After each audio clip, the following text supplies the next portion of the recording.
Welcome to Regent Park TV. I'm Thundercloud, and today we're honored to bring you full coverage of a powerful and deeply meaningful event, the 7th Annual Indigenous Legacy Gathering, hosted by the Toronto Council Fire Native Cultural Centre. It was a 4-day celebration of culture, healing, and remembrance, culminating in the long-awaited opening of the Spirit Garden at Nathan Phillips Square.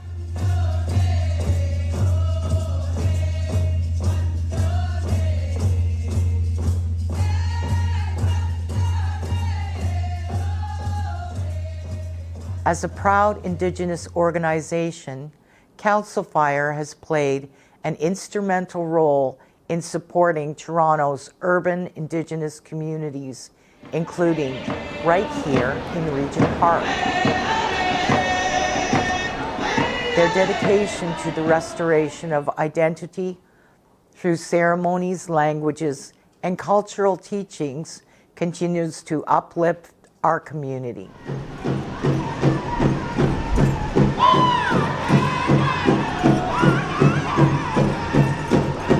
This gathering was a space for all people to come together in solidarity, reflection, and healing.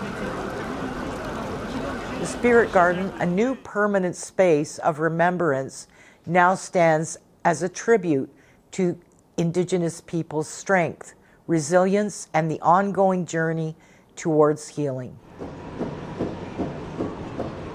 The gathering began on September 27th with a sunrise ceremony and sacred start to a gathering that honored the residential school survivors and all the First Nations, Métis, and Inuit children who were forced to attend residential schools and never return home.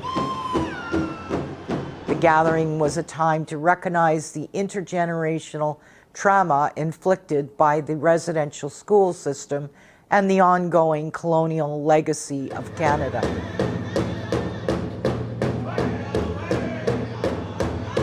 Throughout these 4 days, the air was filled with the sounds of traditional singing, drumming, and performances from Indigenous artists.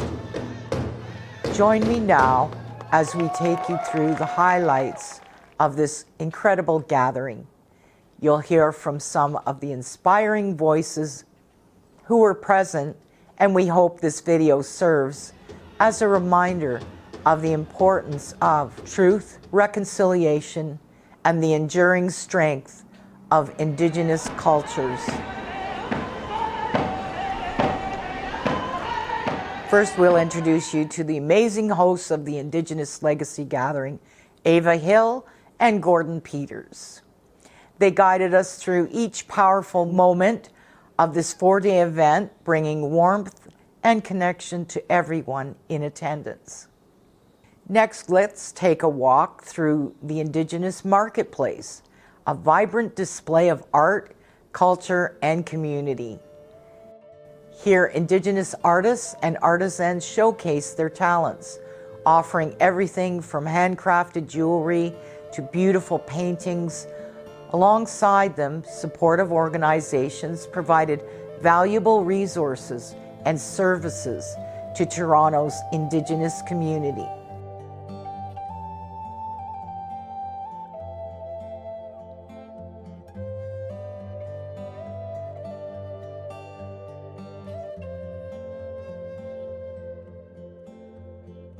The first day of the gathering began with important welcoming remarks and acknowledgements. We heard from Elder Andrew Wesley, a special guest speaker, including Mayor Olivia Chow, Abram Benedict, Ontario Regional Chief, and Sean Baptiste, Deputy Minister of Mines. Let's take a look at some heartfelt speeches. Good morning. To all the survivors that are here, the family, give you my greetings, and all the families of the missing women, all the families of missing children, and all the ones that never went home from residential school. My name is Andrew. My spirit name is Wabanwetam. It means traveling voice from the east. I am a McGregor Cree from James Bay, the Hudson Bay area. I attended 2 residential schools, one Anglican and one Roman Catholic, in Fort Albany and in Moose Factory. Council Fire is my second home, where the good, kind, and caring people work. I've been there for about 25 years. I just want to tell you a short story. It was early in the morning, maybe around 5 o'clock, when my father woke me up. It was time to get on a boat to go to Moose Factory. I had no idea where I was going. There were 12 of us. Today there's only 3 left that got on that boat, and I'm one of them. So I want to share this story at the same time as and the other 9 too. I don't remember the trip. I was only about 6, and we just came from the bush, from our trap line, after the breakup, when we were told to get on that boat. It was supposed to be a fast trip, but it took us 16 hours to get to Moose Factory. Like I said, I don't remember the trip. And then after that, my father came back and settled it in Fort Albany. And I ended up going to that school in Fort Albany for the remainder of my time. So today, we remember and acknowledge the survivors. We will try in our hearts to take and understand the pain, the anger they still carry today, like myself. When you forgive the church, the government, the people that hurt you, you don't forget. You don't forget. Because of the trauma that we carry in our spirits, it doesn't disappear right away. But us survivors, we persevere, we stand strong, and we're going to keep telling our story until people in their hearts start to understand. We have to, because of our children, because of our grandchildren, because they'll hear those stories, so that they'll know what happened in the dark history of our country. And then ask them, no, Jim yan, Yakupats yan. And then ask them, ne Pagatanaka yan, Jim Hito, Jim Istamoko Ganagi. You guys can give Chigirchik, Kiskanoato Gamokagi Tajik, Estamagagi Wanahaganuch. Then ask them on again. Kagi Nagatachik. They're good Teno family. Now once left behind, the father, the mother, the grandmother, uncles, all those. I want to express to my family, even though they're in the spirit world, it wasn't you that took me to the dock to get on that boat. It was the government that made you do it, that made you abandon me on that boat to travel 16 hours to nowhere where I didn't even speak English, where I even didn't like the food I was eating at the school. When you hear survivors speaking, they're telling the truth. Their story is sacred. Mingrets, Nanaskaman, Nanaskamaga Chamatsia Gabitina Niboyan. Ekote, hi, Mingrets.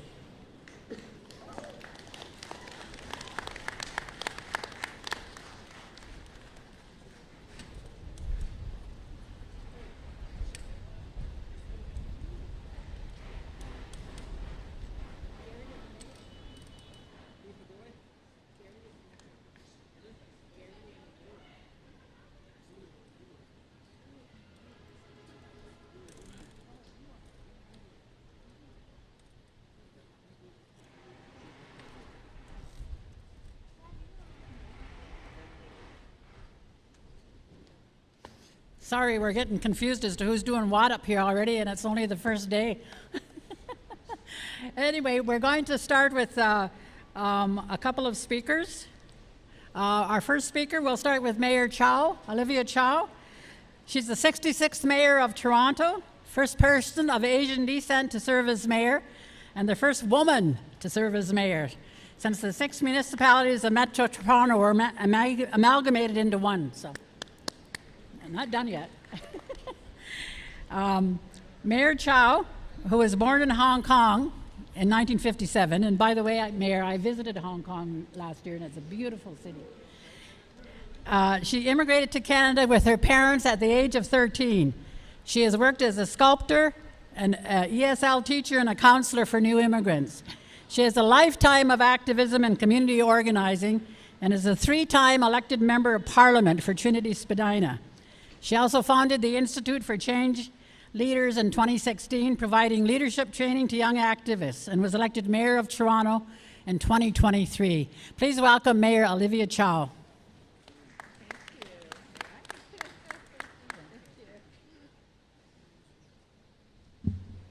Good morning. I'm wearing orange today to express the sorrow we feel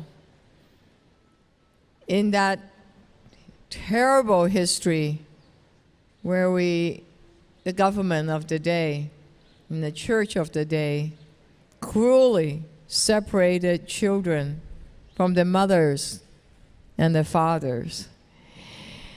And in doing so, took away the languages, the culture, the heritage, the stories, and it's just a terrible, dark history of the time. Today, it is the Indigenous Legacy Gathering Day. It's also the Orange Shirt Day. As we remember and as we apologize, we're also here to recognize the spirit of resilience and resistance.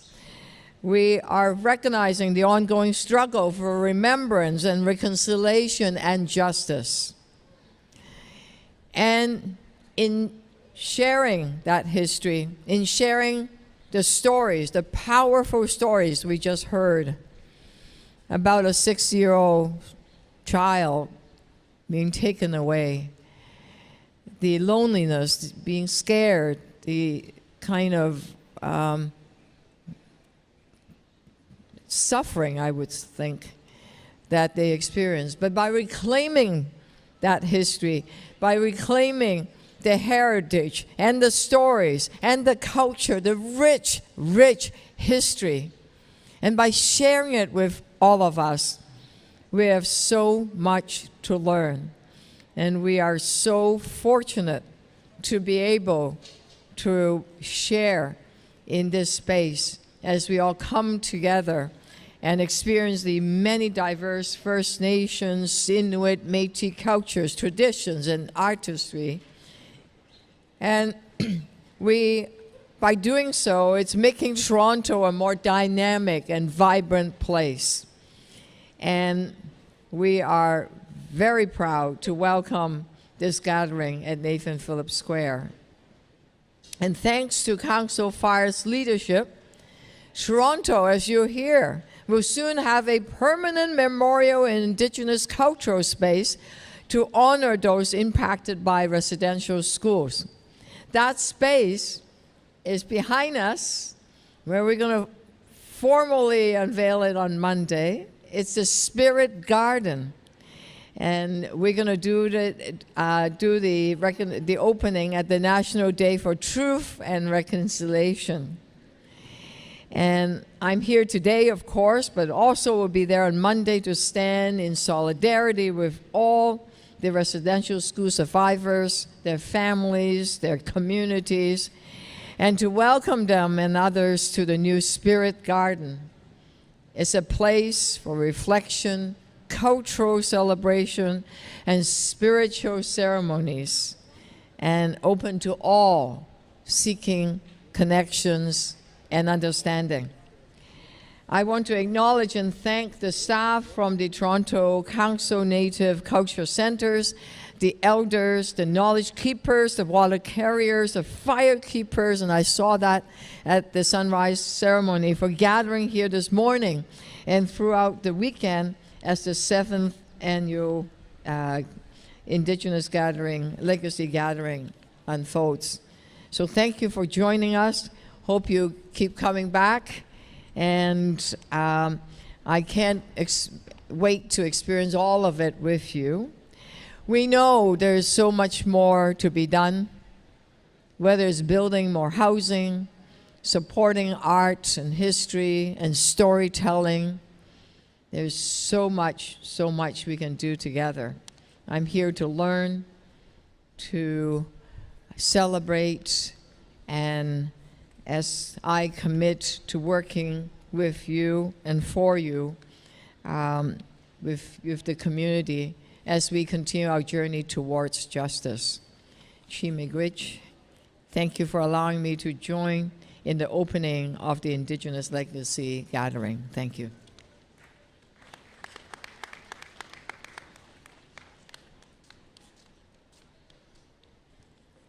Now, to Mayor Chow for those kind words. Our next speaker is a representative from the federal government, Minister Gary Ananda-Sangari. Gary was elected as the Member of Parliament for Scarborough Rouge Park in 2015. Since then, he has had a variety of positions within the federal government. He was the Parliamentary Secretary for Justice, for Heritage, and for Crown Indigenous Relations. Gary's been at our legacy gatherings before, has brought words, and we're pleased to have him here today. And he is now the Minister of Crown Indigenous Relations. And as I'm glad to see him, because I think it's a part of the reconciliation, I guess, is establishing relationships with our partners, not only in the government, but with all of you as well. And I think that, you know, we've established a good partnership with Gary, and he's always there when we call upon him. So, Gary?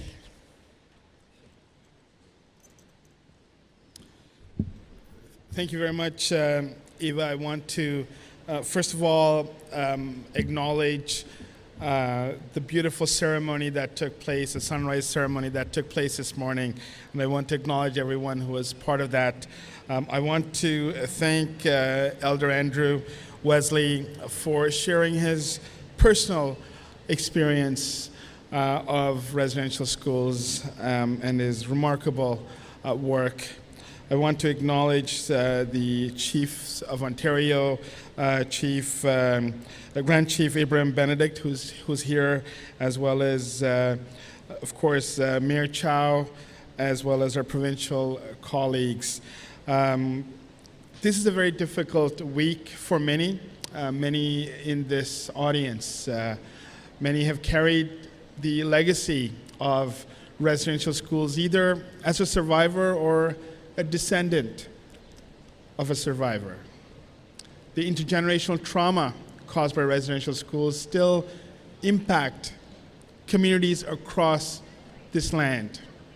And in fact, it is one of the most difficult parts of Canada's history. And it is a deeply painful and troubling part of this nation. As we move forward on a true path to reconciliation, we must never forget what happened at residential schools. We can never forget that this was a federal government initiative. It was endorsed by the government, although it may have been carried out by different parties. Ultimately, the federal government was responsible. It was about taking the Indian out of the child, which means taking away the language, the culture, and the every aspects of the indigeneity of the young people that were taken away and placed in residential schools. When they came back to parents and communities who were shattered because they lost their children. And as a matter of fact, many children didn't come home.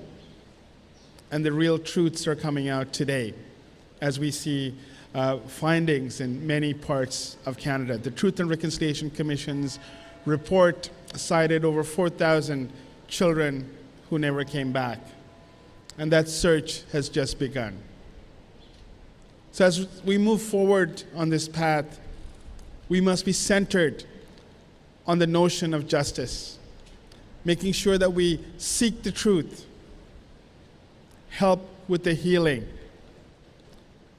support those who are confronting intergenerational trauma, and to rebuild communities, all at the same time ensuring that we never lose sight of the children that didn't come home.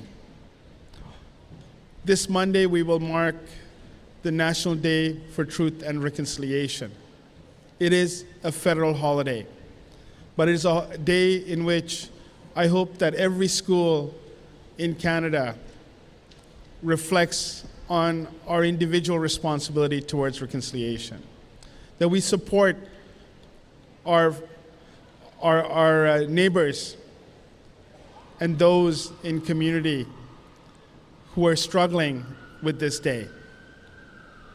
In the City of Toronto, as Mayor Chow indicated, we will be celebrating what has been a remarkable work over the last 7 years in the establishment of the Spirit Garden. I was able to have a look at it today at a distance, and it is a spectacular tribute to our painful past.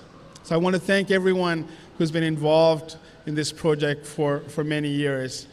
But this is just a symbol and a reminder of the work that we need to do together, collectively. It should be including government. It needs to include, for sure, all levels of government, all institutions in Canada, and most importantly, it needs to be centered and be led by Indigenous people. Thank you, Miigwech, and I hope everybody has some time to reflect on this very important day. Thank you.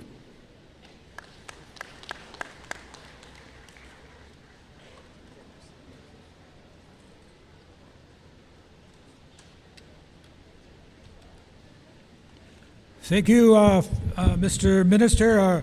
Our next speaker is Abraham Benedict. He comes from Akwesasne, and he's been the Grand Chief of the Mohawks of Akwesasne for the past 18 years. He's played major roles in a number of negotiations that have gone on within his community around land use agreements, any kind of negotiations that have taken place with either the federal or provincial governments, and including some of the civil disputes that happen in our communities. He's been part of a volunteer board on the Children's Aid Society and part of the governing body of the St. Lawrence College. He's just been recently elected as the Ontario Regional Chief in June, so I welcome Abram Benedict, affectionately known as... I can't tell you that part, I'll tell you later when he's gone. Good morning to all of you. He's pretty mighty there for a shorter guy. Good morning. As introduced, I'm Abram Benedict, the Ontario Regional Chief. I want to acknowledge our elder this morning who shared some opening words with us, as well as I want to acknowledge the fire, the ceremony that was done this morning. I want to thank the Mayor, the City of Toronto for hosting, for understanding, opening their hearts and their minds, and allowing us to celebrate, to acknowledge the gathering here today, but also as we will see later on this weekend, the opening of the garden that is behind us here. I want to acknowledge Minister Gary for the work that he has done in this important work around the residential school. And I also want to acknowledge all of our,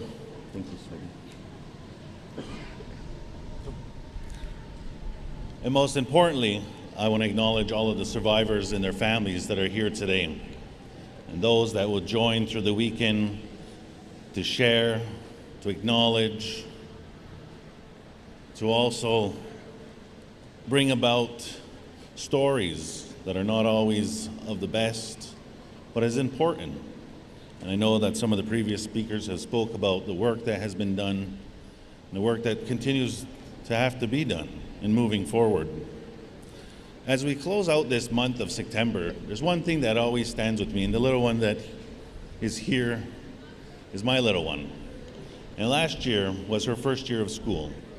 And when you take that in context, there's many children that went off to school at the beginning of this month. And when we look at the residential school and how those parents were sending off their children to school, scared, there was happiness as well, uncertainty. And those children came home and still continue to come home. And so then we look at the time and era in this country when many of those children went off to what was supposed to be better for them, an institute to learn. Some of those children did not return at varying ages from 4 all the way up. And it's important at this time, this weekend, as we move towards the September 30th, that we take a moment and reflect upon that. We take a moment to learn, and we take a moment to ensure that the work that each and every one of you do, whether it be in government, nonprofit, for-profit, as a citizen of Canada, as an Ontarian, that we ensure that we work closely together, that those times in this country never happen again. And that is through like celebrations today, gatherings today, the Indigenous Legacy Gathering that's happening here, where that information is shared, those stories are told. And so that as we move together as a nation, as people, that we work together to ensure that there's prosperity for our people, all of our people. The times in which we are in are very difficult times. It is more important now than ever to ensure we are supporting one another, to ensure that there's prosperity, safeness, safe communities. And I could tell you that as the Ontario Regional Chief, I advocate and work for the 133 First Nations across Ontario. And each and every one of those communities are in different proximities to residential schools and are doing different work to work with their partners, the municipal partners, nonprofit partners, their community, to ensure that people are aware and educated so that the dark times in the history that we have seen in this country do not happen again. And so with that, I want to say it's a great pleasure to join all of you in the 4-day gathering here, such a momentous, important event. And so on behalf of myself, the Chiefs of Ontario, I hope you take a moment and enjoy this weekend, but also to learn more and educate ourselves about some difficult things, but also to ensure this doesn't ever happen again. So, Yama go miigwech for the opportunity, and enjoy your joy today and the next 4 days. Yama.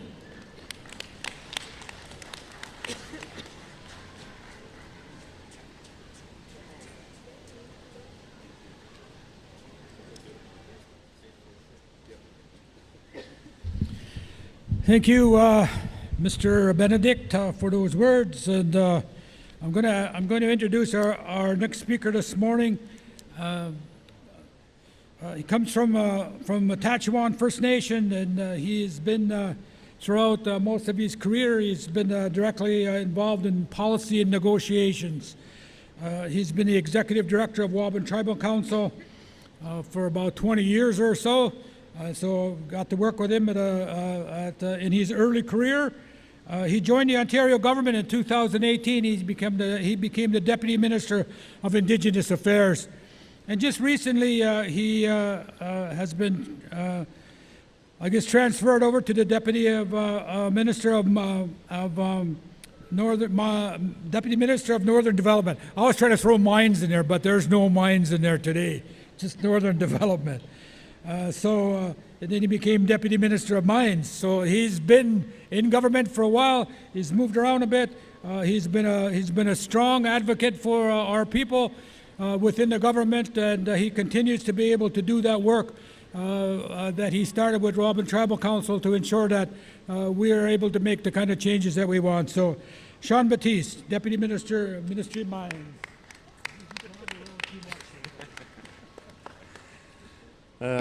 Thank you, Gord, for the warm introduction, and good morning, everyone. And I just wanted to acknowledge Minister Ananda Sangri, Mayor Chow, and of course Regional Chief Benedict, and other dignitaries that are here today. And most importantly, I want to acknowledge the survivors and their families that are with us today, and that will be, over the next few days. And it's not just about September 30th, of course. It's something that we need to keep in our mind and in our hearts every day.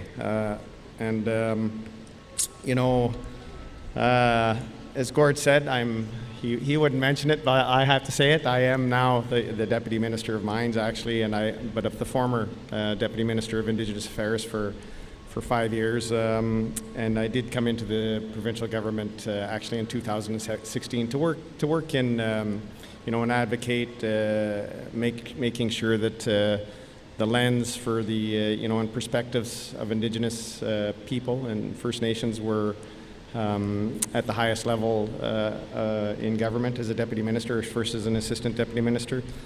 And I continue to do that, whether I'm a Deputy Minister of Mines or what my next thing in life in the public service will be.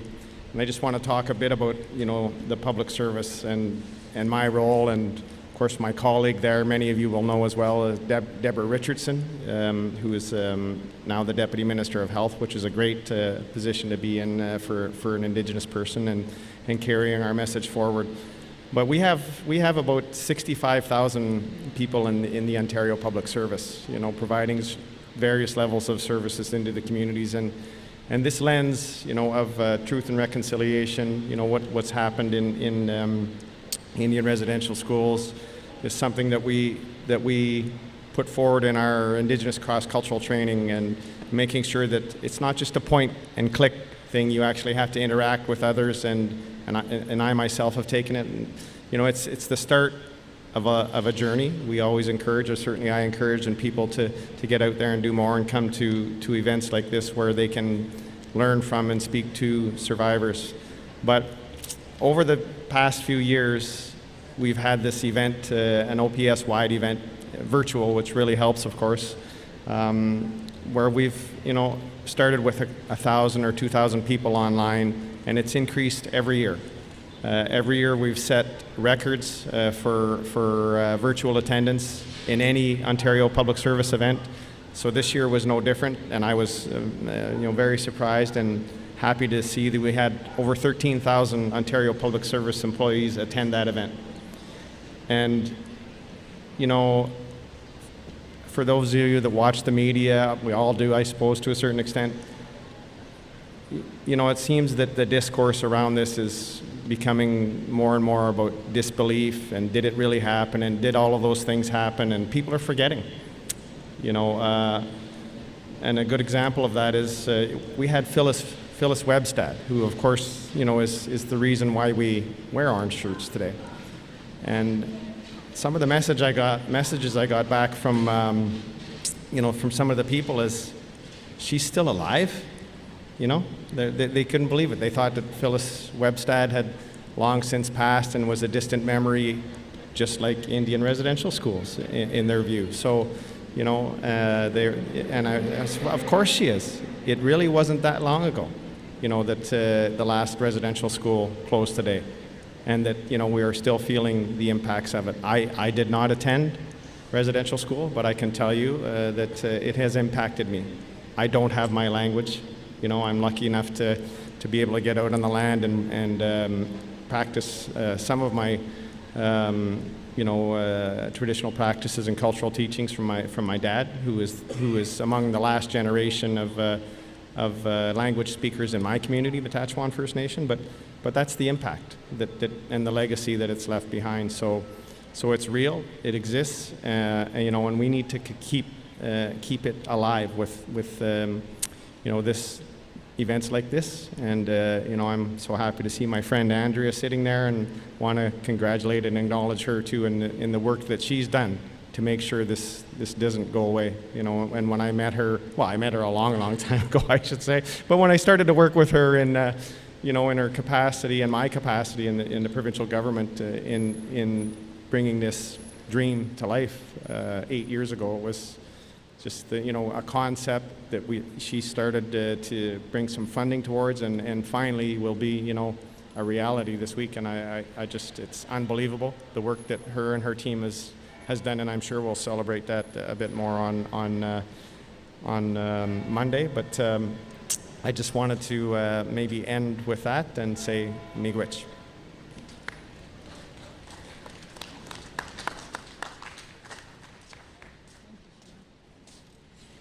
Okay, we've got one final speaker, and then we're going to start gearing up for the grand entry. I'd like to call Bimbula Babasola, who is here representing MPP, Member of Provincial Parliament, David Smith. And she has a scroll that she's going to present, and I'm going to ask Elder Andrew Wesley to come up and accept that scroll.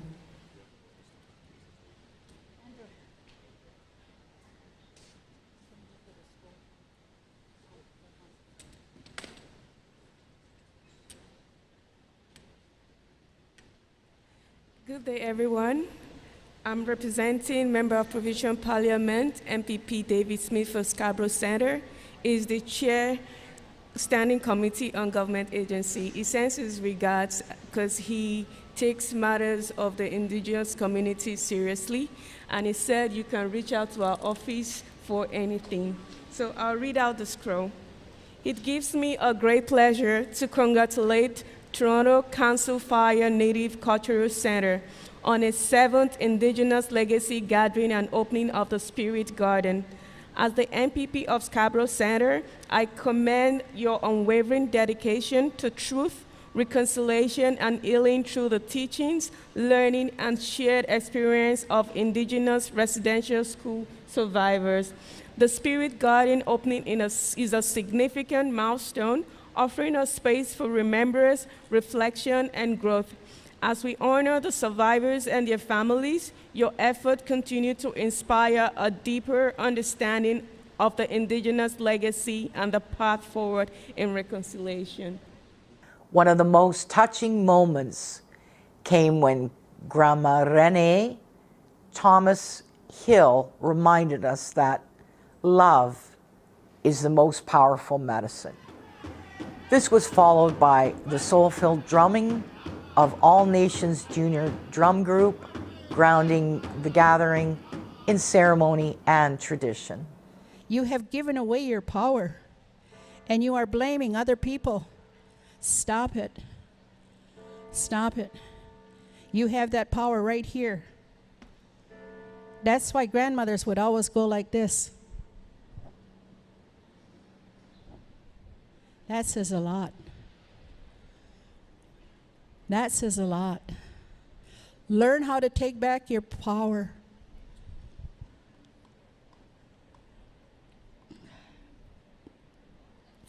I'm feeling very emotional.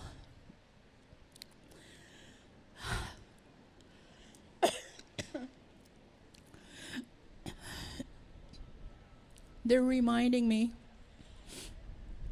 the ancestors, feel that wind? They're talking to you. They're talking to you. And they tell me that we must learn how to put this down. They call it these things, put them down. Your mind is getting distracted. You have cut off your heart, and your mind is so busy that you can't sleep at night. And so they tell me that you heard of our people doing fasting, and you hear people saying, I need to go without. But today we're taught, when you go without, you're poor. Our people always was in a place learning how to go without. I grew up without a lot, and I know a lot of other people did too. But that made us more resilient. We didn't have candy and pop and chips and all those things. And that's what we need to do again. The ancestors, the grandmothers are saying, you're giving away your power. Please stop. They want you to become well.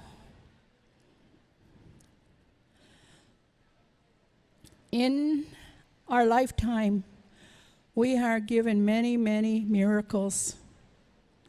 Many miracles to help us to find our way to love ourselves again. And one of them is through sickness. Another is death. Learn how to recognize that it wasn't the Creator that caused our death. It was because we forgot how to hear and see, because nature will tell us what is going to come. Nature tells us. We didn't have this news media. I apologize. We knew because the trees and the birds, they told us these things. Even when my daughter was to make her journey, I seen signs, and I knew that as time went on, I had to do something, and that was to share a love. I learned that every day that she left, I was to say, I love you, when she left the house. And when she came back, I said, I love you. Because that's one of the things Grandma talked about. You're never to send your children without love every day. Because when you say, I love you, it puts over that like a shield to protect them, because you never know. That is why we have a lot of grief today, is because people don't say, I love you. People don't say those words, I care. Soon as you start saying, I don't care, your body's going to start breaking down, and you're going to start having a lot of problems. Listen to your body. Listen to it. And you know, a lot of times, how many have had many doors shut in your face by the natural world? Well, I'll give you an example. I knew before I left for work that day that one of my doors is going to shut. I had a flat tire. I got it fixed and I went on to work. And I knew that something big was coming down. And then even when we went for lunch, someone made the remark, it's like we're having our last meal together. And then next thing at 2 o'clock, I was called down to the boardroom, and I was told I no longer had a job. I looked at the board of the organization and I said, thank you. I went, yes. I thought I was going to be there forever, but I said, I got what the Creator wanted me to have, and I thank you. And I said, you know, the Creator's got a job for me. Sure enough, by 4 o'clock, I had another job. So don't get upset and get angry, because that's a gift of love. If you have a car breaking down, that's a gift of love, because you could have got in a worse accident. Always look at those little things that has caused you to stop from doing what you were going to do is because of love. How many, when you were young, you thought of, oh, we have some young ones here, I'm glad. Don't think of, oh, you want to be that boy's girlfriend. Oh, you want that boyfriend. You want him to be your boyfriend. Well, sometimes it doesn't work out that way. And you're going to be glad in 20 years, 25 years. That's what my grandma did. Sure enough, I was glad. And so we're to look at things in life, and even in our career. If it doesn't work out, the Creator has a plan for us. So don't get upset. That's a sign of love. We have taken everything as the world is against us, but it's not. Even when our bodies start to break down, we said, why is God allowing us? It's us, because we're not doing what we're supposed to be doing. We're not loving ourselves. We're not appreciating ourselves. How many of you this morning, when you got up, give thanks to your body and say thank you? How many give thanks for your eyes? Because one day you may not have them. That's a gift. A gift. Your eyesight is a gift. Take care of it. Your hearing is a gift. Take care of it. Don't abuse it. And so I come to you and share with my love for you. I am called grandmother because that's a title of great love. And I earned that title because of love. And that's why I give this gift back to you, because that's what the grandma always does. She likes to open up her arms and receive and give love. Send out love to everyone that is all in need of this, to take it in and wrap themselves in love. And I was told one time by one of my teachers, he translated them, he says, language is very important. And he shared how breaking down the word love, it's not the English way of love, it's a different way of love. He said it's a real deep feeling. That's what we're missing. When people say they love you, you say, how long? But traditionally, if you say it in the language, Guadaluncua, because you hear nature sing that, you hear the trees and everything say that. So when I hear that, what it means is this feeling that comes from me, my heart, I send it out to all of you, and I wrap you in a big hug, and I bring you in, and I hold you close till we see one another again. So this is what I do on a daily basis. I send out love every morning. I send out love to creation. I thank them. And that's why we have the opening address, the Thanksgiving address. They are our frontline workers. So wake up in the morning, and the first act of love is to say thank you. Say thank you, and never take, how you say is, never take things for granted. Learn how to support and share. You know, a mother is not supposed to do everything for you. A mother is to guide you and to show you what to do so that you can take care of yourself. And so that is an act of love. It's not that your mother is being mean to you. When she tells you to do things, it's an act of love because she wants you to be taken care of when she's no longer here. She wants you to understand that one day you're going to be doing all these things again. And even for your young men, you need to learn how to pick up and clean. That's what I taught my son. I taught my son that he also has to learn how to cook. And he knows how to cook. And he knows how to do laundry because he's a father. And he does those things for his partner. But he also hunts and he works. He doesn't stay in bed till noon because he wants to get the love from the sun that early morning. Nobody is supposed to be sleeping in because they're missing the most important gift of love. That's why you get up. I was up at 5. And to see that first gift of love, I know my day is going to give me hope. Thank you for reminding me. Hope. I want you to always remember that. H is help. O is help our people evolve. And then you can go LOVE, love. Help our people evolve through love. Help them, because this is what's missing in the world.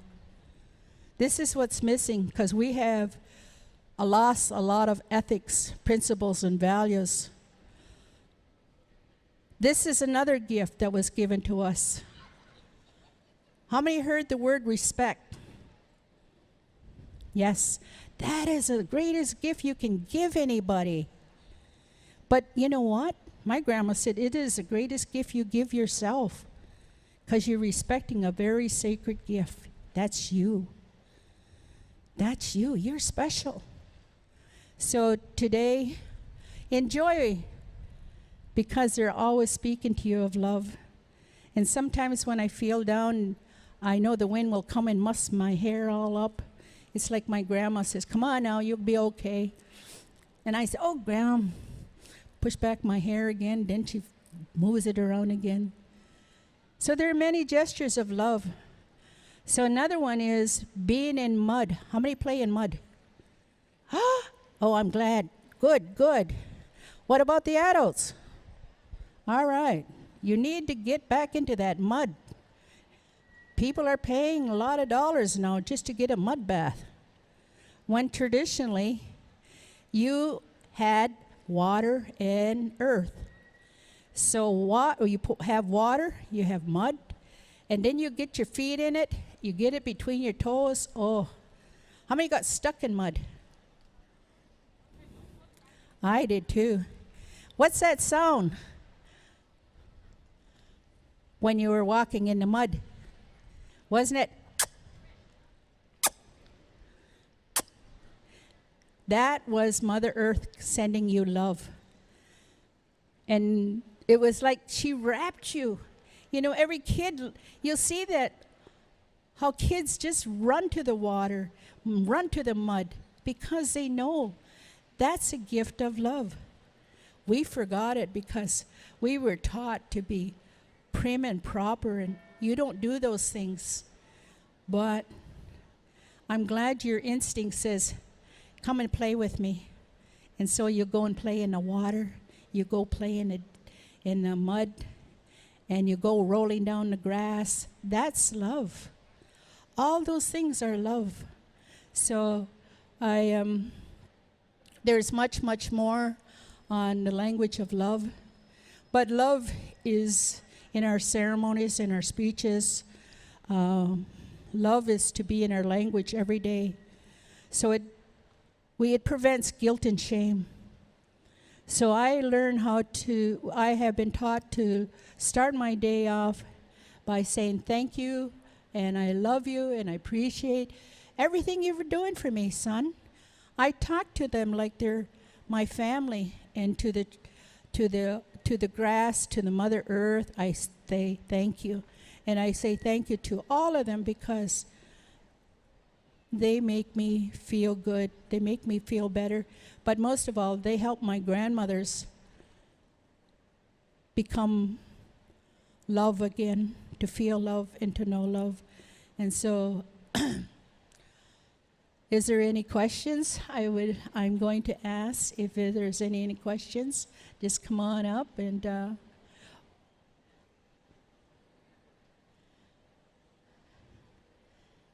no questions? Well, just remember that every step you take is a gift of love. Every time you walk is a gift of love.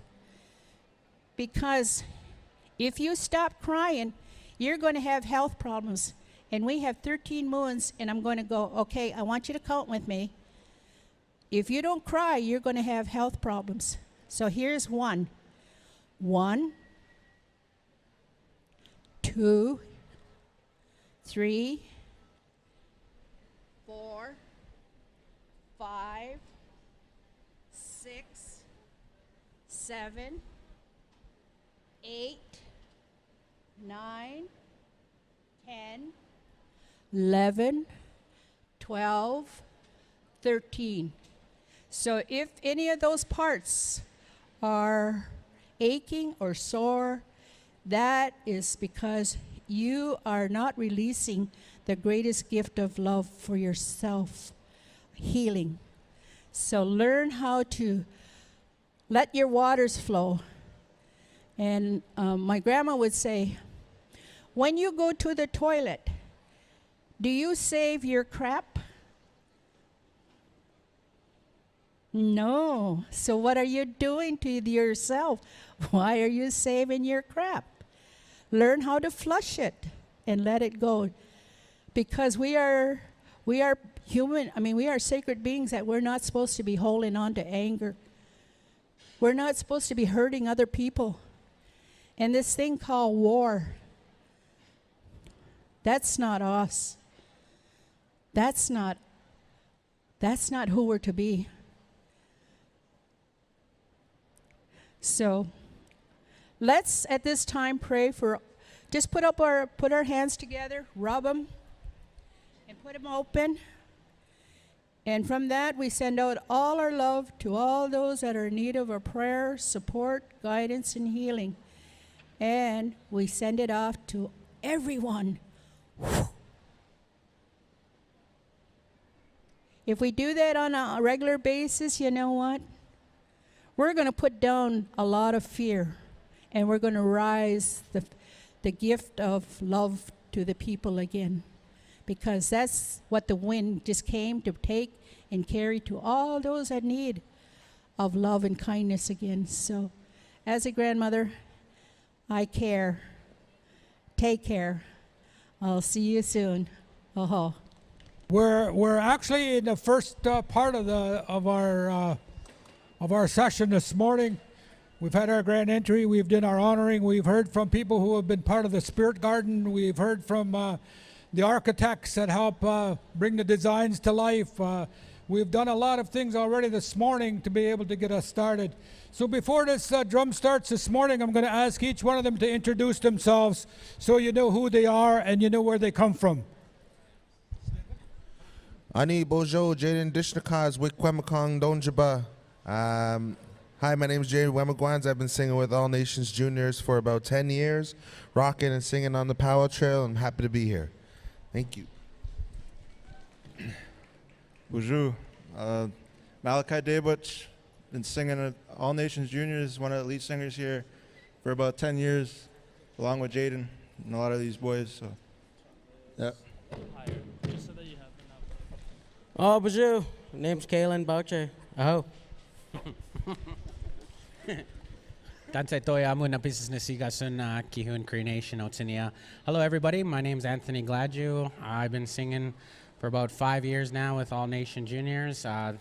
This is where I got my start, and I'm one of the newer singers here, and I try my best. So, hi miigwech. Ani, Buju, Liam Myron here.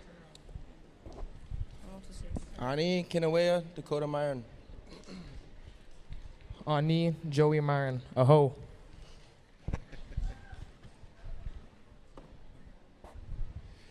All Nations Drum. So you've heard them introduce themselves. Now they're going to sing you a few songs.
All right. I guess the guys told me I got to speak to you as they get the next song ready, so I guess what I'll do. So that was known as a POW straight song. This is the songs that our POW dancers dance to. That is considered a intertribal song where all categories are women's fancy jingle traditional, our men's grass chicken fancy traditional, and even our smoke dancers from out on this territory. They can all come out and dance together. These songs are meant for all of us to come together and dance together. So if you feel that drum, tugging at your heartstrings, making your toes tap, by all means, come out and dance right here. We won't be mad. And when we do these powwows, people in regalia and people in regular street clothes come out to dance and enjoy the music. And that's what powwow is all about. It's a social gathering. So why they get the their next song ready, I want to talk a little bit about the drum. The drum is not very old. The big drum was actually given as a peace offering to two warring nations, and this is a story told to me by Kevin Myron of a young lady. She seen this drum in a vision because two warring nations weren't getting along. Typically we have our backup singers behind us, like Danny. She's saying, say hi, Danny. There's Danny. She's actually playing that grandmother role to make sure us boys, us men are getting along around that drum, because it was a gift from our women to the men. So that is why we're called All Nations, because I am Plains Cree. We have Ojibways, Dakotas, and we accept all different nations at our drum, because that's what we do, is we come together to sing together. And Danny plays a really important role, where if we're not getting along, Danny could actually come up to our drum and flip it over and say, you're not allowed to sing until you boys start getting along around that drum, because that drum represents peace. On one side of the drum, it represents that male side, and on the other side is that female. And what ties all families together is the children. And those are those strings on the sides of the drum that you see. So we're going to sing a couple different types of songs. Again, these are songs that are meant to, entertain you, but also motivate you to come out and dance. But if you don't feel like dancing, that is totally okay. Just enjoy the music, and we'll sing you another one. How's that sound? All righty, let's do it then.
The Indigenous Legacy Gathering wasn't just limited to Nathan Phillips Square.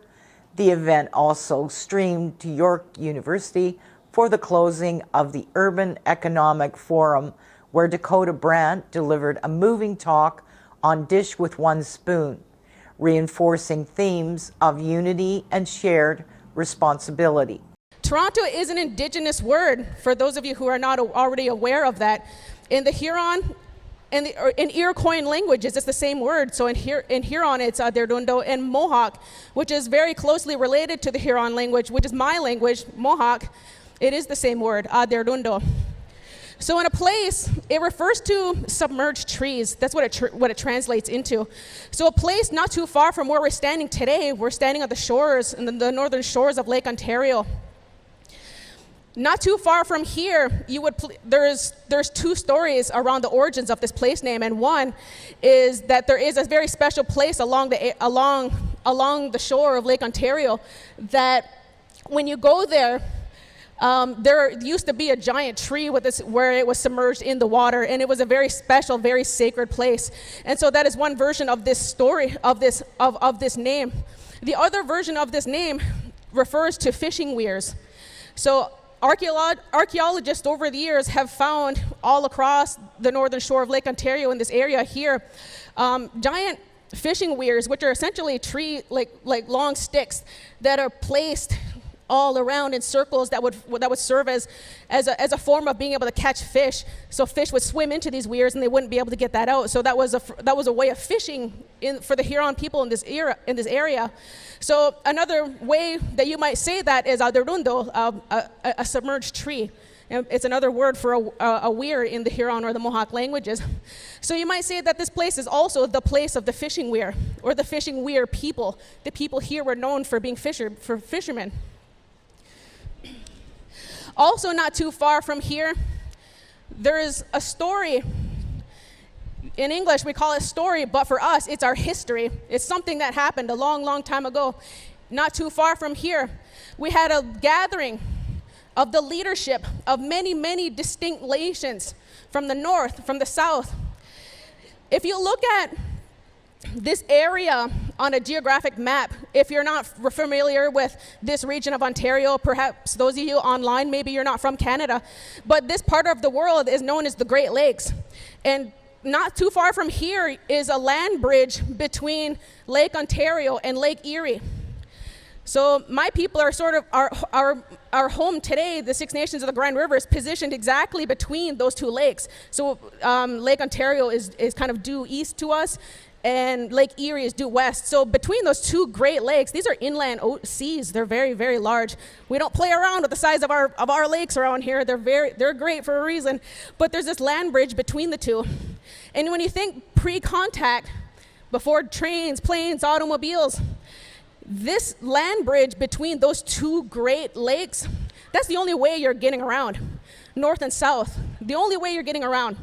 That land bridge was so important to maintain for economy, for the movement of people, for the movement of trade, for the movement of medicine, for movement of the hunt, for the movement of our bloodlines from our villages to the south and to our villages to the north, and our kinship. It was a movement, it was a small space when we think of borderlands that we could have fought over as a people, but we understood it to be so sacred that we decided to create binding agreements between us and other nations to hold steady to the sacredness of that land bridge between Lake Ontario and between Lake Erie. A long, long time ago, our leadership, the leadership of all of our clans, they assembled to talk about this area, this sacred area, and to have a discussion about how it is that we're going to use this space, and how it is that we're going to respect each other's right to use it. They came up with an agreement, and this is a replica of that agreement. Now, what I have here in my hand, you might notice on this table that I have several different similar-looking ones. These are called wampum belts. Pre-contact, these are our legal documents. They are our agreements. They are items that are used by Eastern and East Coast First Nations, Indigenous nations all across the east coast of Turtle Island. So that's your east coast of Canada and the United States. These beads are our legal documents, and we would create them to record our truth, our history, and we would assign people to become responsible with keeping these records for us, our wampum keepers. There are wampum keepers among the Algonquin, among the Anishinaabe, among the Haudenosaunee to this day, who keep care of the authentic originals of our legal documents. These are woven out of, it can be sinew or leather, so the sinew and the leather of land creatures, of the four-legged animals such as deer.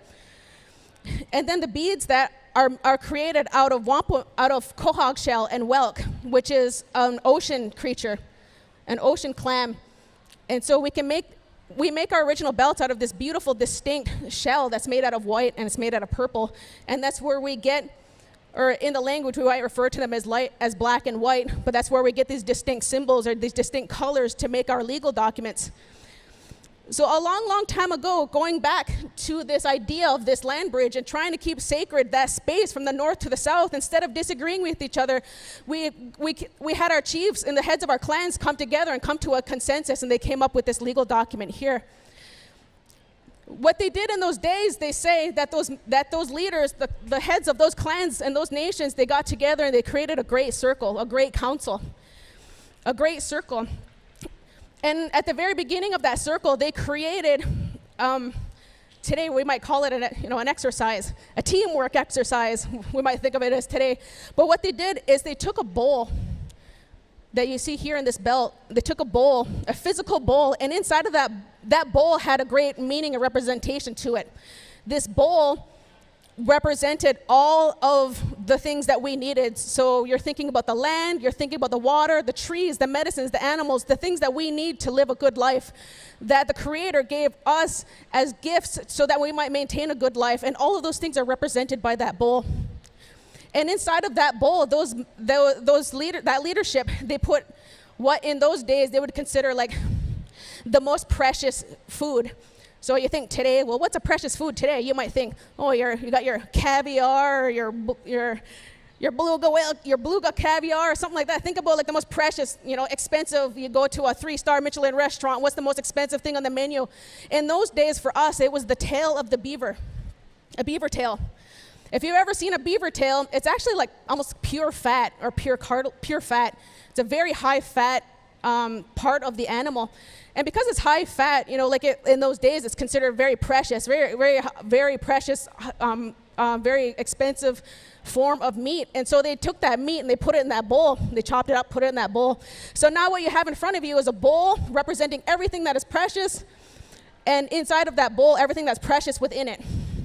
That teamwork exercise that they did, that leadership that was there that day, is they passed that bowl around, and they gave themselves a challenge. They said to each other, you know what? We all have a right to take from this bowl, but we also have a responsibility to make sure that there is enough in this bowl for everyone. We have a right and we have a responsibility. Hand in hand, they go together. They go together. So their challenge then was to take that bowl and, you take from it. And so they feasted, but they feasted from one bowl. And another thing that they did is they used one spoon. And they were very intentional about using a spoon when pulling from that bowl. They didn't use a knife. We didn't have forks, but we had knives. But they were intentional with the idea that they used a spoon. And the reason why they used a spoon and not a knife is because they didn't want anyone to accidentally cut themselves. And this is that acknowledgement that, suffering can happen and intentions can always be good, but there might be always something that could cause disagreement or fight or strife or grief. They didn't want to give each other a reason to fight, so they made sure to do their best to make sure that nothing was going to harm each other. And so that bowl was passed around. And in this day, this legal document was created. In the Mohawk language, it's called Siwadokwatserdat. It means one spoon. And then in the belt, you could see the dish that they emulated there. This is a pre-contact belt. So if you're thinking, 1492, Columbus sailed the ocean blue, this is before that. This is when this agreement, this protocol, this treaty was made among Indigenous nations in this area with great intention behind it. It's the dish with one spoon, and this belt here is representative of the land and the territory that we are standing on today. This belt here is the oldest, as far as I know, and the most continuously operating evidence in the world of the rights of the environment. We have a right to take, but we have a responsibility to others, to future generations, to make sure that there is enough for everyone. This stage that I'm standing on here today, I want to be very, very clear. I love that it's here. I love that Canada is starting to witness and acknowledge the legacy of this era on Indigenous people. But we also have to recognize that the reason why this stage is here today is because of a court order. This is a court-ordered celebration. I don't mean this celebration here, but I mean the Truth and Reconciliation era. There wasn't a time where Canada, the government of Canada, suddenly, a switch turned in the minds of the federal government, and they decided that, okay, we suddenly have empathy for the legacy of the Indian residential school era. What happened was a class action lawsuit of survivors had to take Canada to court to make them responsible and to acknowledge what had happened to us. I love that we have this step forward that we made, but there's so much work that needs to be done. I want to share a little bit because we still haven't, even Canadians, even to this day, really asking me, like, what is this legacy, or what could it possibly have to do with me? But I do want to share a little bit about me, 37 years old in the year 2024, kind of like, what my story is, or what the residential school era was kind of like for me. So I just wanted to share something, but I wrote it because sometimes this is something that's very difficult to talk about, so sometimes it's just easier to read it. So I'm just going to read something really quickly for you.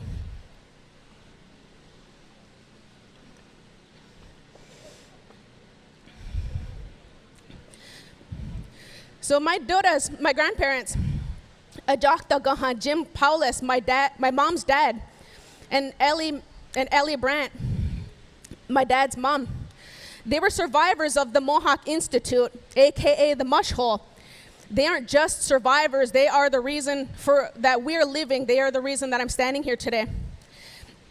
Duda Jim had an infectious laugh, a warm smile, and was obvious. He was a cool dude. He was awesome if you ever got to meet him.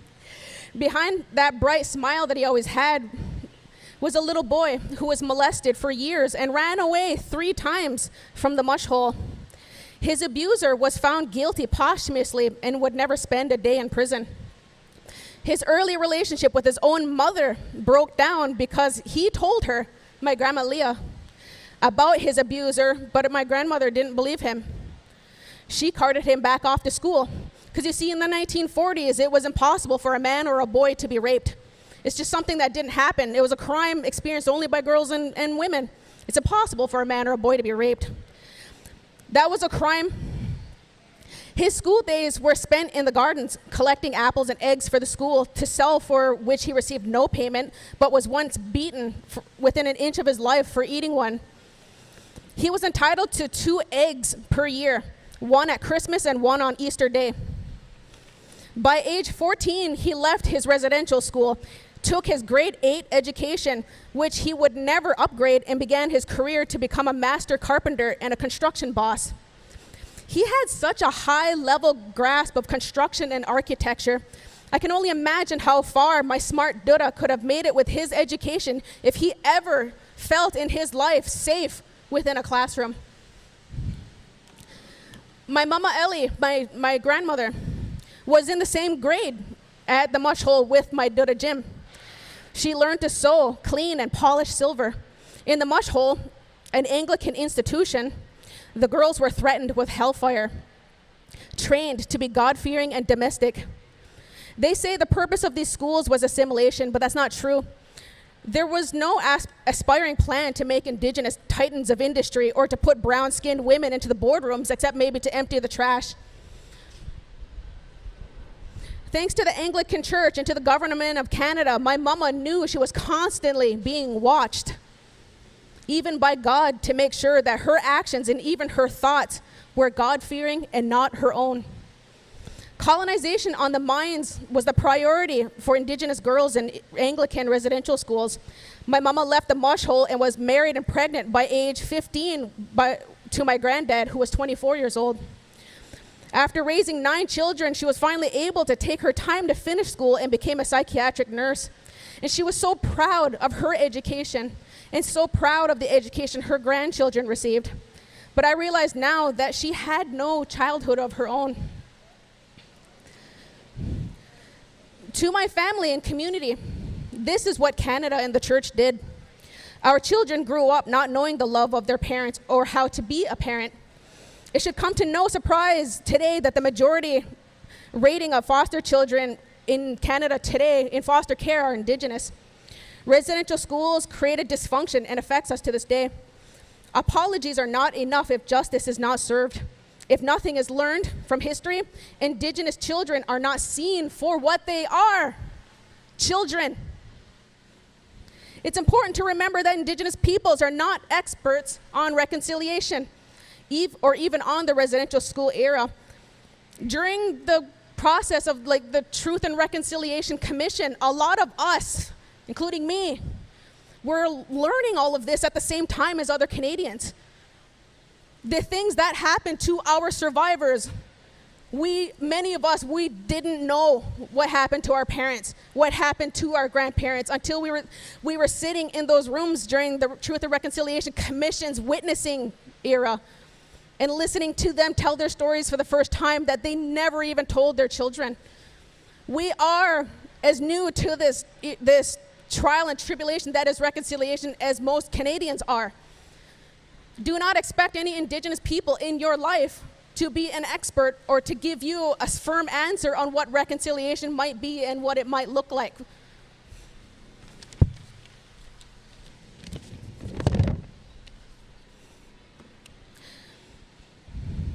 The ignorance of Canadians of the brutal legacy of the Indian residential school era is not a mistake.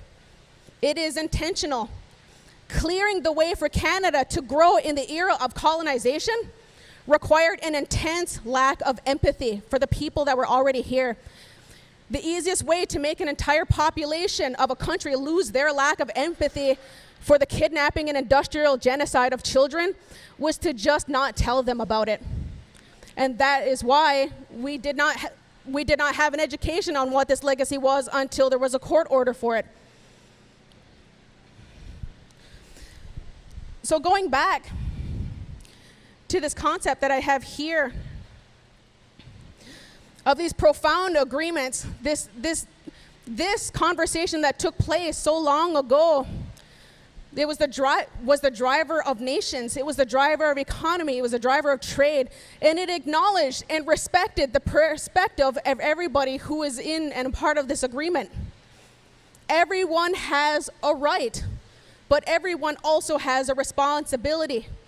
And that is the law of the land of this place that we call dish with one spoon territory. So how did we get to this place where we don't have a living memory for the people who live in this era, in this place, of this sophisticated law, this law of this land?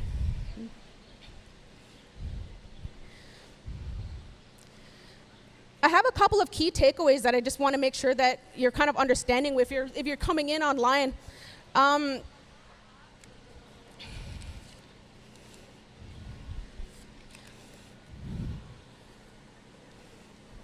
Because I know and I understand that there are people here that are part of this urban economic forum that are zooming in and communicating, that are looking to us. And I had some personal thoughts and ideas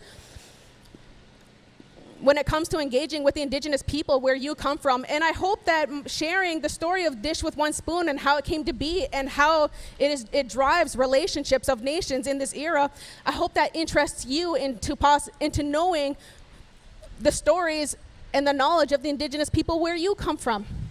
Be curious, ask questions. And when it comes to it driving economy and including Indigenous people in those partnerships, there's a couple of things that I want you to really consider.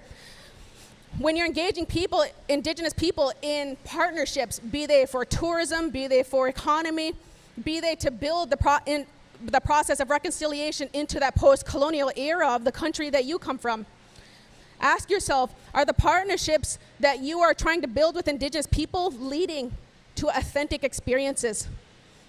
Are you coming away with understanding the concerns Indigenous people have in how we are represented in those partnerships you're looking to build? And are you supporting?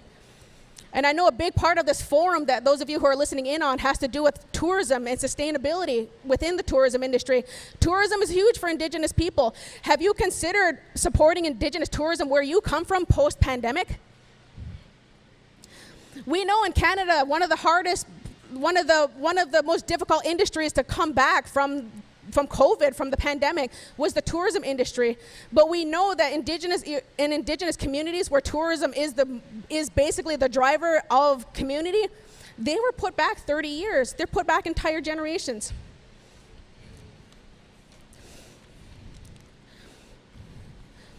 I just want to close now with just thanking you for taking the time to being here to listen to just a little bit of what I would consider the story of Canada. Being here and asking yourself, why should I concern myself with the stories of Indigenous people and the building a relationship with Indigenous people is because that you are now part of this just by being here. The idea The definition of being a Canadian is to be a treaty person. Indians aren't treaty people. Everybody is a treaty person when you come here. That is a part of what you subscribe to when you decided to become a Canadian, when you're accepted into the fold of this country. And that is an acknowledgement that needs to be made with everybody who is new to here, and to make sure that everybody who is here has a foundational understanding of that. What does it mean for me to have a right to be here, but to also have a responsibility to make sure that what is here and what is so precious about being here is there for future generations? Indigenous treaties, there are always three parties to an Indigenous treaty. One, if you think of a Western treaty today, you might think of, a mutually beneficial agreement between two or more nations. That's not how treaties work for Indigenous people. There are always three parties in an Indigenous treaty. One is us. It doesn't matter what your nation is, your color, your creed. It's human beings, because all human beings have the same rights and needs. Food, clothing, medicine, education, we all have these needs, no matter the color of your skin or where you come from. The second party is creation. Again, that responsibility, that right to take, but also the responsibility to make sure that there is enough for everyone. That's also making sure that creation has enough to replenish itself. The third party is the future generations. The future generations, those people who are not here yet, those people, those coming faces, those children that haven't yet been born, they have a right to this too. That's that third party in these agreements. This is the story of Sewadok Quaterda and the people, and the original people who are part of Sewadok Quaterda. Those original people. It is now the story of those of you who live here, and your responsibility to think about these things. And I hope that, again, when you might go home today, those of you who aren't from here might take the time to think about how might this relate to me in the place where I come from, and to take the time to learn meaningful things about how to move forward with Indigenous people in a way that's going to carry on the future generations for all of us. Okay. I just want to say thank you. Thank you very much for having me here today. And again, I wanted to offer my greetings and my thanks. And I hope that the Urban Economic Forum, that you had a very pleasant forum, and that you learned lots, and you've had a great experience here in our beautiful part of the world, and that you might be able to take something home with you, that little piece of Canada you might be able to take home with you and keep it precious in your heart, and share those good things with the people where you come from. Another highlight was the special Dakota Tipi teaching led by Kai Standing and Darren McGregor, alongside the Sacred Fire teachings. We have a father and daughter presentation who are from Wapayton, Saskatchewan. They're going to talk about Dakota Nation, our ways, and about some of the work they're doing in the language. And I want to introduce them. The Sai Standing is from Wapayton. He was a former chief there in Saskatchewan. He's also a residential school survivor. He was also in the armed forces, so he's a veteran as well. I just want to get a little bit of bio on Lois. As I said, she's a member of Wapayton as well, and she currently resides in Saskatoon, has 2 children who are in university in British Columbia. She's deeply influenced by her late mother, Wanuna, a passionate storyteller who shared the family's rich cultural history. This matriarchal legacy profoundly shapes Lois's approach to her community work, ensuring that these influences are embedded in her efforts to promote Indigenous heritage. Lois holds a Master of Business Administration from the University of Saskatchewan and has earned a certificate in leading people and in investing to build sustainable communities from Harvard Business School.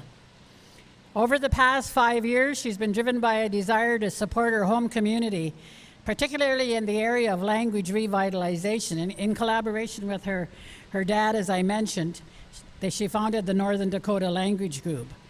Her daughter, Liara Tatusa Standing, is also involved in this group when she's home. Right now, she's off at university in British Columbia.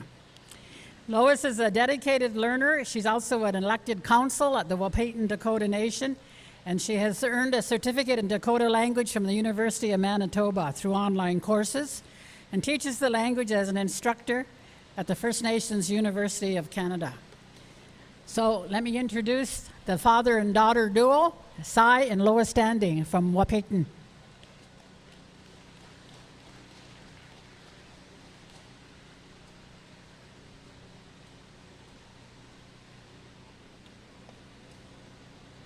Good afternoon.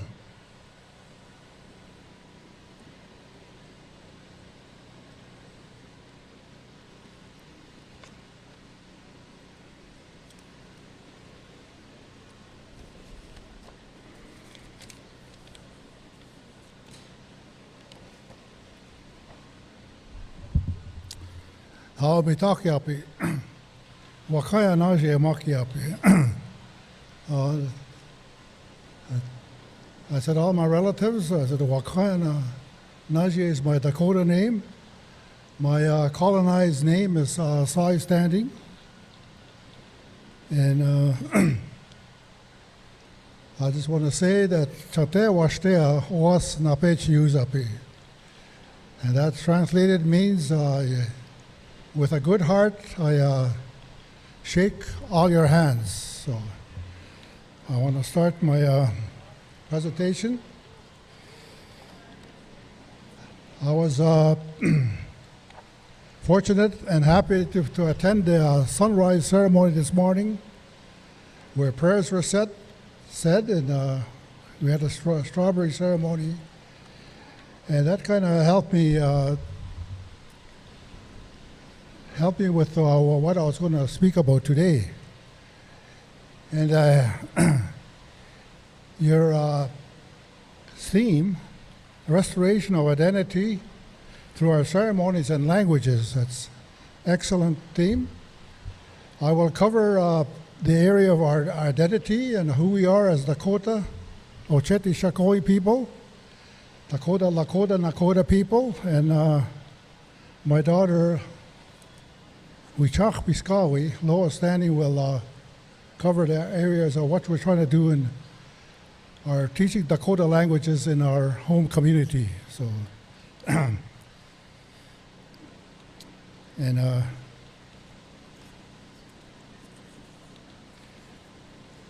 our way of life is, in Dakota we say our Wichocha, and Wichocha means our way of life. So this is what I will be speaking about today. First slide.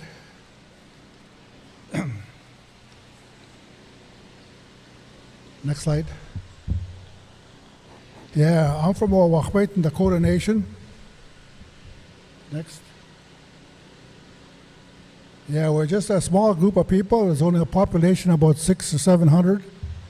And we're only a few miles, we're the furthest north Dakota-speaking people in Saskatchewan.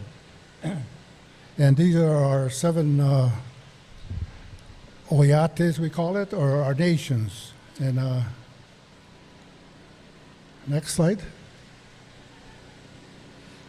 Yeah, this is our recent traditional, our territory of our Ocheti Shakori, our Dakota Nation. It covers about 11 states and about 4 provinces. And this was our original homeland, and apparently it was much larger in the earlier maps that come out. So, next slide. Yeah, this is our Ocheti Shakoi, the 7 council fires,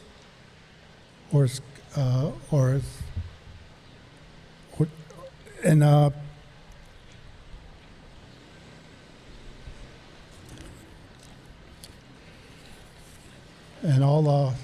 read about. Yeah, I'll start from the bottom. It's Wachpe Kute. That's a Dakota dialect. And Dewakata, Wachpe Tuan, and Sisi Tuan. And these 4 groups, nations, we speak the D dialect, which is Dakota. And Ihanktua and Ihanktua are the H.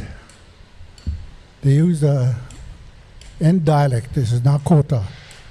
And of course, the Tituan They're the largest group at the present time, and they speak the L dialect. So, next slide. Yeah, this is of all those 7 council fires. It's broken down into. This is our government structure. It's broken down into other smaller groups of people. The Oyate is the nation, and the Utua is the larger main group, and Oshpaya is a subgroup, and Tioshpaya is a minor subgroup, and then Wichoti is a smaller group, 2 or 3 families, it's like a plan.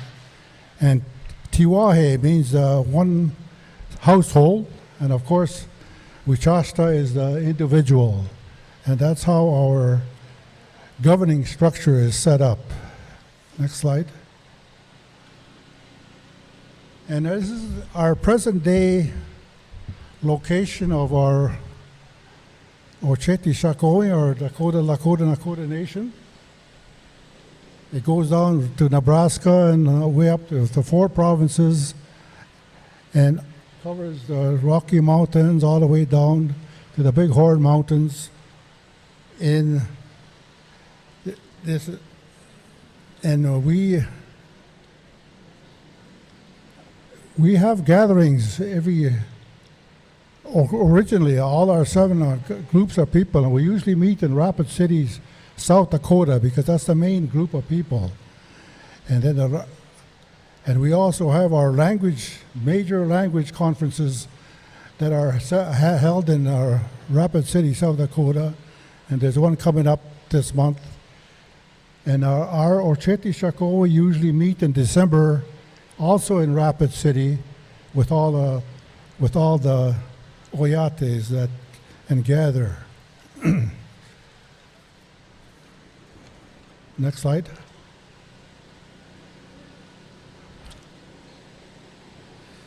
Yeah, I want to talk a little bit about the bison. The buffalo.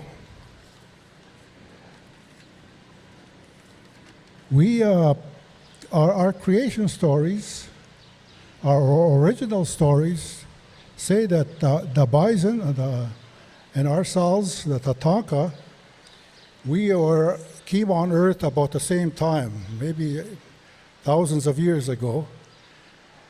And the reason that the bison was there to sustain us, to give us life, to give us housing, the bones for tools, and then we also use the bison skull for ceremonial purposes in our Sandan ceremonies. So,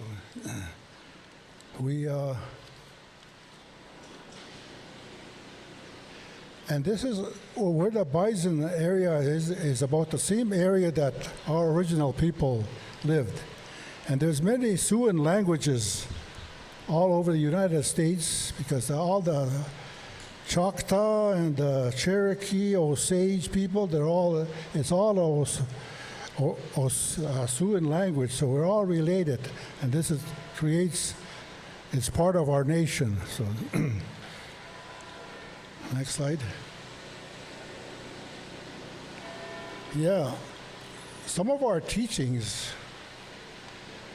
are, when we grow up, we are taught all these, it's called core values, or some people call them virtues. And this is what we live by, and which we wawachitaka. That is translated as a sort of fortitude. That's the inner strength of fire that allows a person to persevere in the face of adversity. So that's the strength that we have to have. Wa'ohiteka means courage. You have to have bravery, have courage. and wa'ohoda. Wa'ohoda is a very powerful, we have to respect each other. As when we, and also that not only includes each person, but also we have to respect the animals, we have to respect the plants, the water, the fish, the ones that fly. So this is how our life will be. And one of our other values is wa'onshida.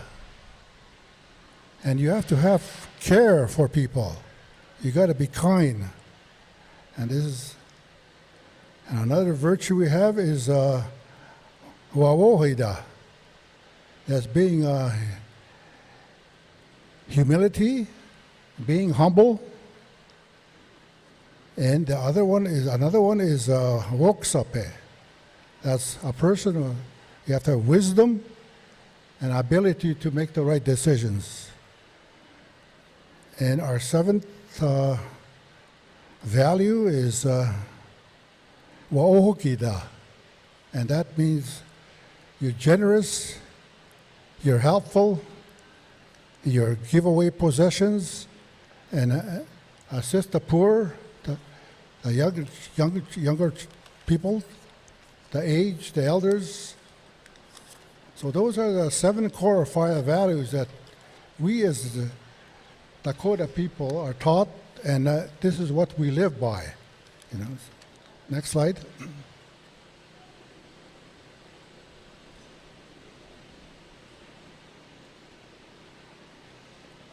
Yeah. Many years ago, times were tough, and there was hard times. People were starving, and the 200s went out, and then that's when the white buffalo calf appeared. And then the white buffalo calf told the people to have a council, and she will come there and bring a pipe or a gift. So this is when the white buffalo calf woman came to our people and presented the red pipe to us. And then with this pipe, she also gifted us 7 ceremonies, 7 sacred ceremonies that we must live by. And with every sacred ceremony, we will have to use the pipe. So this is one of our sacred ceremonies. And here are the ceremonies that we do. The inipi, we call, and in English, I guess they call it the sweat lodge ceremony. And that's a ceremony, the pipe is used there with the bison skull, and, you know, it's one of our ceremonies, sacred ceremonies, is Hemdechiapi. And that's when an individual goes for a vision quest, where he seeks a vision to guide his life. And that's one of the ceremonies. And of course, our most sacred ceremony is the Wiwaying Wachipi. And that's the sun dance. And we practice our sun dances. We have it every summer around June the 21st, the longest day of the year. But that's one of the most powerful days of the year. And that's and another one is Hankayapi. And this is the ceremony that it's the making of relatives. When you adopt another person, or you lose a son and you adopt somebody else. You know. And then there's a ceremony when the Ishna one, which is when the young lady starts her bone time and ready for motherhood. That's when there's a special ceremony for that. And yeah. And there's another ceremony which I've never seen yet. And it's called Topa Wakan Up, which means throw the ball in the air. But the meaning, it doesn't, it's a very sacred ceremony. I read about it, but I've never seen it practiced yet in my life. So, and of course, another ceremony which I haven't experienced or haven't seen is a keeping of the soul. Nakiyu hapi, which after a person passes away, you keep the soul or the spirit for a year and take care of it, and before it goes back to the spirit world. And the spirit world, of course, for us is the Milky Way, the stars. So. Next slide. That's part of my presentation, but our Wichocha, our way of life, is also we do there's medicine wheels, and these are markings of where we had sacred ceremonies. There's medicine wheels from Minneapolis all the way up to Edmonton, Alberta, and our people, after the ceremony, deal with more. So these medicine wheels are very sacred, and they also relate to the stars. And of course, another area that is we have to learn is the star knowledge. And all this are related, like the medicine wheels, the medicine wheel, the star knowledge, and even the Tipi. The Tipi is all circular, and everything in our Wichocha is circular, and those poles mean certain things, and even they start with three poles, and those are very significant areas. I just wanted to mention that, but I don't have enough time to cover it, but that be coming down the road. So, mitakuyapi oas. That's all I have to say for now. Thank you very much. Our next presenter, Lois Standing, is going to talk about the work that she's been doing on the Dakota language, and she is Sai's daughter. Lois?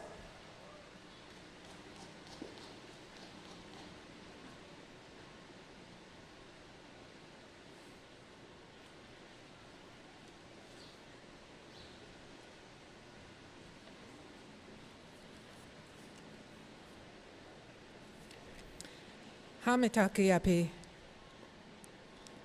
Iushkian wachiakapiye. Wichakpi skawi amakiapiye. Kunshiwaye chaje maku. Wasicho ila Lois Standing amakiapiye. Wakbeten Dakota tioshpaye ayanke hechia tahawahiye. Saskatuno tuwe edwati. Chante washtea nape chiyuzapi. Hello everyone. My English name is Lois Standing. I'm from the Wahpeton Dakota Nation, and I currently reside in Saskatoon, Saskatchewan. And I shake all of your hand with a good heart. It's been a while since I've been back in Saskatoon. I was a student here many years ago, and I remember just not having many spaces where I saw Indigenous people, or there wasn't many cultural events. So I'm really happy to see this event take place right in the center of Toronto, and to come back here and to take part in this event to honor and remember our survivors. And I'd like to thank the Toronto Council Fire Native Culture Center for this opportunity to come here and present along with my father, Sai Standing.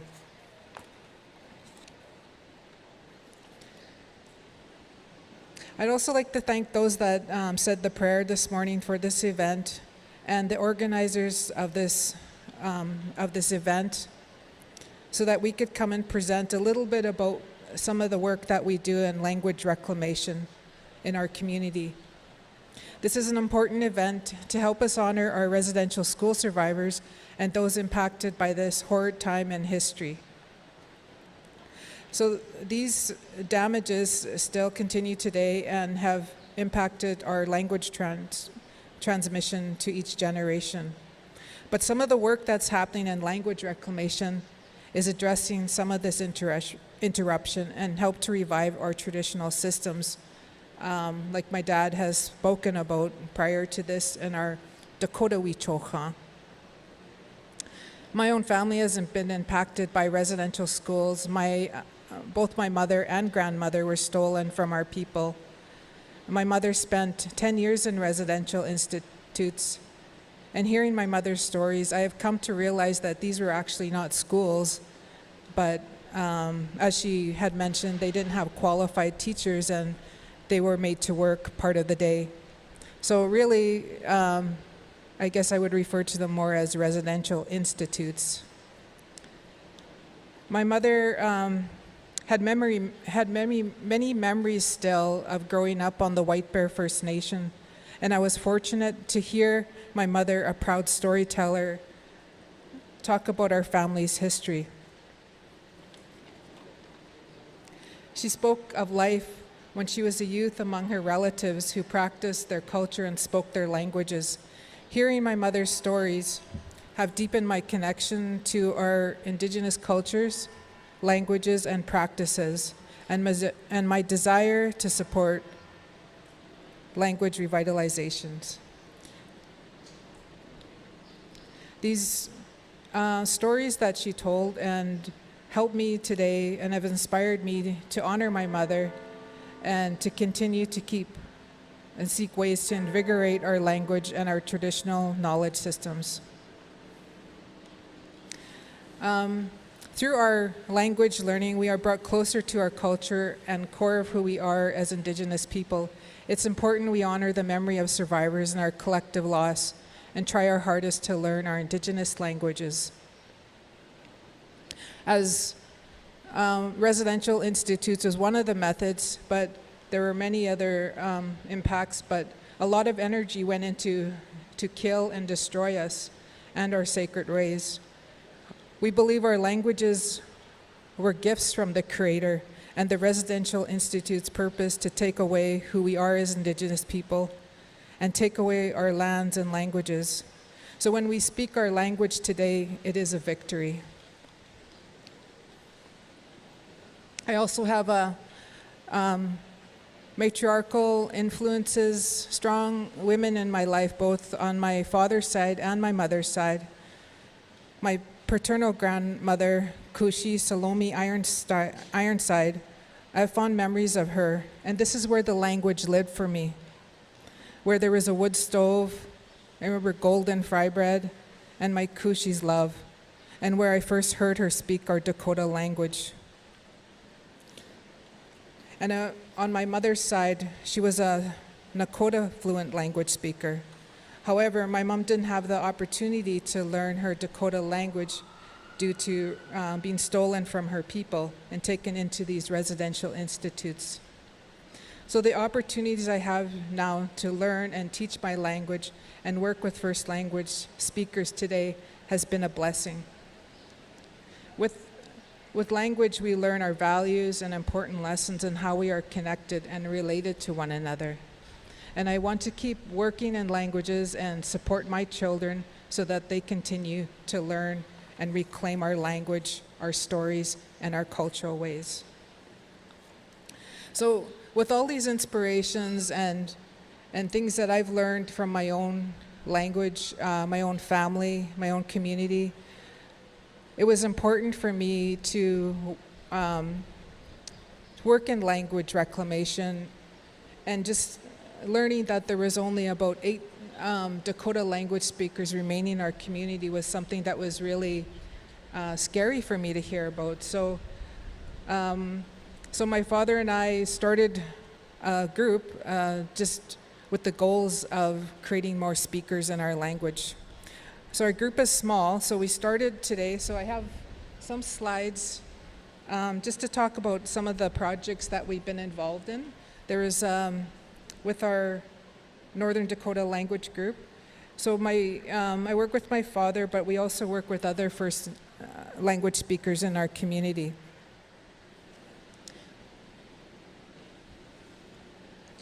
Next slide, please. So we started out with a small group. It was during the pandemic. This was about 5 years ago. And there was really only about 15 of us. So we had some of our first language speakers help teach the language in our community, and whoever wanted to come. We kept, our group was pretty small back then.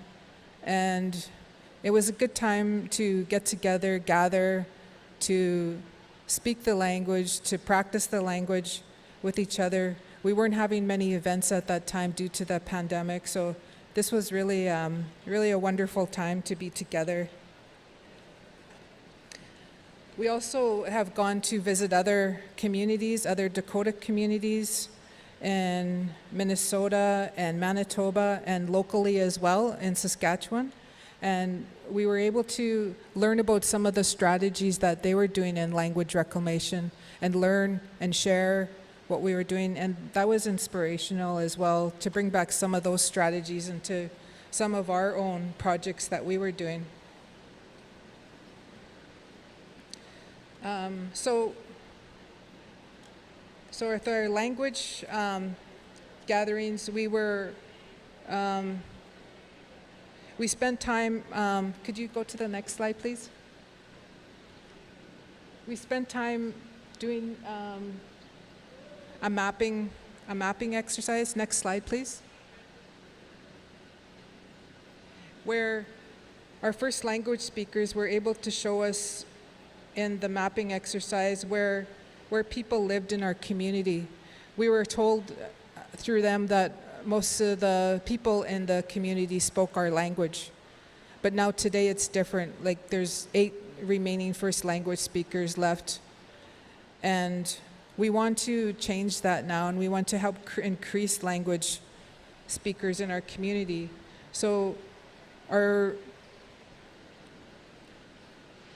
first language speakers, we have Leona Anderson, Cy Standing, and Lucy Vermette, who showed us where ceremonies took place in our community, where the medicine people lived, and who spoke the language in what homes. And that was really interesting to get together to do that. And my daughter, Liara Tutusis, was really instrumental in helping support the language gatherings, gathering information and supporting and learning alongside with everybody else. The elders wanted us to start with our language learning sessions with our Dakota names. For them, that was important because they said that's how we can truly connect with who we are through our Dakota names and also connect us to the universe.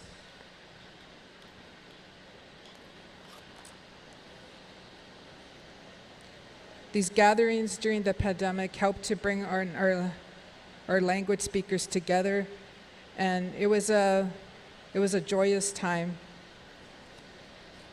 Another project we worked on, could you go to the next slide, please? Was a video project. It was important out of the language learning sessions that the elders wanted to see some of the stories recorded so that in the future the youth are able to go back and listen to how it was in the community when the language is spoken and how people supported each other, how they lived together, and how they thrived together.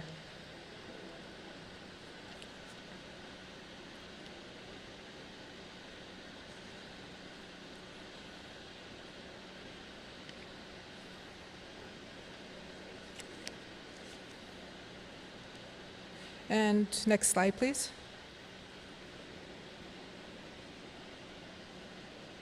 Another project that we've been part of is the Dakota Women and Elders Traditional Governance and Leadership System. So from our projects that we are doing and consulting with the elders in our community, they wanted to look at what traditional governance looked like for Dakota people and how those systems can be used to address some of the concerns today and some of the opportunities. And these took place for about 18 months, and the elders were very important for us in this project, providing their experiences of the historical life in the community. And they had an opportunity, and I just wanted to mention that 3 of the elders that had participated in this project are currently have gone on to the other side now. And the time that we spent with them and hearing their perspective was really valuable. And the video project that we have was really important, and we'll be able to use that in the future to teach and for our community and also for the youth in the schools. Next slide, please. And I wanted to recognize 2 of the elders that were really instrumental in helping us throughout our projects, who have now passed away, is Lucy Vermed and also Leona Anderson. Next slide, please. The next project we have is a book project. We want to be able to help to build resources for people in the community to teach the language to their grandchildren, to their children. So our next project is developing a resource book that can be used in the community or in other Dakota communities.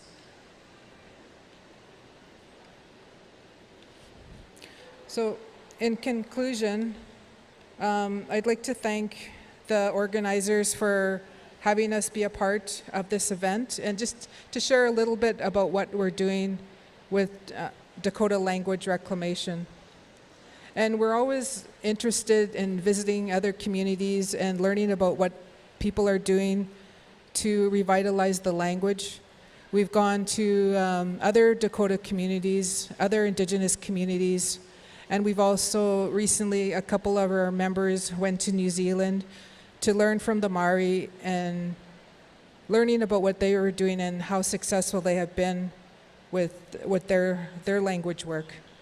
So we're always interested in hearing, and we'll be around for the rest of the day. So if anybody wants to come and share with us your own language learning journey and efforts in language retention in your community, please feel free to come and chat with us, and we'd enjoy meeting you and talking more about it. Thank you very much. Pidamaya.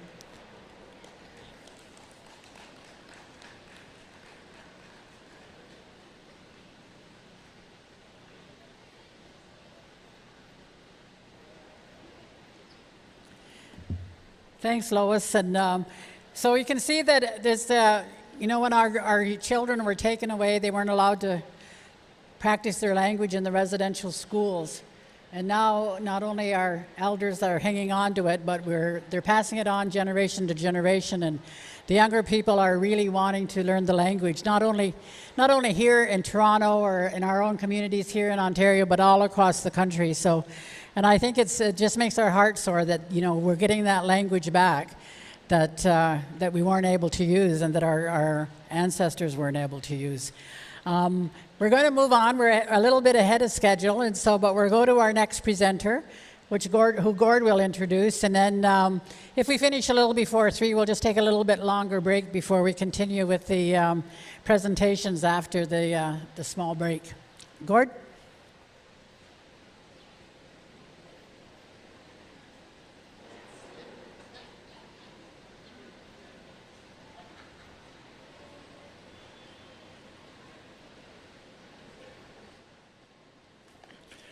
Thank you. I was interested in the process that we heard from our previous speakers, because we're involved in the same kinds of activities, and being able to do the mapping exercise is really important for our communities to be able to do, because most of our communities can't develop an economy just on our reservations.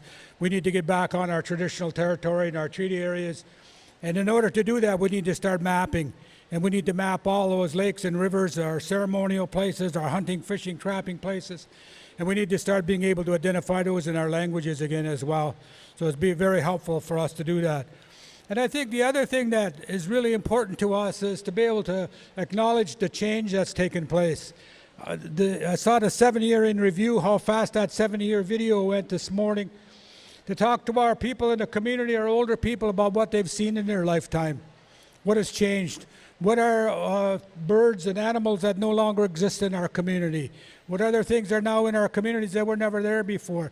And so all of that change that goes on in our world, we need to be able to document, and we need to be able to know, so that we take that forward and we continue to apply that, because we may be in the process of restoration of some of those things that we need to be as part of our world. So I think about all that, because all of the things that we have done, our people have done over the years, and how they have fought. Yes, we've blocked roads, and we've done all kinds of block development and mines and all kinds of areas. But in retrospect, for all the things that we did, we were fighting for clean water. And we weren't just fighting for clean water for ourselves, it was for clean water for everybody. Because that's the mark of a healthy nation, is to be able to have clean drinking water for absolutely everybody. To be able to have the streams and the lakes, to be able to be, so that you can swim in them and you don't have to worry about getting sick from being in them. When we did the things that we did with the air, because the environmental processes around mining and logging and all those things, and again, those weren't just for our people. Everybody benefits from that when we have a clean environment. And I think it's important for us to acknowledge all the good things that have come out of some of those things that we have done to be able to help restore ourselves back to our lands. This afternoon, I'm going to invite Darren McGregor to speak this afternoon. He's known as DJ. He's been around Council Fire for a long time, and that's where I met him.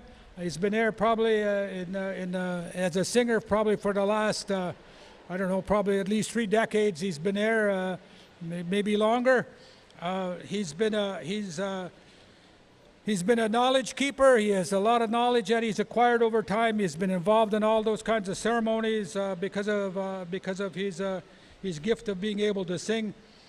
He currently resides and works on the North Shore of Lake Huron. He's a grandfather of 4, and he comes to us as a longtime friend, and ask for him to do his presentation. DJ.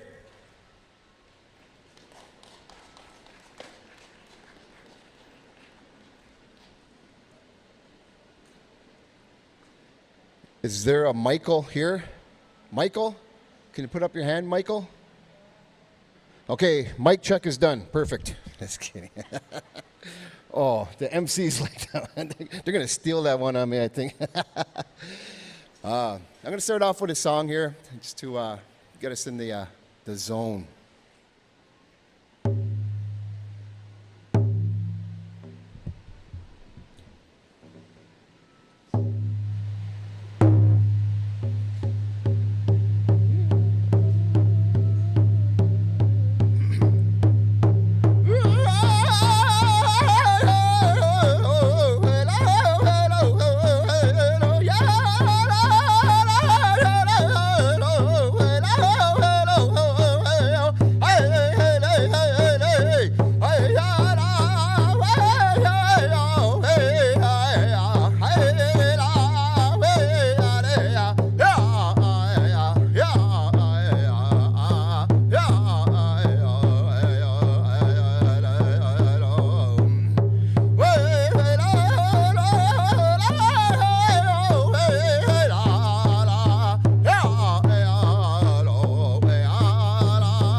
Bonjour, Nanwe, Maganaduk, Hanikinwea, Nimke Beneshi, Indigenous Cause, Ogamaname, Dodem.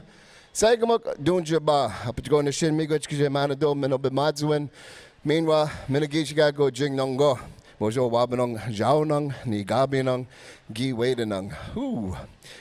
You guys all look good today. You guys are looking awesome out there. Want to acknowledge our residential school survivors, and as well as those ones who didn't make it back. I am the son of a residential school survivor. My mom went to residential school. She has her story. It's not a beautiful story to share, and that's her story. She's ventured off into the spirit realm already, and with her challenges in life, it affected me growing up. So I didn't grow up in a nice little household. I grew up with my mom's challenges in her life, but I grew up with her, and that's what's important to me. My heart goes out to her. So what I'm going to share with you here is teachings of what we say the sacred fire, Shkode. You heard me sing a song. There was no words in that song. It's because I forgot the words. Nah, just kidding. No. It was just a straight vocal chant. Again, when we sing, we express ourselves spiritually through song. The oldest song I ever heard, I started singing back in 1988. Thanks to Council Fire, they came and they taught youth, and I come out there and I started learning, and I've stuck with it ever since. It's been a very important part of my life, and so for 35 years I've been hearing songs, been hearing Cree round dance, hearing powwow songs, Sundance songs, rain dance songs, hand game songs, the Dene, the bird singing, all those beautiful songs, even our Haudenosaunee brothers with the water drum, hearing those songs. The oldest song I ever heard was from one of the teachers who taught me a lot about that shkode, that fire. And he said this song was sung for the fire even before there was drums. They said that this song was sung with just 2 sticks. So if we can think of how long drums have been part of our existence as a species on this planet, whether we're from Turtle Island, Canada, America, whether we're from overseas or whether from other continents all over the world, everybody has a drum. So the song that was sung with 2 sticks. So that's what they say how old the song is. I do not belong to the society that carries that song, so I don't have the rights to share that song with you. But they did share the teachings of the sacred fire. And when we hear that word, Ode, in the language, that means our heart. Ode. And you hear that when I'll put the microphone right to my heart, see if you can hear it.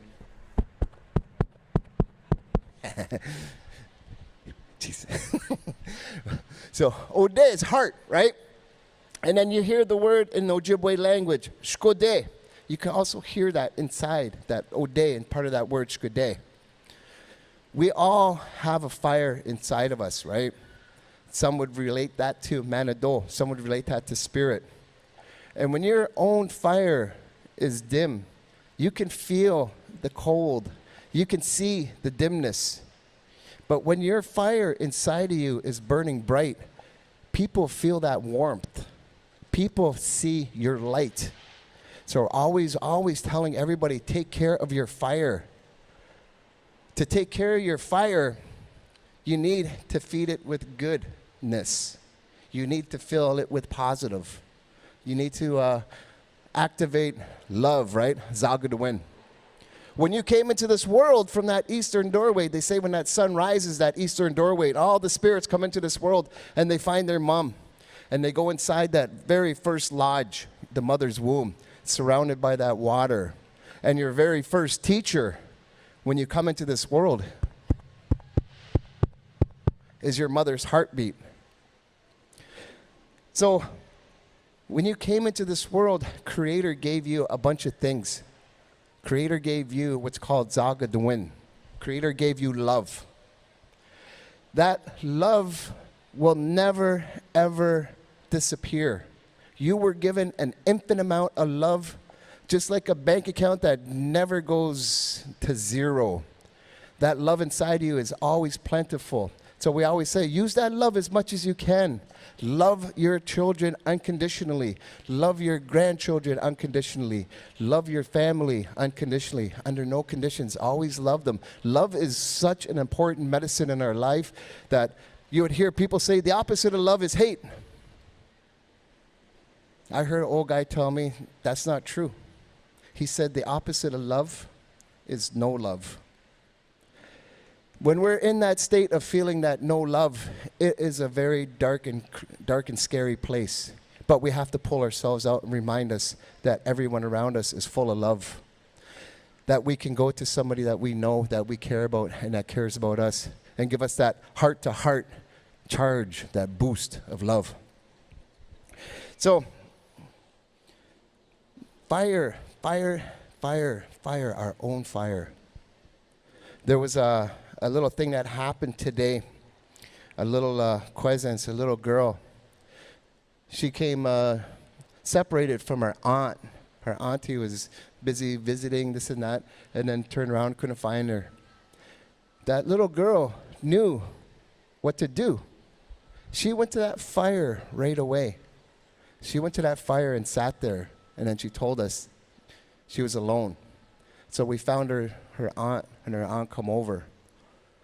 That is just one little lesson we learned today about how important that fire is. September 9th, 1850, a thing happened in Sault Ste. Marie, Baoting. A Robinson-Huron Treaty was signed between the Indigenous peoples, the 21 First Nations up in the North Shore area in the Manitoulin Island. And what was there was pwagans, there was pipes, there was feasts, there was giveaways, the exchanging of gifts. What was also there was a fire. When we think about fire, we know that it was important to our ancestors. They had it at every significant event. They had it at every single ceremony. So here we are in, I think it's a 2024 still? It is, eh? Okay. I have to check every once in a while. Doesn't have it on my watch. We have that. Oh, I got to keep an eye on the time too. We have that fire that's at all these places. I was snagged up there about 20 years ago. This chick from Wiki snagged me up, and we decided that we're gonna get married. And we thought about our life and what's important to us. An important part of us was our culture. Because, as I said, when I started coming to the drum, I started learning more about sweat lodges and fasting. And I started learning more about our identity of who I was as an Anishinaabe, Ojibwe, Odawa, Nadao. I am Ojibwe, Odawa. Those are my nations that are that is my tribes, that I am part of the Anishinaabe nation.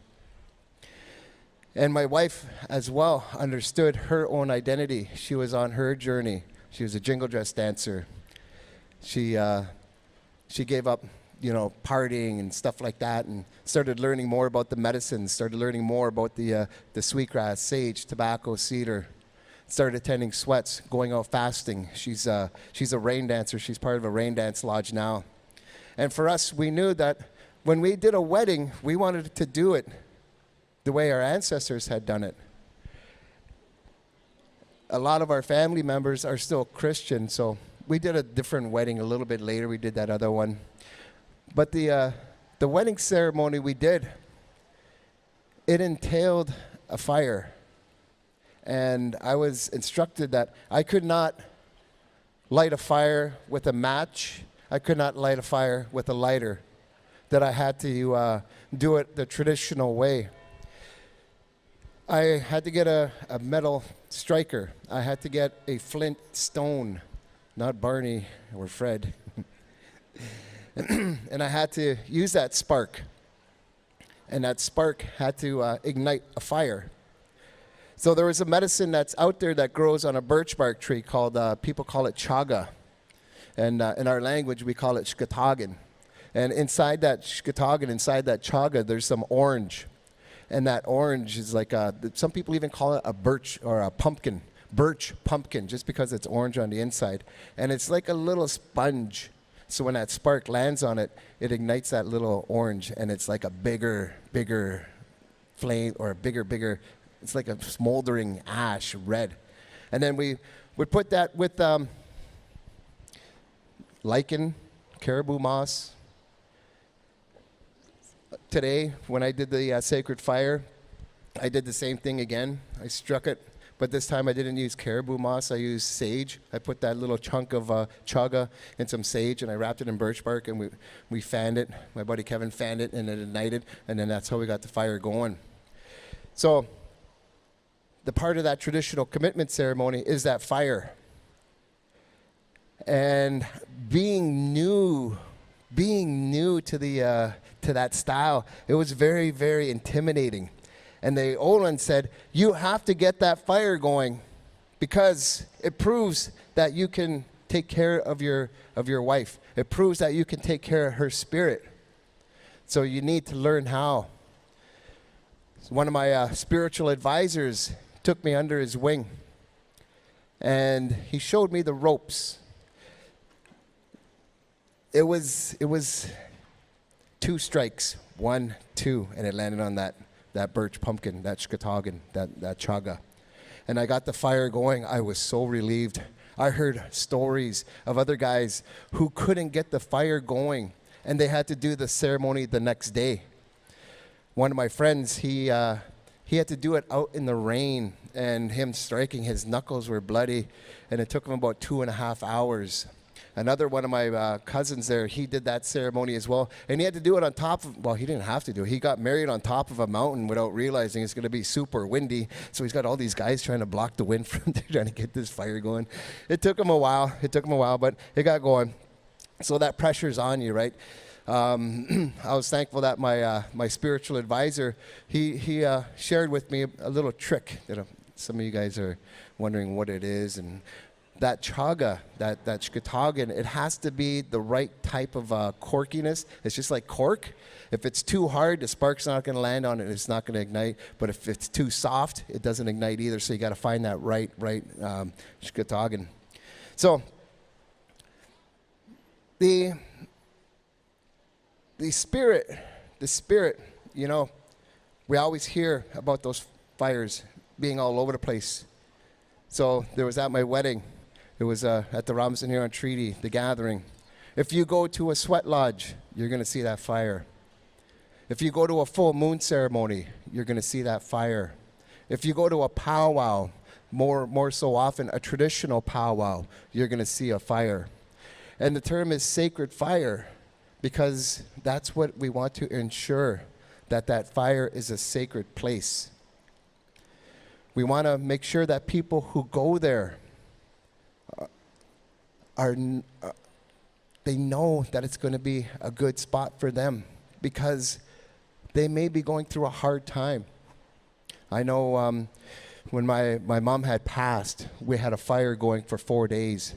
We were feasting her spirit every day. And that fire was such a beautiful comfort that I could go there with my tobacco and talk to her. So when we have the fire going over there, we want to make sure that it is in a safe place as well. We want to make sure that people who go there are going there and they know that their prayers are going to be that much more heartfelt. So when we go to a sacred fire, we always go there with a good mind. We go there with a good heart. And we don't put garbage in that fire. It's not for that intended use. We don't cook hot dogs over that fire, because it's not for that intended use. It's just used for prayer. Some of us may go to a sacred fire for the first time ever and stand there and feel intimidated because they don't know quite what's going on there. You would see there's a bowl. This one here specifically has a bowl of cedar. This one here has a bowl of tobacco. I've been to some traditional powwows where they have sage, cedar, tobacco, and sweetgrass. And sometimes people will put all four in there with their offering and their prayers. People will grab the cedar and they'll put it in, and it crackles. And when that fire crackles, it kind of gets the spirits. We say manado. And for plural, we say manadok.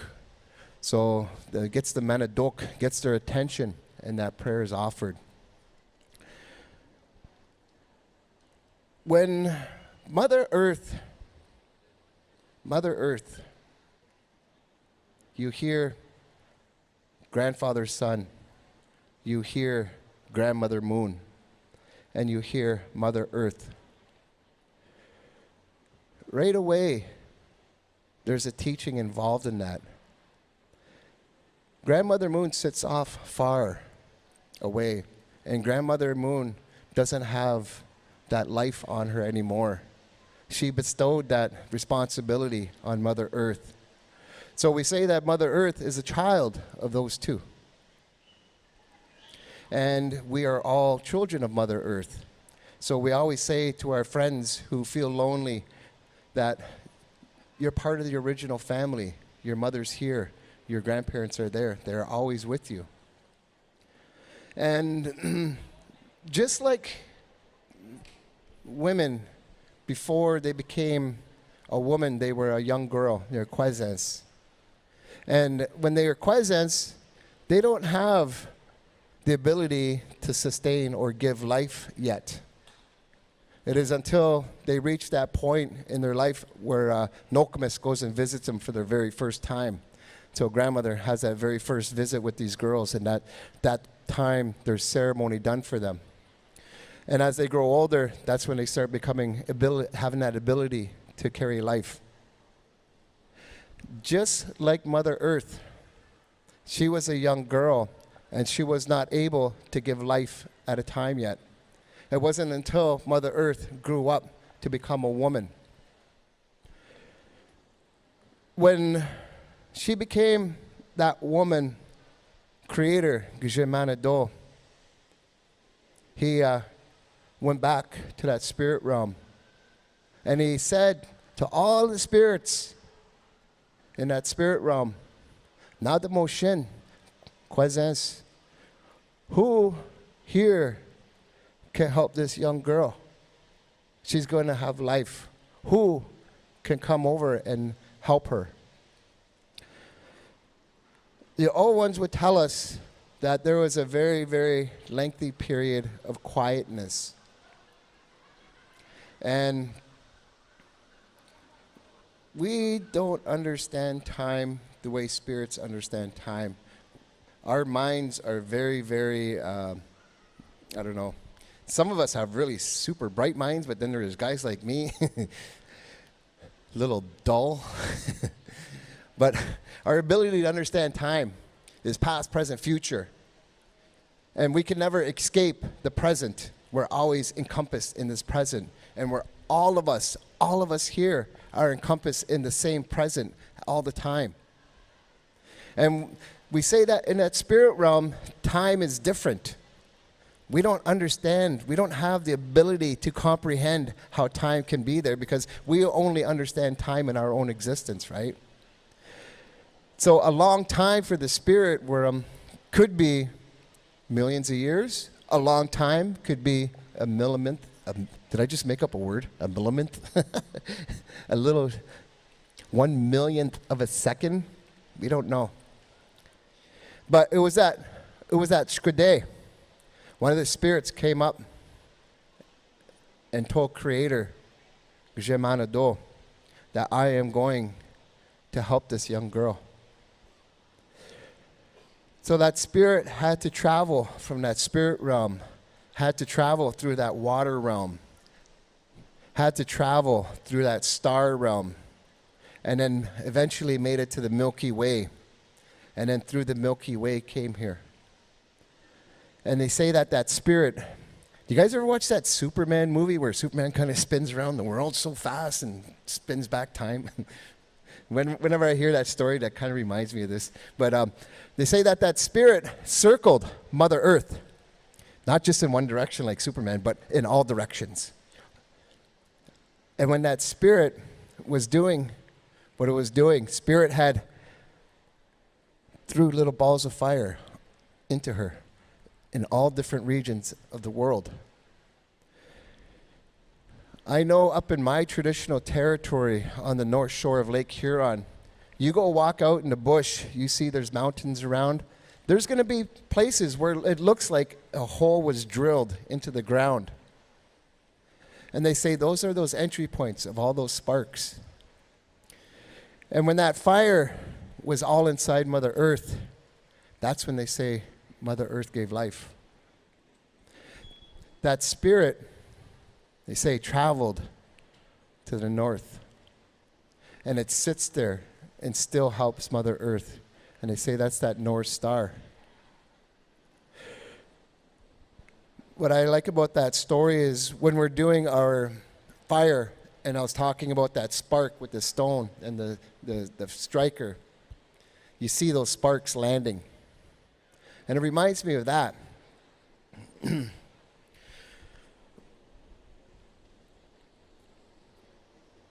There's, what do we say, a term that everybody uses quite often is protocol. And when I heard the creation story for the very first time, it was the Anishinaabe creation story. And the elder, he said, how many of you in this room are Indians? So everybody started putting up their hand, eh? And he said, your creation story starts with the Indian Act. Because after you hear creation story, you're going to be a Anishinaabe. And that made a lot of sense to me, right? Because that document was designed to, you know, what they say, take the Indian out of the child and create this assimilated being that does whatever the government wants them to do. So when I heard that, it reminded me of that. So I wanted to make sure that, oh, I'm going to go on the Anishinaabe side. I don't want to be that Indian in that Indian Act. And after he started saying again, every creation story in this world is true. There are many, many creation stories wherever you go on Mother Earth. I encourage every single one of you to learn your creation story. So we do not say that my creation story is right and yours is wrong. Your creation story is true as well. And that also taught me about protocol. So when I go to sacred fire and there's protocol in place, there may be a firekeeper there already. And they may be Haudenosaunee, and they go around counterclockwise. And Anishinaabe, they go around clockwise. It's not for me to say to this one, you're doing it wrong. I understand that's their truth. That's their way. I respect it. So when we have our sacred fires, we usually go with the protocol that's in place with the firekeepers. This fire here, for instance, we're in a very multicultural, diverse area. So we're not saying only go clockwise, and we're not saying only go counterclockwise. We say go with what your heart tells you. Usually as well, when you go to that fire, if there's somebody offering tobacco, saying their prayers, we give them their space, and we will wait our turn. There are grandmothers who may talk about women who are on their moon cycle. If you're not sure about that, I don't know what to say because I'm not a woman. You have to go talk to the grandmas. You have to go talk to the aunties. They can let you know because that's a woman teaching. And being a Anishinaabe Nene, I don't have the privilege or the right to talk about that ceremony or what they're going through. So you have to talk to a woman about that with moon protocol when it comes to sacred fire.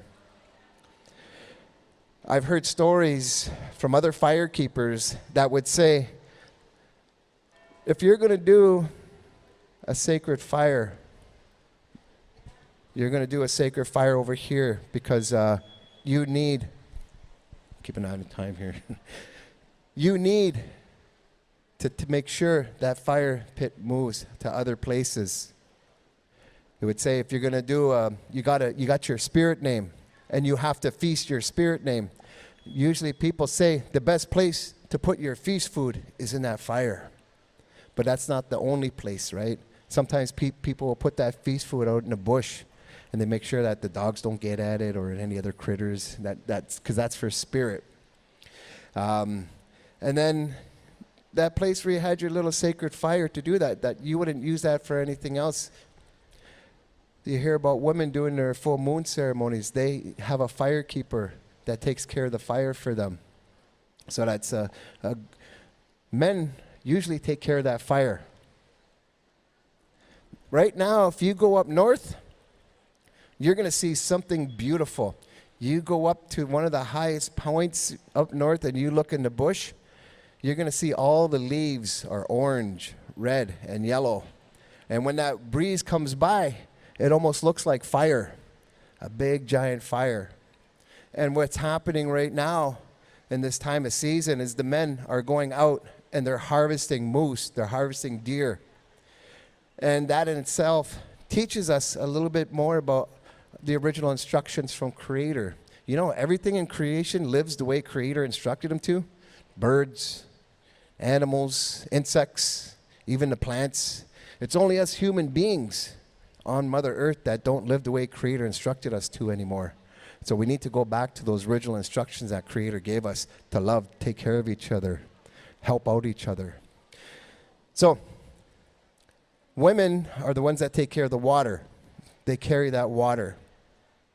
In the springtime, that ice melts and that water flushes out.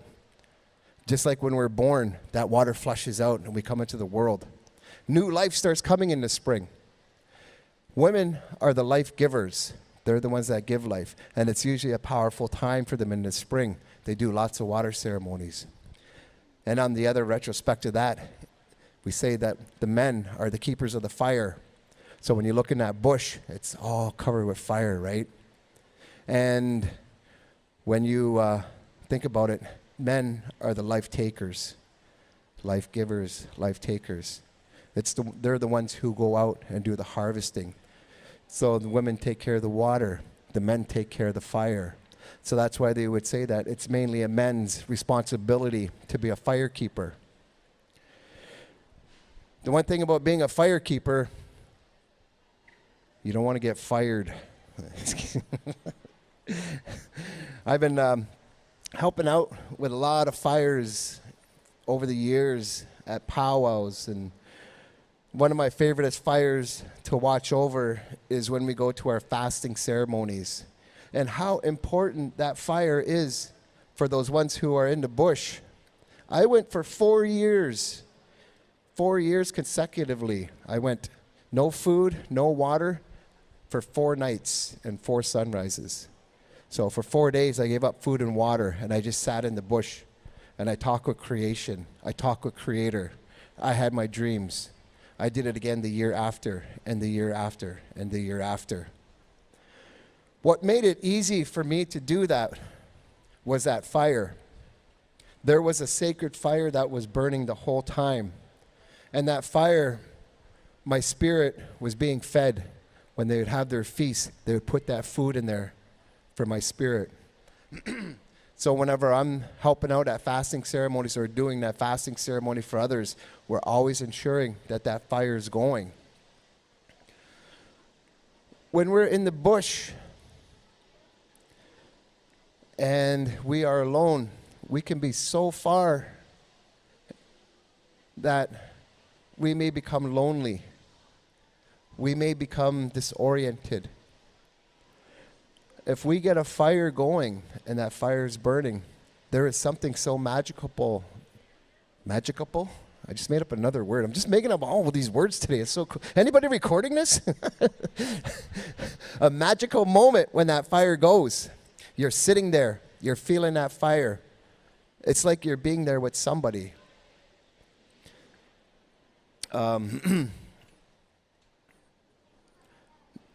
That protocol, again, we say, we follow where we are. We're in somebody's home. We're following those traditions. Go there with that good mind. Go there with that good heart. On the final day, September 30th, the National Day of Truth and Reconciliation, also known as Orange Shirt Day, the Spirit Garden officially opened after 7 years of development. It was an emotional moment as more than 100 residential school survivors became the first to walk through the garden. Let's take a closer look at this significant ceremony. This morning, one of the things that we're going to do is that we're having the former students remember their colleagues and their friends that have passed on. And maybe before we start that process, before I start calling people up, just to remind people, you know, when the TRC started after the federal government apology, there was a large gap that took place, a couple of years before the TRC actually got up and running, and there was a dispute about what role the federal government was going to play in the process. And so what Council Fire decided to do is they decided that they were going to put up their own commission. And they started the process, and they started the interviewing of all of the people that had gone through. And out of that work that was undertaken, recommendations were provided about the services that were required to help with the restitution and recovery of not only individuals but their families as well. Because it's not just individuals who are affected by the residential school, it's our families, it's our extended families, it's our communities and our nations that are impacted by the process as well. So there's been a lot of work that's gone on since that time, and I'm thankful that we're at this stage today, and what we're going to do today is honor those ones who have passed away and have made their journey home, and so we're going to make that happen right now.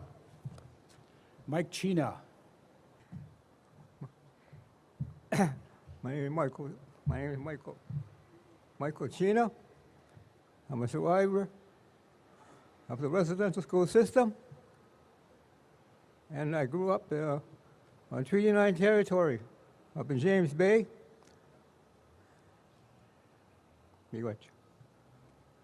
And I traveled with the Truth and Reconciliation Commission for 4 years. I grew up in Moose Factory. I'm Muskego Cree ancestry.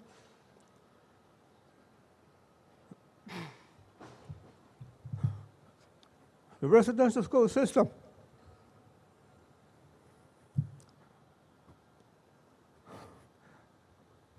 was a national crime and a national secret.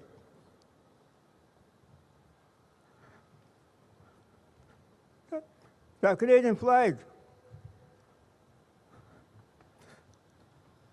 is a symbol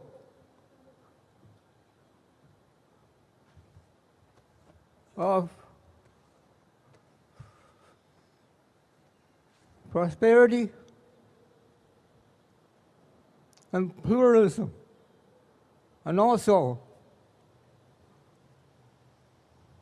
of Indigenous oppression and racial injustice.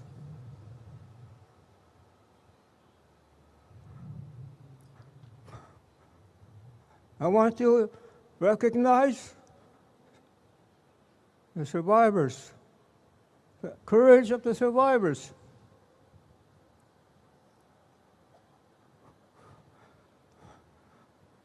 Who carried their childhood wounds into their adult lives. and have lived to tell the truth to this day.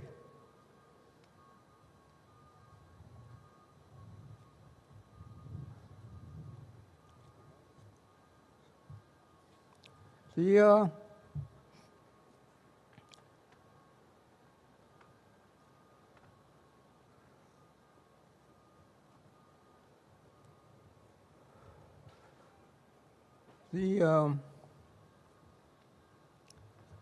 colonial education system has failed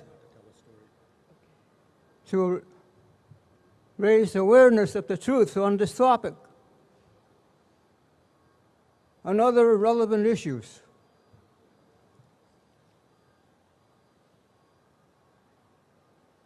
I also want to say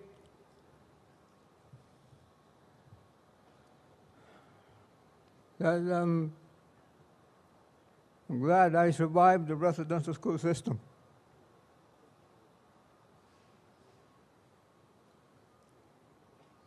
And I want to thank my support system today.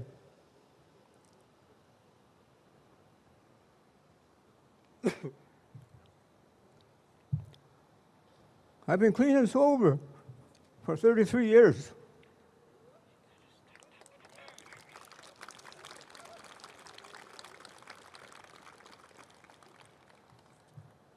And today,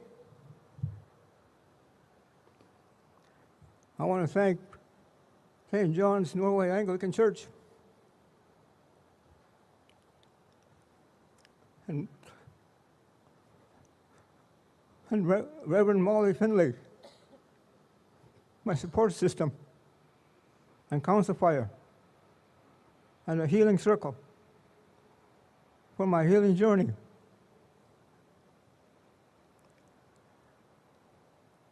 And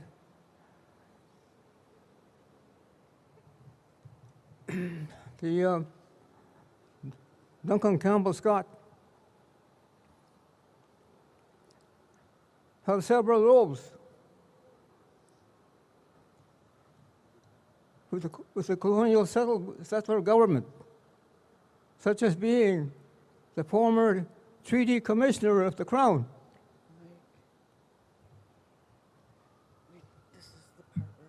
Yeah. And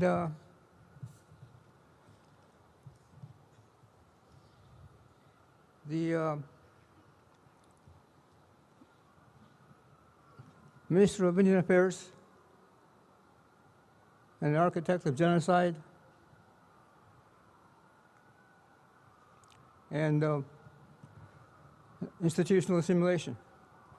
So I'm here to talk about one of the survivors that I have trouble with on the Truth and Reconciliation Commission. His name is Murray Crow. He was from Trout Lake,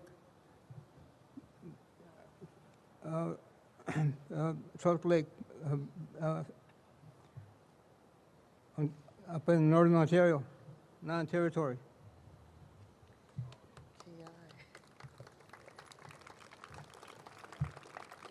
So Murray traveled with me in the Truth and Reconciliation Commission, and he had a bachelor's degree in social work, employed at NAMI-RES.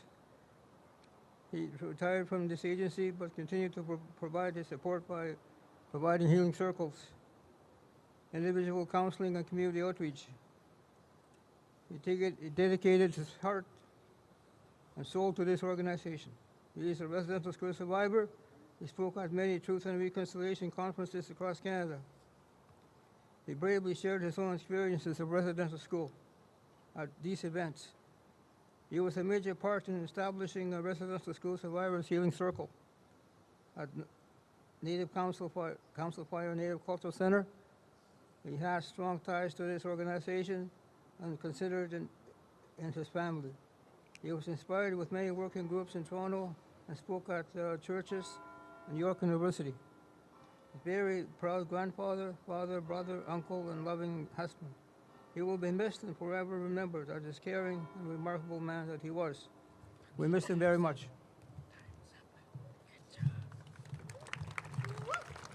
Thank you.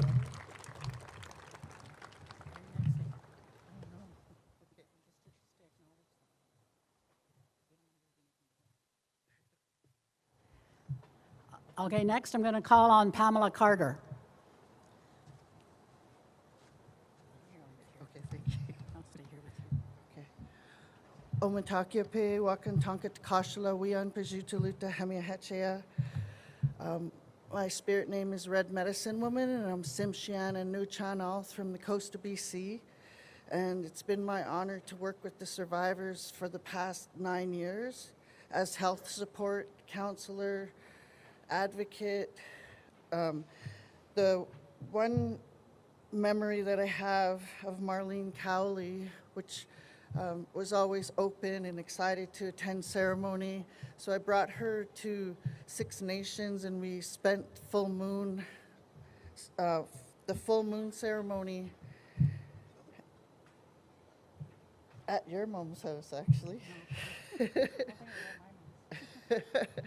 And she was always taught me about the resources in Toronto. She was always connected to the community.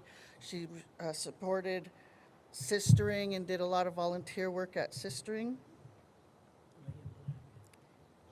I also want to acknowledge William Black, who is from Apatibi, and also Jean Black from Apatibi, who were also survivors that accessed support at Toronto Council Fire. And I always loved working with them. Some days it was every day, some days it was once a week.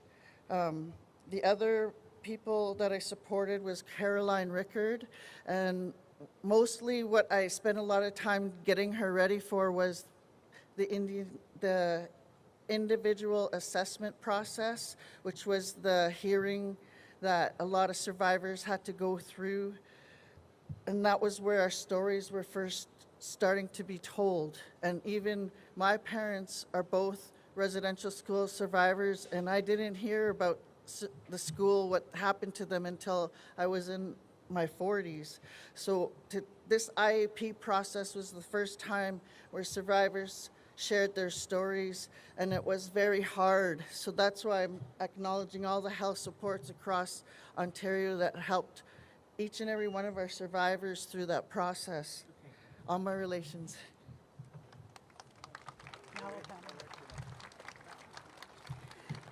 Nyawa Pamela. Next, I want to call up Susie Hunter.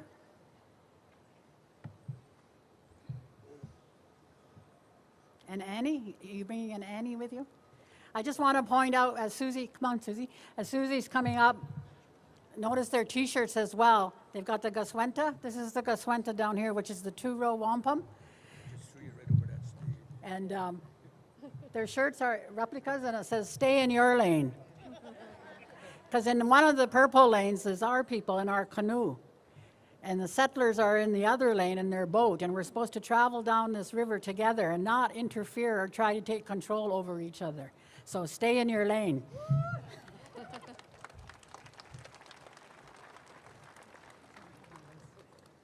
Miigwech, I'm short. My name is Susan Hunter. Susan Hunter Dishinakasan, Piwanagoknoshjin. I'm from Pewanak, and I went to St. Anne's Residential School. I would like to also acknowledge my siblings that have gone on. Agnes Hunter, Elizabeth Jokamolin, and Daniel Hunter. We were always separated only because when I was 6, my brother was 12. So there was a big age difference there. And so by the time I got to high school, my brother was already gone. And so I met him in Toronto when he was 24, and started to get to know him again. And I also met my sister here in Toronto. Agnes was living here too. Elizabeth, I got in touch with her every now and again. So we were always separated by miles. And, but at the same time, we would try and get together during holidays. And my sister Annie here and my sister Agnes, I wish to thank because they kept the family together.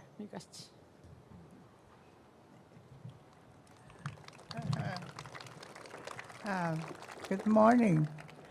My name is Annie, and I'm the middle child of 7. And there's only 3 of us left. And I attended St. Anne's School. I was 7 years old the first time I left. We used to go by a boat, a mission boat that goes all the way up to the Hudson Bay to pick us up. That's the way we traveled the first 3 years of our school, attending school in Port Albany. And I want to mention our mother as well. She was a residential school survivor too. And she only went there 1 year, but that was in 1932. And she was the lucky one. She made it home, and then married my father, and they got married a few years after. And I wanted to mention my other aunties that never made it home. There was 3 of them. There was Lottie, Susan, and Rose. And like there was no, they died and no, there was no, they didn't even tell them what happened to them. And I guess like in the summertime, somebody knew where my grandparents were camping, and what they did is just, I guess they used to have runners up the coast to bring news, and they left a letter on the tree to tell them that her daughters had passed away, and they were expecting them to come back that June, at the end of June, but they never came back. And there was nothing, there was nobody to tell them what happened to them. So we acknowledge those 2. We don't have any pictures of them. Yeah. That's it, you know, and we don't have any pictures of them, but they were like older than my dad. So my dad never went to school, so he lived to be 96 years old. So that's the little story that we have in our families regarding residential schools. Yeah, we know we lost. I regret very much that I married a non-native, and I didn't teach my kids the language. Now they're having a hard time trying to learn it, and myself, like trying to get back to language for them and their kids. So that's where we're at right now. Language is very important. It's really part of who we are. That's all I want to say for now. There's a lot of people to speak yet. Be good. Be good. Thank you for listening. Excellent. Okay. Thank you very much. I'm going to ask Patricia Schuyler if she'll come up now and she'll prepare. And then after that, we're going to have Clara Ludit. So just so know that people can get ready in terms of preparation for speaking. So today, again, we remind people that what we're doing is we're honoring those ones that have passed on, and that we'll continue to be able to hold their memories strong.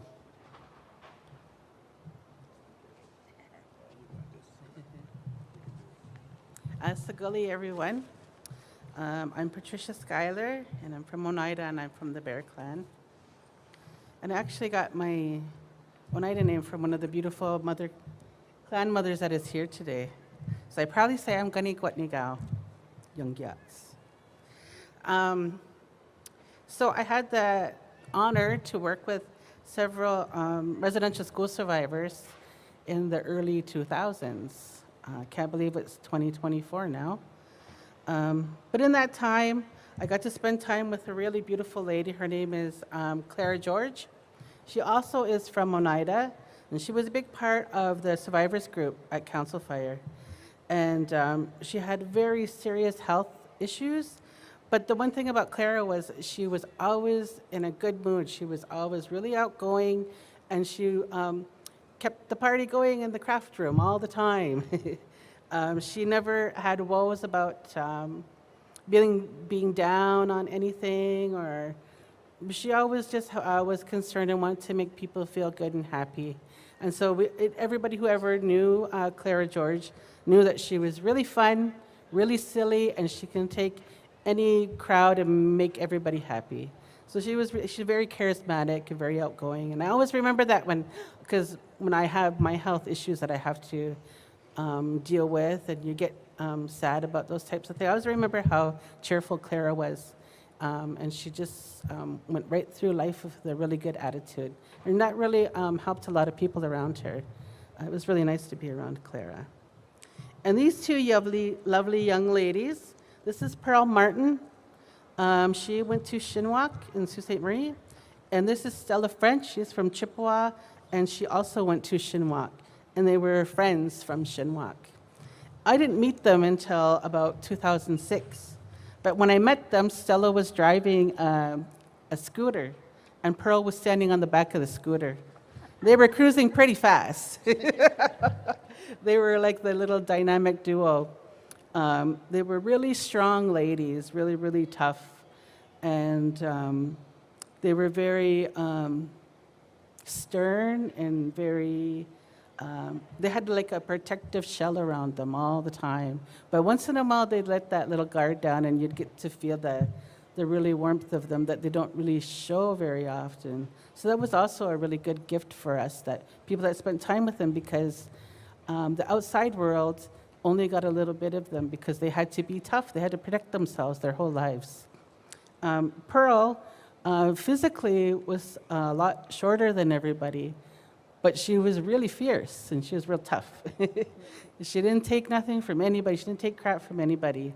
And the same with Stella. Stella French was really good with words, and she was always wanting to share her knowledge with everybody.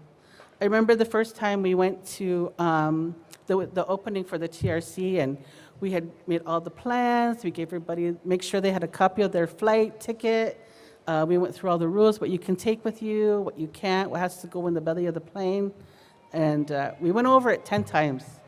Sure enough, Stella dropped her purse, and a jackknife fell out of her purse. I was like, oh, I'm sorry, I didn't know she had that.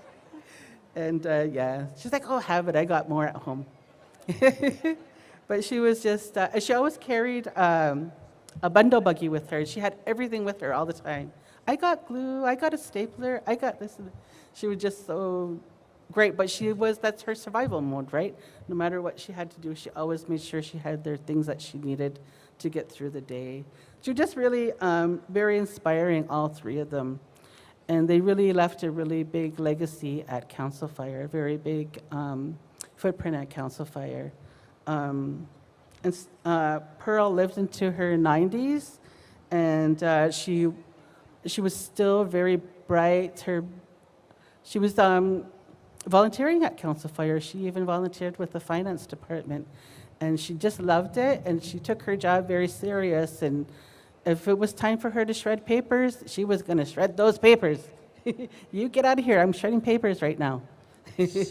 So she was very tough and very bright, and all three of them really contributed to the spirit at Council Fire, and they'll always be with us in the things that we do. They always come with us wherever we go. And I just want to make sure that I acknowledge them over here. And I also want to acknowledge my grandmother. Her name is Gloria Ireland, probably the toughest woman I've ever known besides my three sisters. And it was a result of the mush hole that she became a really tough lady. But I honor her today too as well. And thank you everybody for coming here. This was such a big dream and it actually came true. This is amazing. I'm so happy today. Thank you. Thank you, Patricia.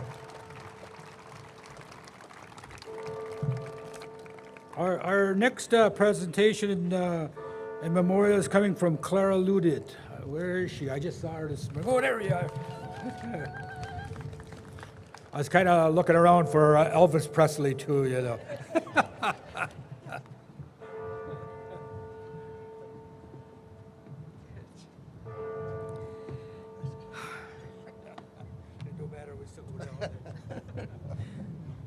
Hi everyone, my name is Clara Ludid. I am from Moose Factory. I've been to 2 residential schools, Fort George, Quebec and Fort Albany. I'm also a 60 scoop. I'm here to memory of my sister Verna. She passed away about 2019. She was one of my younger sisters. I don't have a picture of her, but she looks like me. But she's more stubborn than I am. They tell me I'm stubborn, but I don't think I am. This is my brother Tom.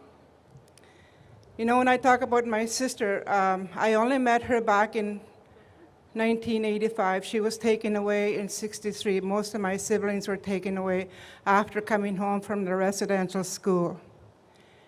And then I never seen them for so many years. But then when I first met them, they were like strangers to me. But I got to know her before she passed. And she was a lovely person. I could talk to her about anything and anywhere. She's a good listener, you know, but she still had that stubbornness. When I tell her to try to do something for herself, she says, I don't have to listen to you. Yeah, that's how she was. Yeah, we were taken away in 1963 after coming back from residential school.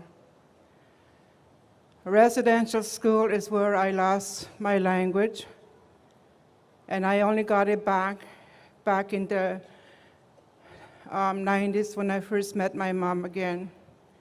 She started talking to me in Cree. Yeah, I never knew my mother till I met her back in the early 90s or late 80s. And that's when I met my sisters and my brothers too. Yeah, but you know, we are the survivors of the residential school. And I did a lot of my healing in the last 12 years since I started going at the council fire. I met a lot of friends, and I have a lot of good friends today. And I have my brother with me here. It's like I said, I'm here for my sister, and I don't have a picture of her, but she's always with me here. Miigwech.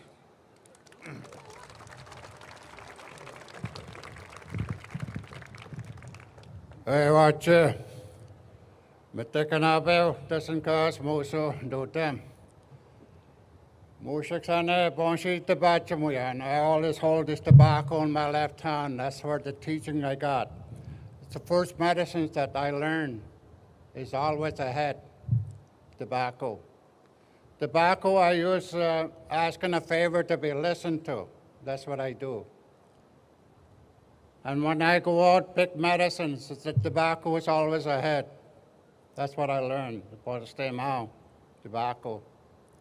It's one of the first medicines that Anishinaabe learned. I lived among the Ojibwe people in Georgian Bay area for many years. They're kind of a little bit short, but it's okay. They're my teachers. They're kind-hearted people that I learned from. And the people that know who I mean by kind-hearted people, the Made people. All I use is stem out. I never went to AA. I never went for counseling. And Tibugo Nuchamek on the land, that's where I did my healing on the land. The sweats, the ceremonies. but I'm not better looking, but I'm still the same. I got my healing. This is my sister Clara. She introduced me as Tom. I call myself Thomas. She knows that. I got 5 sisters and 3 brothers. We've all been in residential school except 2. And we're here today. We're here looking at you people, how beautiful that you are. I always tease these ladies from up north. I call them my old shoes. Because they're so kind today. They're so kind and talking to me all the time. And we lots of laughter, lots of sharing. We listen. That's the main thing to do for your children. Take time for them.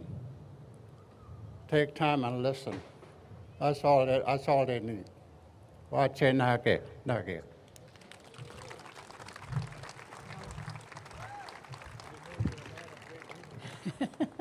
You're still good looking. Our next survivor, Rose Anderson. Rose is also with the Red Bear Singers, I think, right?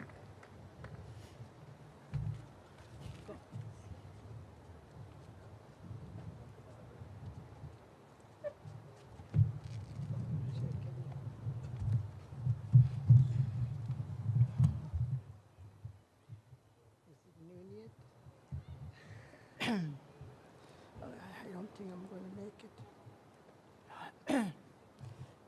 Good morning, everybody.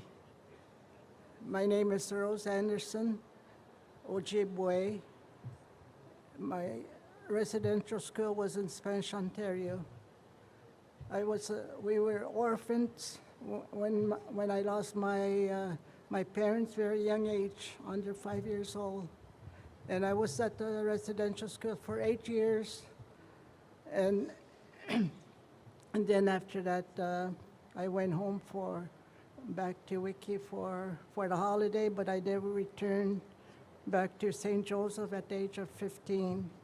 And I only stayed there 1 year. I didn't really live in my own reserve. It was always at St. Joseph. And then at the age of 15, I couldn't stay at home, and I didn't really know anybody. So I made up my mind I was going to leave home. My only one trip I made once was to the States. That's where my older sister was. I just went for a visit, and I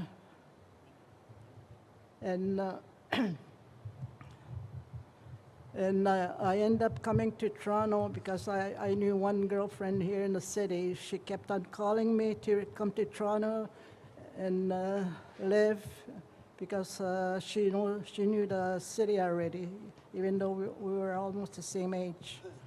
So then when I came, I was at the age of 17 or going on 18. I didn't have no job when I came, but she helped me work in a factory a couple of years. Then at the age of 21, I made up my mind. I worked in a factory. My boss told us ahead of time. It gave us about 1 year to get another job. And then I'm still here. But I'm not going to tell you the whole story, but I'm going to tell you a few things right now. Plus, I had 2 brothers. They're survivors. They were there too also. And both of them were in the U.S. Army. And here's the picture. And here's the youngest one. They were both in the Army for a couple of years, and they lived in the States. And I lost my good friend a year ago. We were both in Council Fire. We were members there same year. After I retired, that's when I found my second place to learn my own culture, which I never I never took before. Here's my friend, Christine Shwana, and she lived here at least 21 years. And the time we lost each other for almost about half, 20 years. Then we met again after 20 years. And she passed on last year. And that's all I'm going to say. Thank you. Miigwech.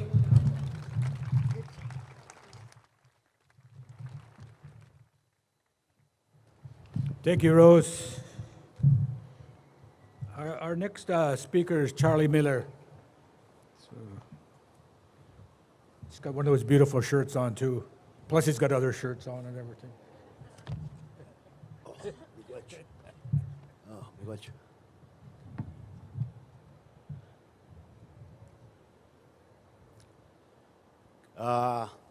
Bonjour. Janet Ishtikas. Wasak Nanjaba. Amek Makwa the Dam, Anishnabe. Pinam Kika, Pita Webenes. Hello, my name is Charles, but they call me Charlie, they call me Chuck, they call me Jazz. Yeah, I'm here to in honor the sister Margaret Trevell, and she was a really kind lady. Actually, all the ladies that I know are very kind ladies. They come from the residential school. But Margaret was a relative through marriage, and as they say, mikanigane, hey, we're all related. Huh? So for me, she was kind enough to take me out for dinner one day, you know, and have a little chit chat. I didn't know we were related through marriages, but that's the way we are. We don't know, you know, because we hardly see each other. I probably got relatives, well, I do, way out in Halifax and Vancouver, you know, but I haven't even met, don't even know. But we know they're there, eh? So I say miigwech, and Margaret was a very, very friendly, happy, go lucky person. She really, truly was. And I miss them all, you know, because I'm one of the ones who just happened to overhear that they were going to start up a residential school survivors circle. And I've been there with them ever since, thanks to Andrea and Toronto Council Fire and the board to continue to have us there. Miigwech, everybody. Aha.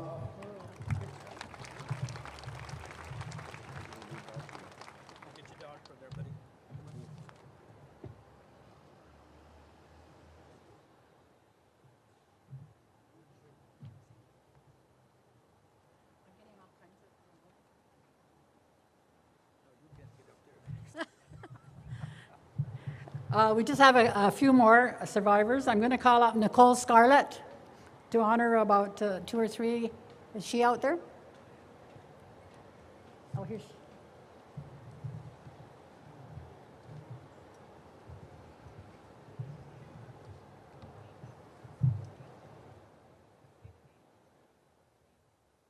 I can't hear you.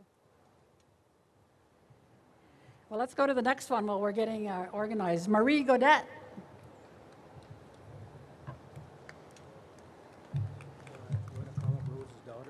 And I think Rose Logan's daughter is coming with her. Oh, okay. Did Marie come up to the... I'm Marie. Oh. And you were the daughter? I'm the daughter of Rose Logan. Oh. And your name is Marie? Marie Gadet. Well, Gee, we are already on the list. We all had this discussion. Somebody come over and said, can we put Rose's daughter on? We said, sure, we'll put her on with Marie. We didn't know we were one and the same.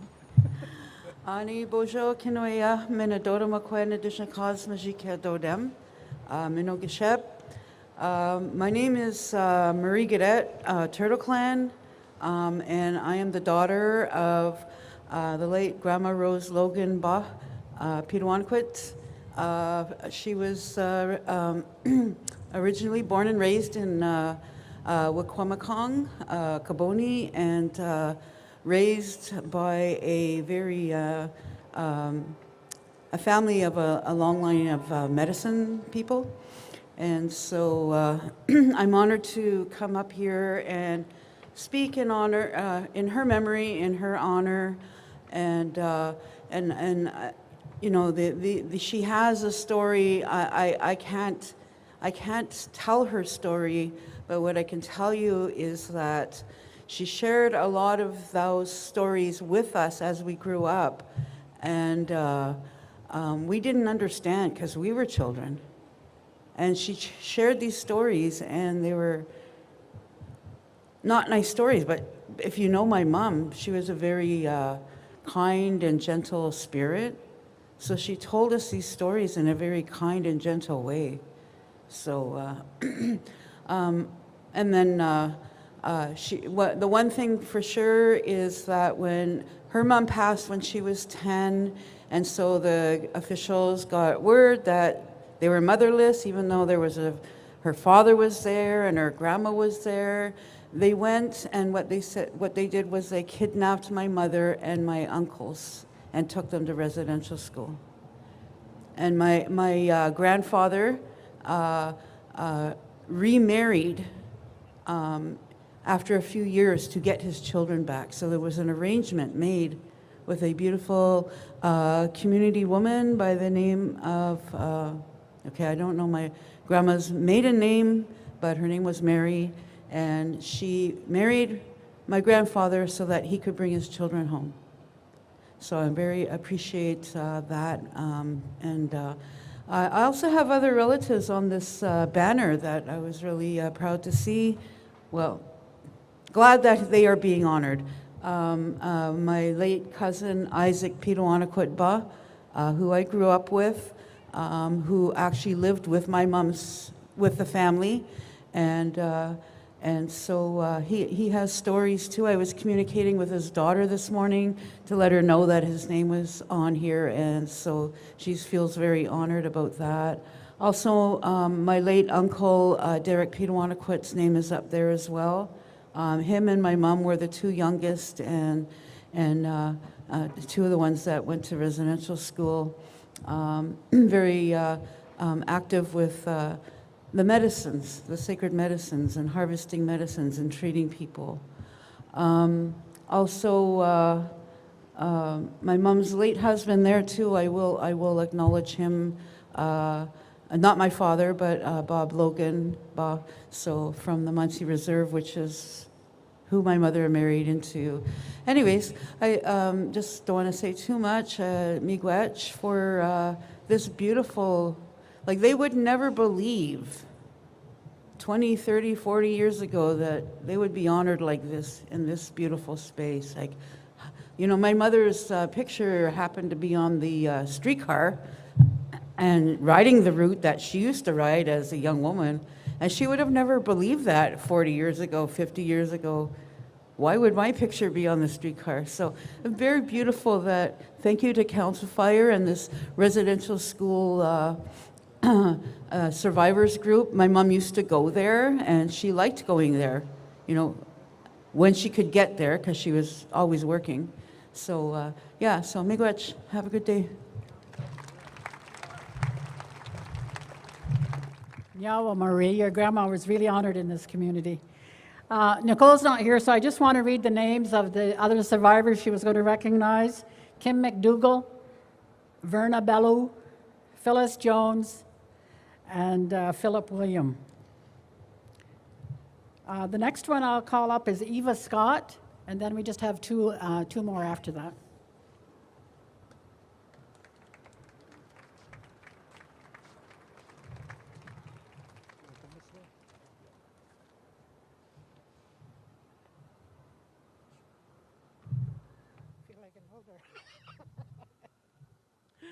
Wajay, good morning. My name is Eva Scott. I'm from Fort Albany First Nation. I am the child of the residential school survivors, and both my parents, my mom, my late dad, and I'm also the niece of my my late auntie, Christine Evelyn Scott. She passed back in October 14, 2015. And I am very honored to stand here today to acknowledge her, to honor her, her spirit, who she was. My auntie had a big heart. She always had a good sense of humor.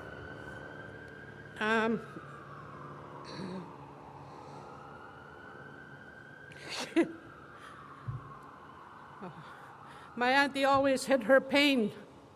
She never showed it. And I don't think she ever talked to me about her, what happened, what she encountered at the residential school.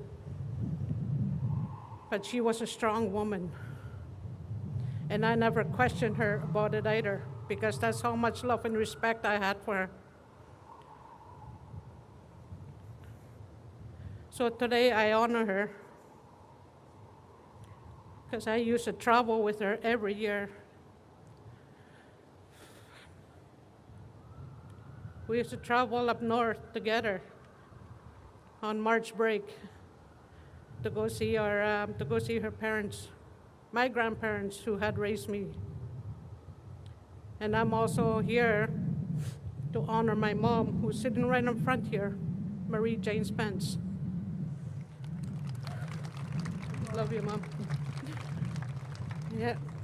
And I would like to say Gitchamingoch for asking me to stand here on behalf of my late auntie, Christine Evelyn Scott. We love her and we miss her dearly until we meet again in one day. Aho, Gitchamingoch.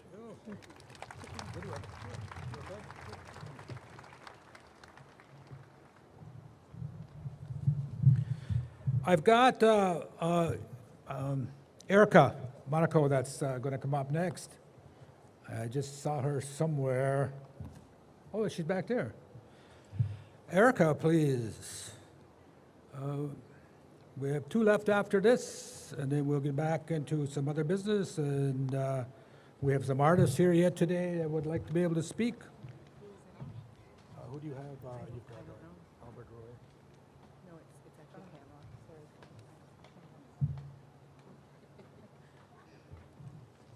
What's the switch?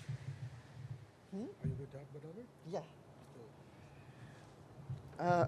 Albert Roy was a strong man that he had his own business his whole life. And when he became on pension, he, because he didn't pay CPP, he wasn't supported by pension.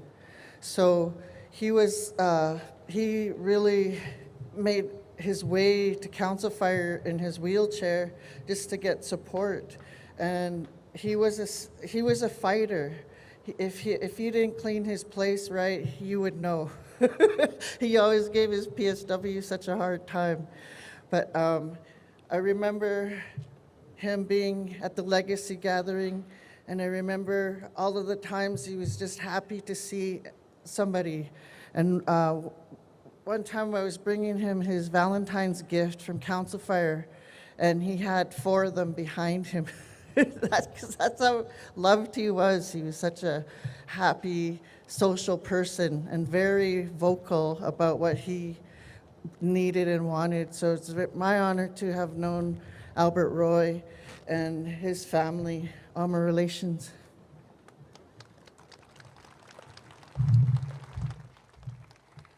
Okay, the last one I'll call up is Andrea to make recognitions of some other survivors.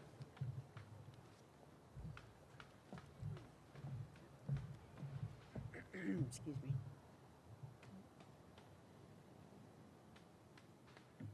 You'd think I was going to be expecting an award or saying awards. You know, it's really important that why we're here is because of all these individuals, you know, and this became possible of just reflecting. And it started in the late 90s is what I was saying. So I think I won't go for each of you for recognizing, because I work with every one of them. And you know, you forget about them passing on you, and you can see the moments and the stuff that you had that engagement with them. So the individuals that I do have, One of them is Grafton Antone. Grafton was Oneida, still Oneida, but in a different place, and was really instrumental working alongside of Andrew. And while they both, they were both ministers from the dark side, they come and did the good side, to the good side at the same time. So I really appreciate that, and want to acknowledge for his kindness, and he was like a counsel for me, because when I wanted to complain or I wanted to, he was always there for me. Also want to acknowledge Mary Roy. Mary Roy was a Anishinaabe Kwe from Wickwamakan. She couldn't hear nothing, right? She was so funny, and she'd come in with her, they would do their sewing at the time. She'd come in and she'd bring this music, the tape of her husband's, he was from Newfoundland, and I'd go by there and think, what is that?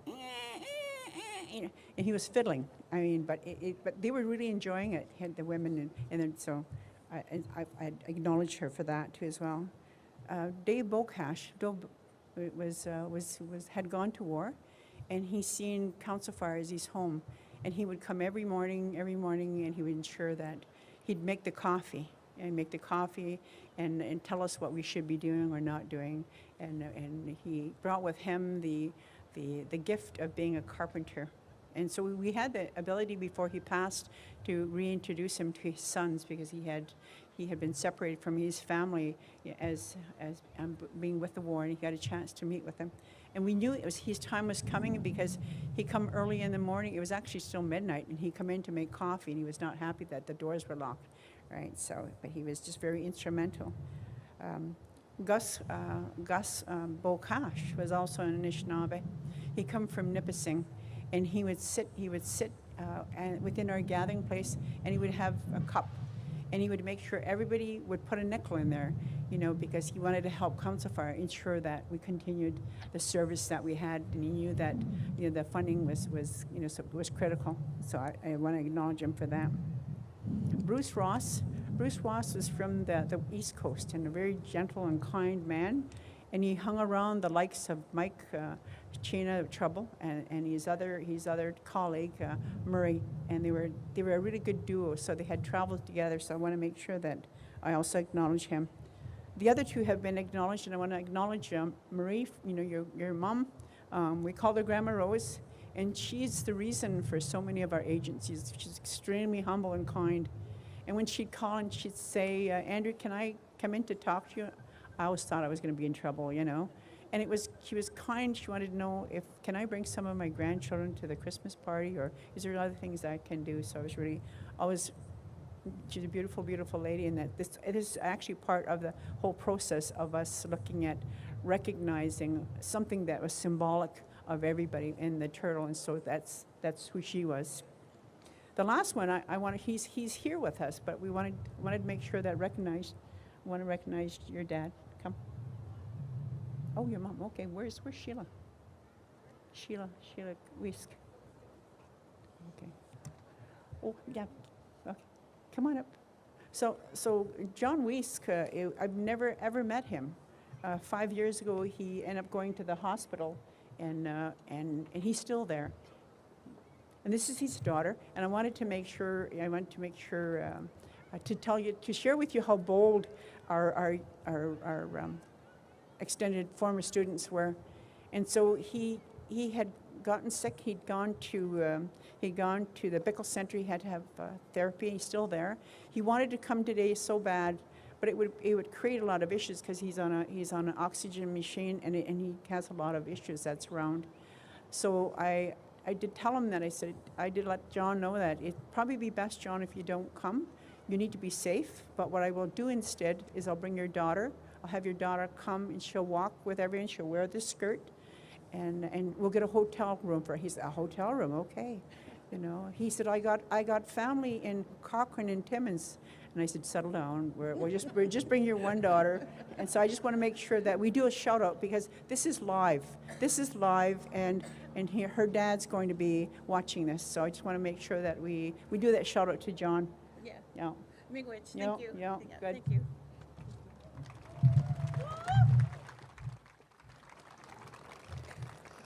Nyawa, Andrea. You know, I just wanted to say that the legacy gatherings, we've been holding them here since 2017.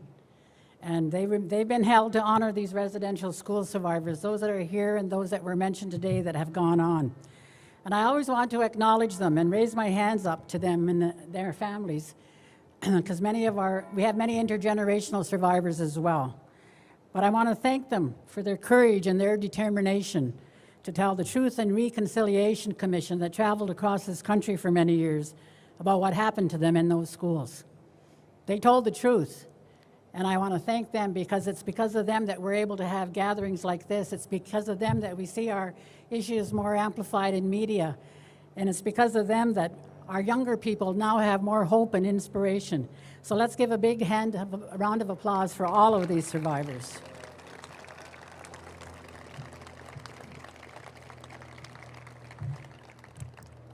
I want to talk a bit about the Truth and Reconciliation Commission.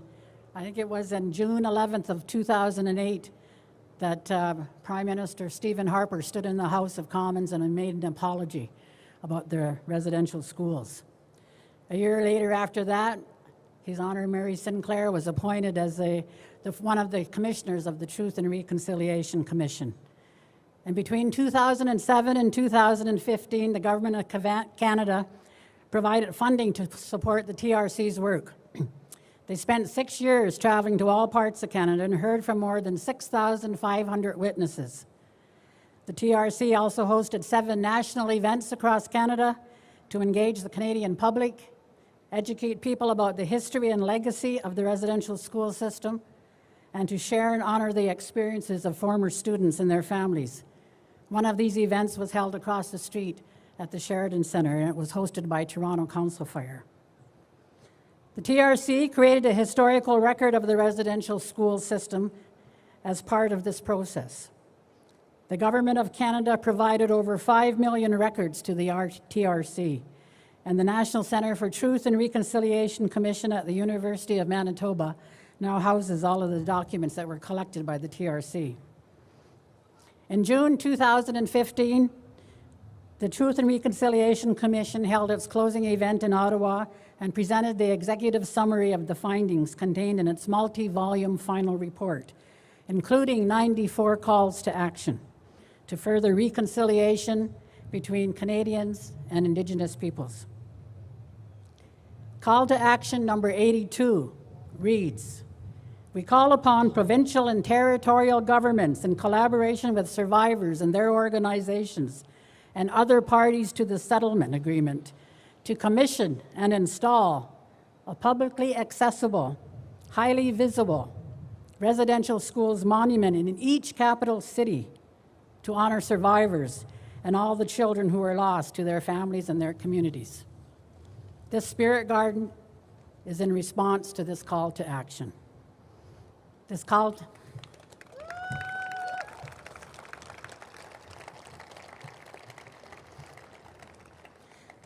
to action, however, is still in progress because we got more than one capital city in this country.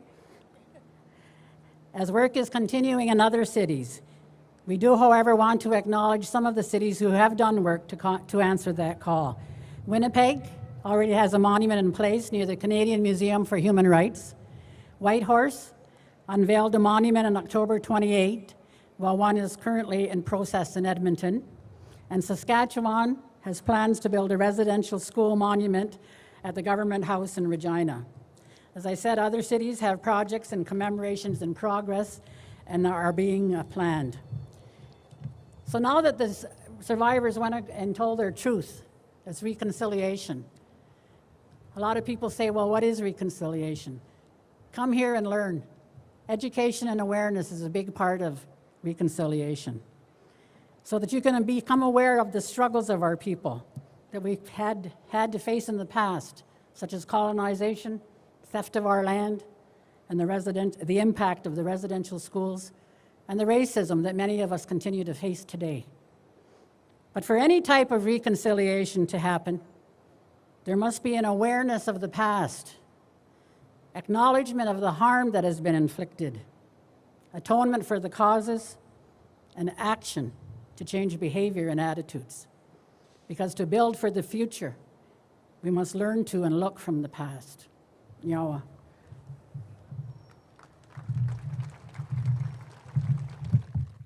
Thank you, Eva. Just so there is some clarity, the spirit garden process that's gone on here in the building is beyond that TRC recommendation number 82. Most of those have been monuments of some kind, but this is probably what I would call a landmark. It's something that's going to continuously evolve, and it's where people are at. It's about the things that are important in our world that are not in other places. Monuments are made to people and to events that take place.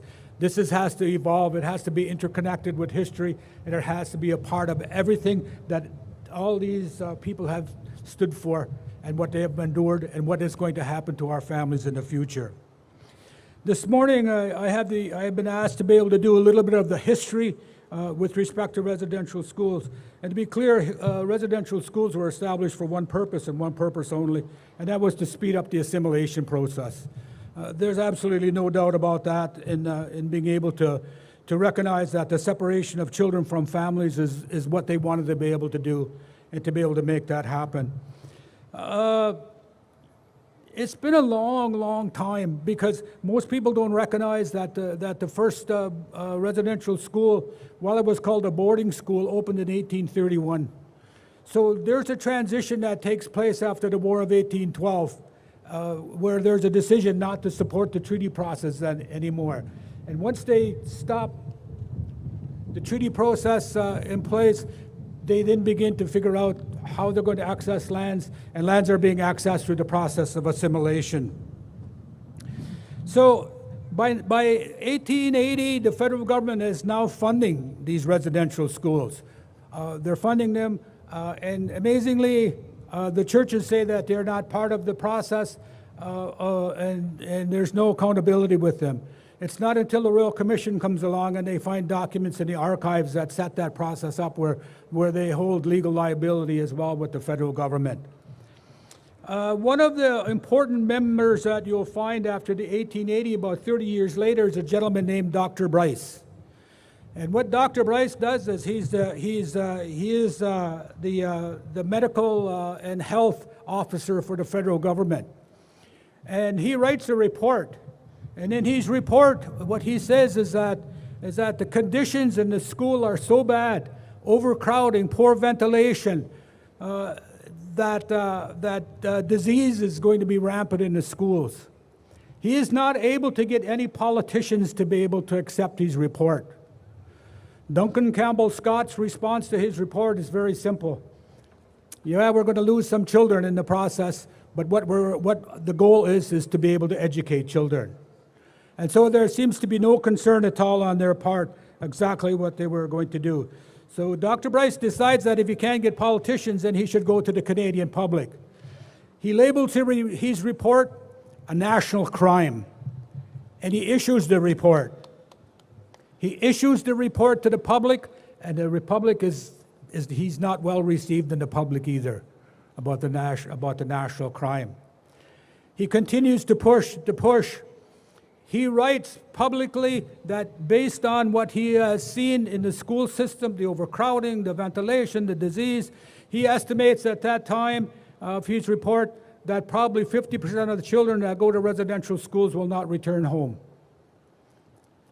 Later on, when we get the reports out of the TRC, they estimated that 40% of the children never came home. So those conditions that were there is part of the culpability that Canada accepted. We had a hard time getting this on any agenda, the residential schools. And it's only after Mount Cashel took place, the boys' school, where there was public inquiries into the abuse that took place by the church at that particular time, where were we able to get anything from the federal government. We went to the Royal Commission on Aboriginal People, to George Erasmus and Justice. Oh, I had his name right on the tip of my tongue too. And we asked them if they would commission a report, a special report on residential schools. Well, after a long debate with them and after a series of meetings with them, they agreed. The report that they released was called Breaking the Silence. And so Breaking the Silence became the first national document, stories written by our people about what happened to them during the residential school that they attended. Now, that didn't get a lot of traction either, believe it or not, and even the Royal Commission didn't get a lot of traction for the amount of time and effort that was spent talking to people about the conditions in our communities, about all of the things that were going on that were problematic in our world. Didn't get a lot of traction. In fact, the federal government, at the end of the day, raised up the report and said, this amount of money that we spent on this, think about how many houses we could have built. And so a whole report, the Royal Commission report just gets shelved. But one of the things that we kept alive out of that was the Breaking Silence report. And so we kept on pushing that report. What was really significant was that there was a series now of lawsuits that started from that discussion. And they sprang up all over the place. Loss of culture, loss of language, the abuse parts of it. All those things started. And so 10 years or so after we were able to get the release of the document Breaking the Silence, by 10 years there was a settlement offer that was on the table, and the settlement process started. Whether you agree or disagree with the settlement process, it was something that was negotiated, and it was negotiated by a small group of people based on the legal avenues that were already and parameters that were already set by those people who had taken out those particular lawsuits. There are still some lawsuits that are still pending that have not been resolved. The process that occurs once that happens and the TRC starts is very significant because it's our opportunity for our people to tell our story. Canada calls it a dark chapter. It is not a dark chapter. It's Canadians' history.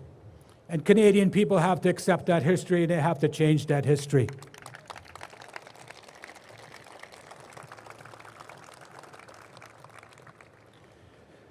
There's a long road to recovery for our people from all of those things that have taken place, but we're well on the way. And you heard from speakers this morning, they stand here, they use their voice, and that's phenomenal to be able to get up and to be able to speak to a crowd, for the amount of times and the things that they have endured in their lives. And so I acknowledge them for that. I said this morning, residential school had a far-reaching impact because it didn't just impact the ones that were taken. In the reports in public that happen in Canadian society, parents who lose children, their chances of staying together are only about 15%.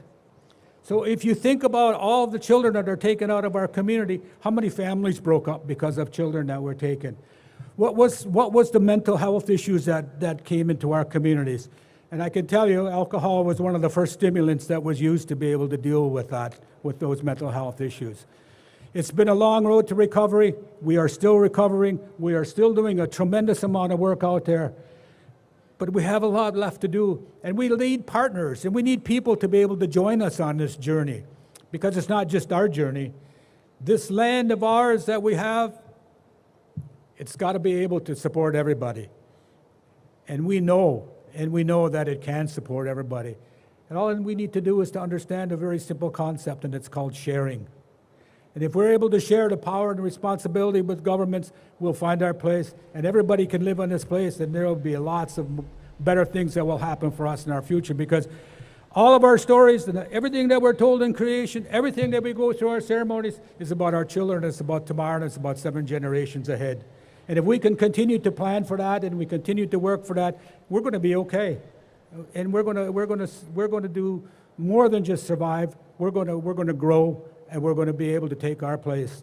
And again, we need a lot of help and support to be able to do that, but we are there and we are growing. And so again, thank you to the residential school former students for their continual work that they do, and the building of our families is an essential part. So that's our history, good, bad, and the ugly, but it's our history, and that one we take and we work with it and we keep moving forward.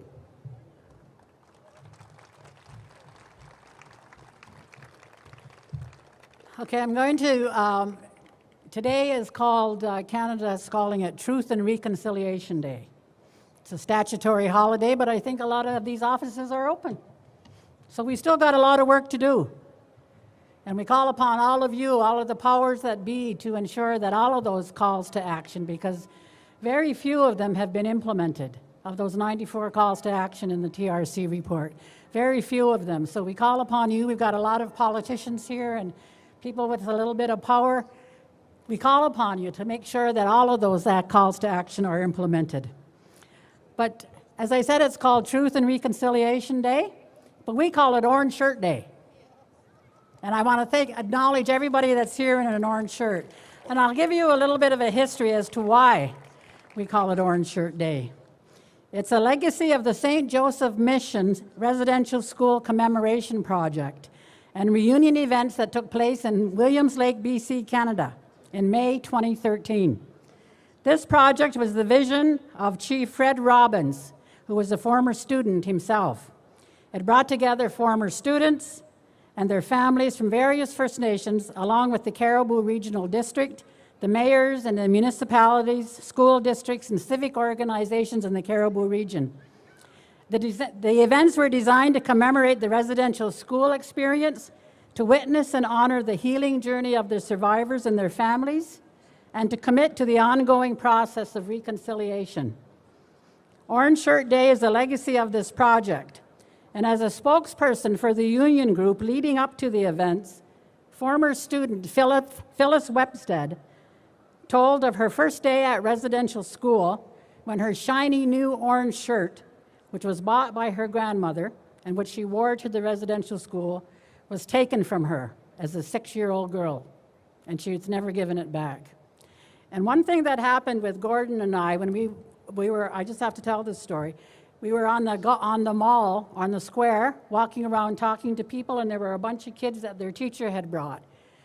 And Gord said, well, what does Orange Shirt Day mean to you? And she told us the story of Philip Webstead. She was only about, what, 8 years old? 7 or 8 years old. And her teacher goes, yes. So the message is getting out there. And the annual Orange Shirt Day on September 30th opens the door to global conversations on all aspects of residential school. It's an opportunity to create meaningful discussion about the effects and the legacy that's been left behind. It's a day for survivors to be reaffirmed that they matter, and so do those that have been affected. Every child matters, even if they are an adult from now on.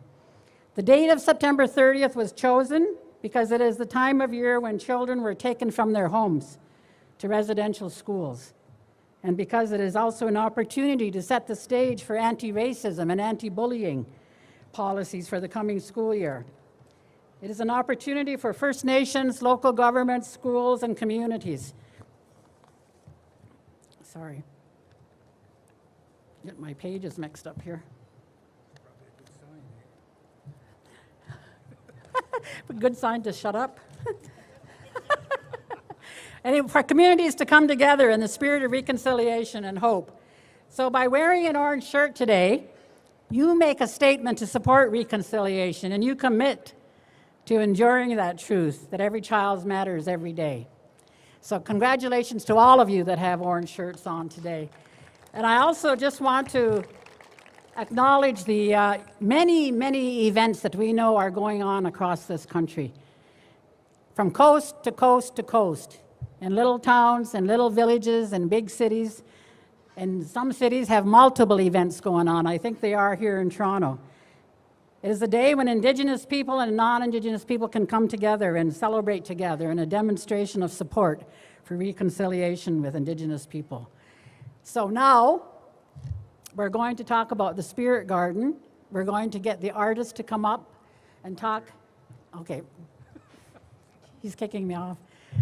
Okay, I'm turning it over to Gord. In the course of our presentations, you've heard from some of the artists. You've heard from some of the designers, the engineers, the companies that are building this process. So we want to be able to take a couple of minutes and be able to have them this morning also come up and have a few words to be able to say at this particular time. So our first speaker this morning is Solomon King, Neashiniming. Okay, I got it right. But I always say Nawash, but it's growing up we call it Cape Croker. So there's many names for him, but he's the artist, and he's been performing here, and he's been doing his workshops have been full every day. And so I'm going to ask Solomon for a few words this morning about Turtle.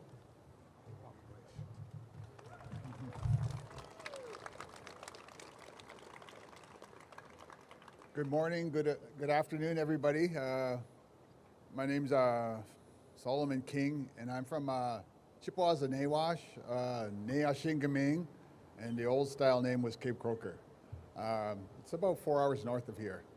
I'm really honored to be here today because I'm hearing all these stories, and I'm hearing about, it just reminds me of home, and then it reminds me of all my relatives having everybody's stories and everybody's sharing here, and I'm really happy, and I'm glad this whole space is here now. Everything's done, and we get a chance to use the space, honor the space, and educate in this space. And I want to thank everybody, each and every person that has helped out with this. There's like a long list, all the way from the city to the contractors, to the architects, to council fire, to all the survivors, to all the relatives, everything, all the way across. I want to say thank you to everybody. And I don't want to take up too much time, but let's say, from me, Chimigwech for everything. Thank you.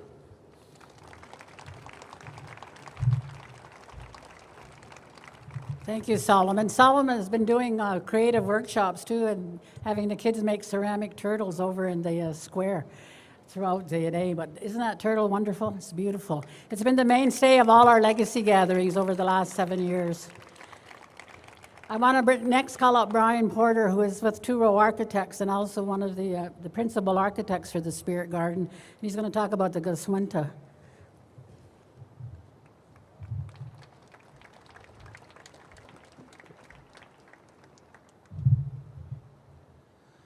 Thanks, Ava. You can see the Gaswinta here, which is kind of like the anchor for this design. As she said, it kind of symbolizes two vessels sharing the same stream. It's an acknowledgement that we share resources. Each boat is allowed to sort of travel at its own speed. They never interrupt each other. They're allowed to sort of travel, and it's an acknowledgement that we share resources, we share the same path. A couple of things I wanted to mention is, I've been calling this project, I've been calling it a seed and a portal. And when I think of it as a seed, it's something that needs to be watered, it needs to be nurtured for it to take roots and grow and spread across the city. So what happens next is going to be really important. The programming that's going to happen here, so the camaraderie between Indigenous people and mainstream people. I think this is a place where it can really flourish. I also think about it as a portal. From reliable resources, I understand that about 85% of all visitors to Toronto, national and international, they want to have an Indigenous experience. And this project, I think, can give them just a little glimpse into our traditional knowledge, our culture, what we celebrate across the calendar year. And I think it'll give them a thirst for more, to get out into the remote communities, to get on the land, to get on the water. So that's really important. And I think from today, the mayor has a job, I see. So you got to get on the phone with the Halifax mayor, the Montreal mayor, Sault Ste. Marie, Vancouver. You got to challenge them, right? Like when somebody wins the Stanley Cup, you usually put up something like maple syrup for lobster if Boston wins. I shouldn't have mentioned Boston, but you need to challenge them. Each city should have something like this, I think. So again, let's spread the word. There were a couple people that I wanted to thank. I haven't heard their name today. One is Iqbal where's, there he is. He's really sort of been a rock for the project. Very, very steady, very, very patient, very, very innovative. So I don't think this project would be here without him. Theo Nazari, I see him walking in the back. Here he is, Theo. Again, really, really important part of the project team. So I wanted to make sure those two guys were mentioned. I think the artists have been mentioned, a lot of the project team, but I really wanted to make sure that those two guys got some kudos today. So thanks everybody.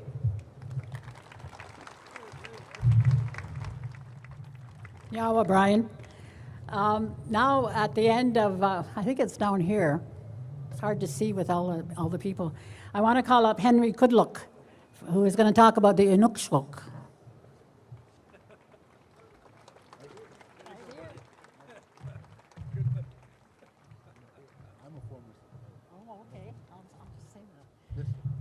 He just did 4, and he's also a former residential school survivor. Good luck. Good morning, everybody. I'm a former residential school student, I say. My older siblings were the one that survived the residential school experience. 3 of my older siblings went, and I was the youngest one to go. It was interesting that all of us went to residential school. I was the youngest one to go, and I went for my high school education, so I went through it okay. And the only thing that I regret is my grandpa died while I was away. And when I got back home, I tried to tell my dad that I'm going to quit, and that I didn't want to go back to school because people are going to die and I can't go home. So, and then he said, he didn't want me to quit. He wanted me to get an education. And he says, maybe one day you'll work for the government. And this year I'm 20 years, and I say, I'm doing an inside job. That's what I say. So for me, residential school was a good experience. It was in Yellowknife, which was about 1,200 miles from my community. And so I was very honored to be approached by Toronto Council Fire for me to make the Inukshuk. My name is Henry Angutimmarik Kadlak. Henry is my dad's former uncle, and Angutimmarik was a shaman healer that my grandpa named me after. And I learned on my island of Southampton Island and my community of Coral Harbor that my namesake had built a large Inukshuk, and he named it Angutimmarik. And so I was like, wow, he made a Inukshuk and he named it after himself. And I thought of naming that Inukshuk maybe Angutimmarik 2, because I'm in our belief system, I'm the reincarnation of Angutimmarik. That's the belief system in our society. So yeah, it's the same soul living on in various bodies. So that's our belief system. And my namesake was a healer. So to me, I'm very interested in about spirituality and learning about all that stuff. And so for me, I was very honored to make that Inukshuk, because I've made, I think, 4 in Ontario now. And so when I was building it, I was very honored to be doing it because many of my siblings didn't have the same experience I did that went to residential school, because I was the youngest one to go. So thank you so much for Council Fire and the Toronto City Hall for this pavilion, or this for us to say what we went through and to sort of tell that story. And it's a permanent structure, which is a very big honor as well. So thank you very much.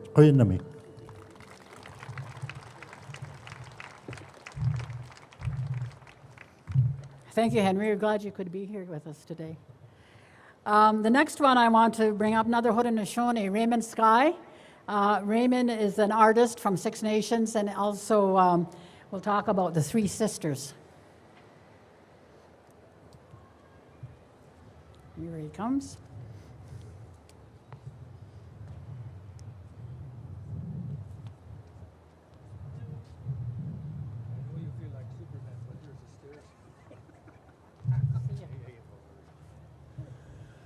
Oh, Saego, everyone. My name is Raymond Sky. That's my colonial name. My Ongohoe name is Windondio. And then it's such a great honor to be here today. And I extend a big Yahweh to Andrea, Toronto Council Fire, and to everyone that's been involved in this project. What an honor it is to be here today and to take part in this. My design that I provided for this beautiful space is called the Three Sisters. The Onheko is what we call our sustenance. I'm honored to be able to, as an artist, to be able to have my work displayed in such a prestigious place for all time now. It'll be here, hopefully, long after I'm gone. But there's another reason, too, why I'm deeply honored. My father and his sisters, my aunts, they were victims of residential school, too. And they survived. They're not alive today, but I think about them, and I was thinking about them when I got involved in this project. I think they'd be very pleased to see what's happened. I also think about the ones that didn't make it home, the children,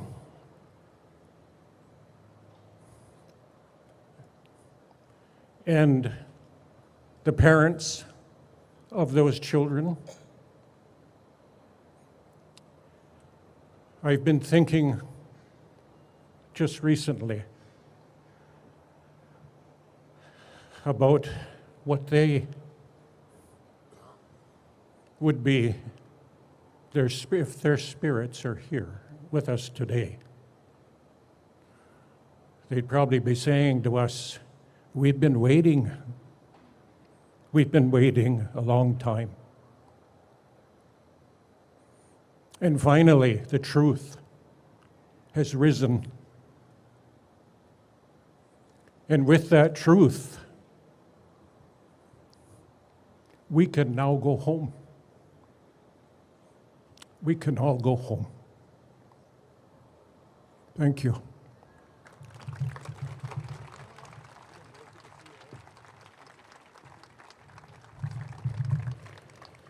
I was looking to see if Tanis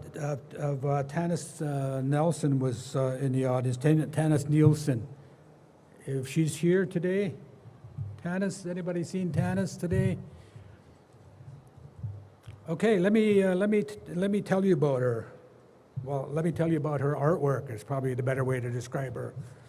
And if right back in that corner over there, you see a 36 foot long canoe that she decided, it's 6 feet wide, and it's polished stainless steel, and it's a Voyager canoe.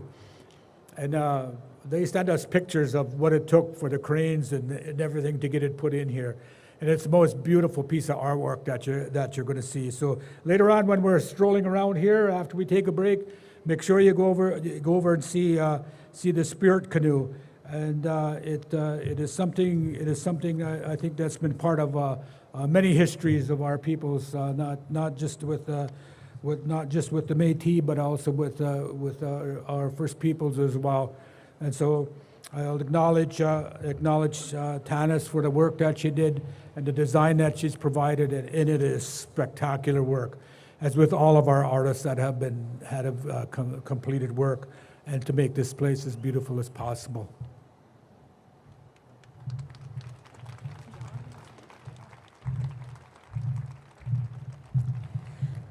We also have John Mayawasigi Kishig. John is, I'm not sure if he's coming up to speak, but, oh, there he is. John's going to come and talk about Teaching Lodge. This is the Teaching Lodge on the left. And just for your information, back here is where the three sisters will be, which are corn, beans, and squash.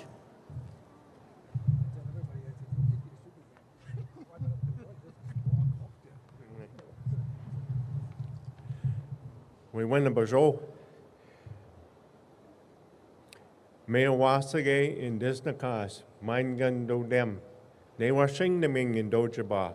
Ojibwe, Bodawadame, here on Wyandotte and Dow, Nijo, Madamian. My given name was John Kevin Lewis Kishik. I am the son of Donald Kishik, who named the Chichiman, and I am also the son of Keitha Miriam Johnstone. And I'm from the area what was formerly called Cape Croker. We have reclaimed our name, our original name, Newashingneming, where the land juts out into the water. I'm sitting there and I'm trying to put my words together.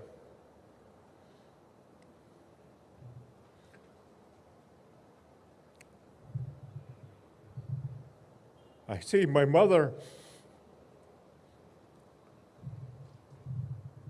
She sits in her lodge. And that lodge is where the partridge drums. And in that lodge, the trees come together. Nishnabe Kwa, Nishnabe Nini. And they reach across the skies to join their hands the way the Creator had asked us to. This is the union of our ancestors. I thank my brother here for extending his arm, because when you get inside, you will see those arms as they extend around and they unite and they come together. And they come together because they protect that what the Creator has given us. That road to walk that starts from the east and extends into the west. The red road. And they stand and they extend their arms out and they protect it. They protect that road, and they protect that road so it will always be there for not only our generations, but all the generations that are to come. When you get inside the lodge, you will see the various ribs. Those ribs represent your mother, your father, your grandmother, your grandfather, your aunties, your uncles. And you'll look at the center, you look to the east, and you'll see all those generations that are going to come. And then you look to the west, and you see all those generations that were here before us. It is because of them that we have this lodge. And I like to thank all the survivors, because this is what drives us. You know, there's a story of how this little spider kept on climbing up the water spout and kept on getting washed down, and they kept on climbing and climbing. And no matter what, that little spider never stopped. And that is our people. Our mothers, our aunties, they encouraged us to, you know, you fall down, my mom said, you get right back up, you know. Well, that's us, that's our people. This lodge here means the world to everyone. And it's just a small gift that I was given, and I share it now with all of yous. Miigwech.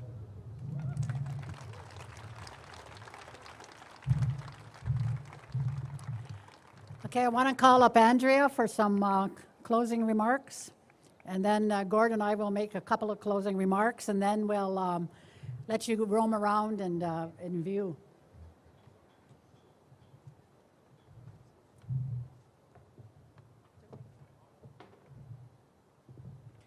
I found a new friend here. And it's all about peace and listening and hearing his story, similar to ours, you know. But again, as I say with our T-shirts, stay in your lane, right? It's really critical, you know. So what I really wanted, and I was, when listening to the presentations, you heard that I said you were my newfound friend. Yeah, good. Okay. And so with, I wanted to be really clear on this space, this beautiful space. And I want to give a kudos and acknowledgements to the City of Toronto, because this would not have been possible if we didn't have their support and supporting our vision. And I also want to give a shout out to our friends within the multi-faith group. And you need to know, and I appreciate you wearing your 4-color ribbon shirts. And so it's really important that acknowledgement is always given. And so the turtle, Nawal, our mother, she was part and parcel of, you know, the calls to action. And we didn't want to have a monument. We wanted something that was inclusive, you know, inclusive and reflective of our land and our acceptance of people. But what was in addition to this was to expand the vision of this space, which I don't know if Patrick's around, but land back. I just need to put that out there right now. So land back, that's what we're working on. And so we wanted to ensure that we were inclusive and reflective of our people from this region with the Inukchuk. We want to make sure we're their family, a family within the, you know, within a Métis. I still say they're Anishinaabe, but they're, you know, and then again with the two-row, and I say you won't go to Brian for that. Excuse me. And for my little brother, I call him my little brother, John, who is so, he was so amazing in terms of bringing his idea.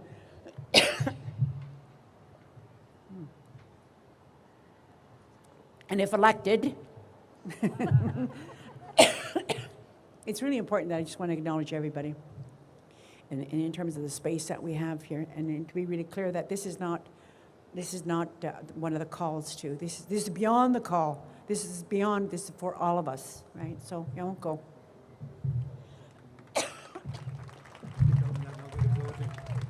Huh?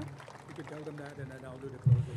Okay, we're going to reconvene at 1 o'clock on the main stage. And any of our invited dignitaries would like to say a few words. 12:30. Oh, 12:30. We want to open up the garden now so that you can have a chance to roam around. And if you want to stay till 1 o'clock, we're also going to hear from our friend here at the main stage at 12:30. And if any of you want to make some comments then, just check with Gordon and I will be the MCs over there.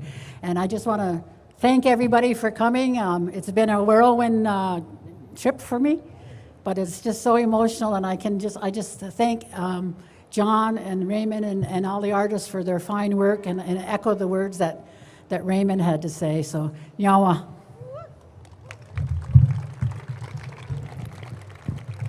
It's been an honor to be your co-chair this morning for this event, and I want to acknowledge everybody that spoke here today, because it's the good words that have been shared with us.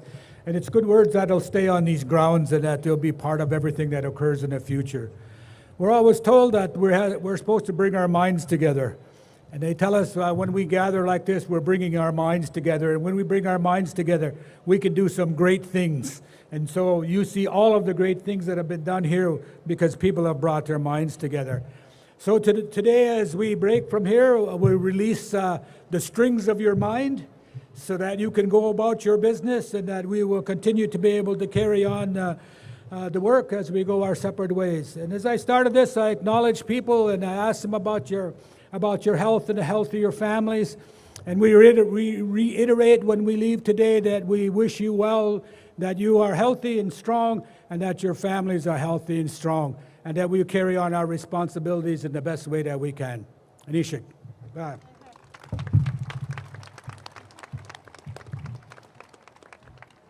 This first part of this afternoon, we're going to have some speakers. So our first speaker today is Chrystia Freeland. She joined us this morning in the Spirit Garden. And of course, this morning the Spirit Garden was all about the former students themselves.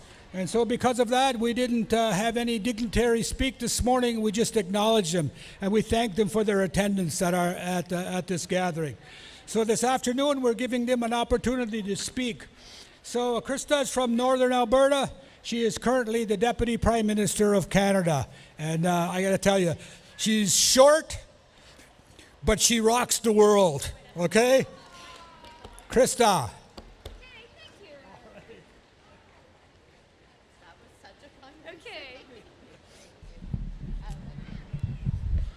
Okay, I am indeed short. In fact, I'm so short, I'm not sure I'm going to be visible above this podium. So I'll step aside.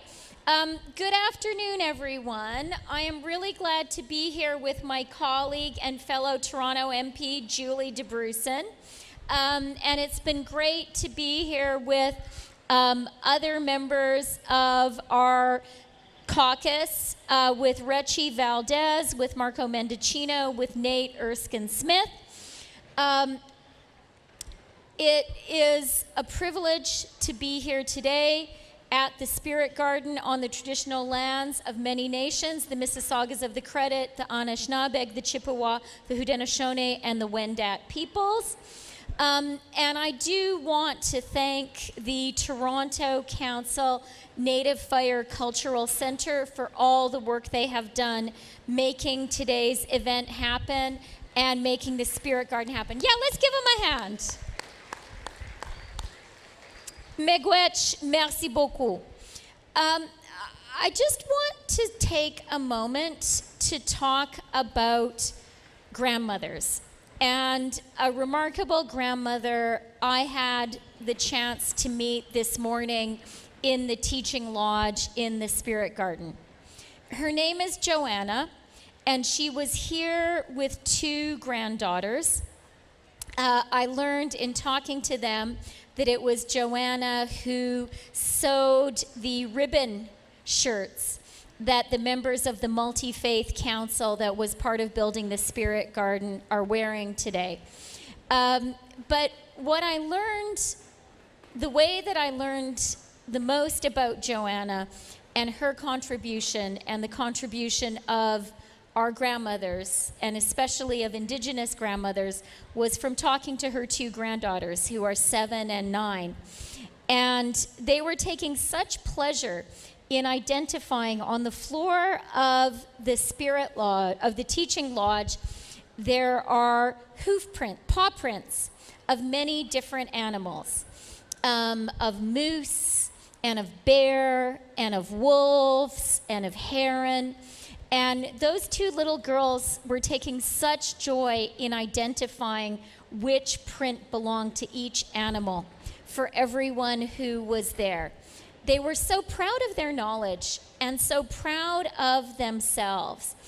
And that is the work, the result of a strong grandmother. So can we all have a hand for the grandmothers like Joanna? Oh, here she is. I think one of the granddaughters has just walked over and she's sitting in a front row seat there. Do you want to stand up and wave to everyone? Stand up, turn around, and wave to everyone. If you don't recognize animal prints, she can tell you what they all are. And then the second group of people I really want to recognize are the children, the young people who are here. Just behind me, there's a school meeting point. And I think one of the most meaningful things for me is seeing how many young people there are here already, knowing how many have come through this weekend, knowing how many more are going to come here. I know lots of schools are coming here. My sister is a high school teacher. She's bringing some of her classes here this afternoon. And for me, that is so powerful and so transformative for our country.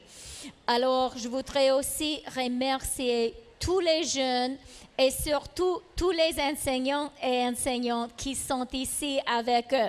So can we have a hand for the kids, but especially for the teachers? Alors, aujourd'hui, nous rendons hommage aux enfants élevés et aux survivantes et survivants des pensionnats, à leurs familles et à leur communauté.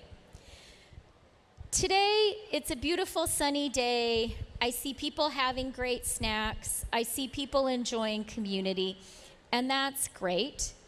But today is also a somber day.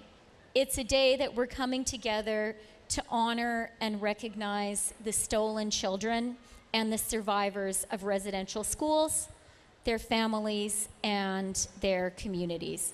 Today is about acknowledging and recognizing that we need to work to overcome our country's harmful colonial legacy. That's why today we're acting on our shared responsibility of reconciliation, working hand in hand with First Nations, Inuit, and Métis. Aujourd'hui, la chose la plus importante, c'est de créer un espace pour écouter les voix des communautés autochtones, les voix des survivants et survivantes, d'être inspirés par leur voix, par leur exemple. Alors, je veux vraiment. Oh, and there's Joanna too. Joanna, do you want to stand up? Yeah, come on. Here's the grandmother who inspires me today. D'être inspiré par les grands-mères, par les enfants, de les écouter, de les entendre. Alors, un grand merci à Joanna. I'm going to just conclude where I started by saying a very deep, profound thank you to Joanna for your work as a grandmother of your amazing granddaughters, and a grandmother of us all. Thank you, and miigwech. Merci. Nyawa. Nyawa. Thank you. Nyawa. Deputy Prime Minister, so glad you could make it. Did they tell you? I don't know if Gord told you, but I saw her coming in and she had a little blue helmet, so she rode her bike here. That's true, So did Julie. All right, ladies. So glad to see women leading, because women are, in my culture, women are the leaders. We have a matriarchal society, and it's so important that we see more and more strong women leading in the government and in all businesses and everything. So, Nyawa, thank you for the fine work that you both do, and I hope you keep it up. And I do need some money for a new cultural center.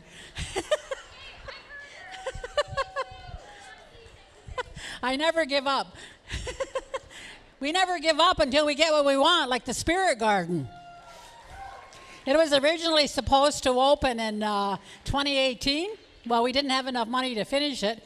And so our people are persistent, and we don't give up until we get what we want, and we finally got it. So kudos to everybody that was involved in it. I'm going to introduce our next speaker, but before I do that, I just want to acknowledge Her Honor Edith Dumont, Lieutenant Governor of Ontario. She's been here since 7 a.m. this morning. Give us a wave.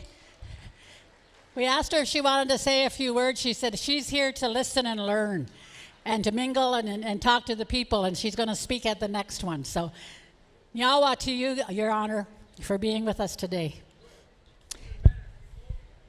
Okay, I'm going to introduce our next speaker, Mayor Olivia Chow.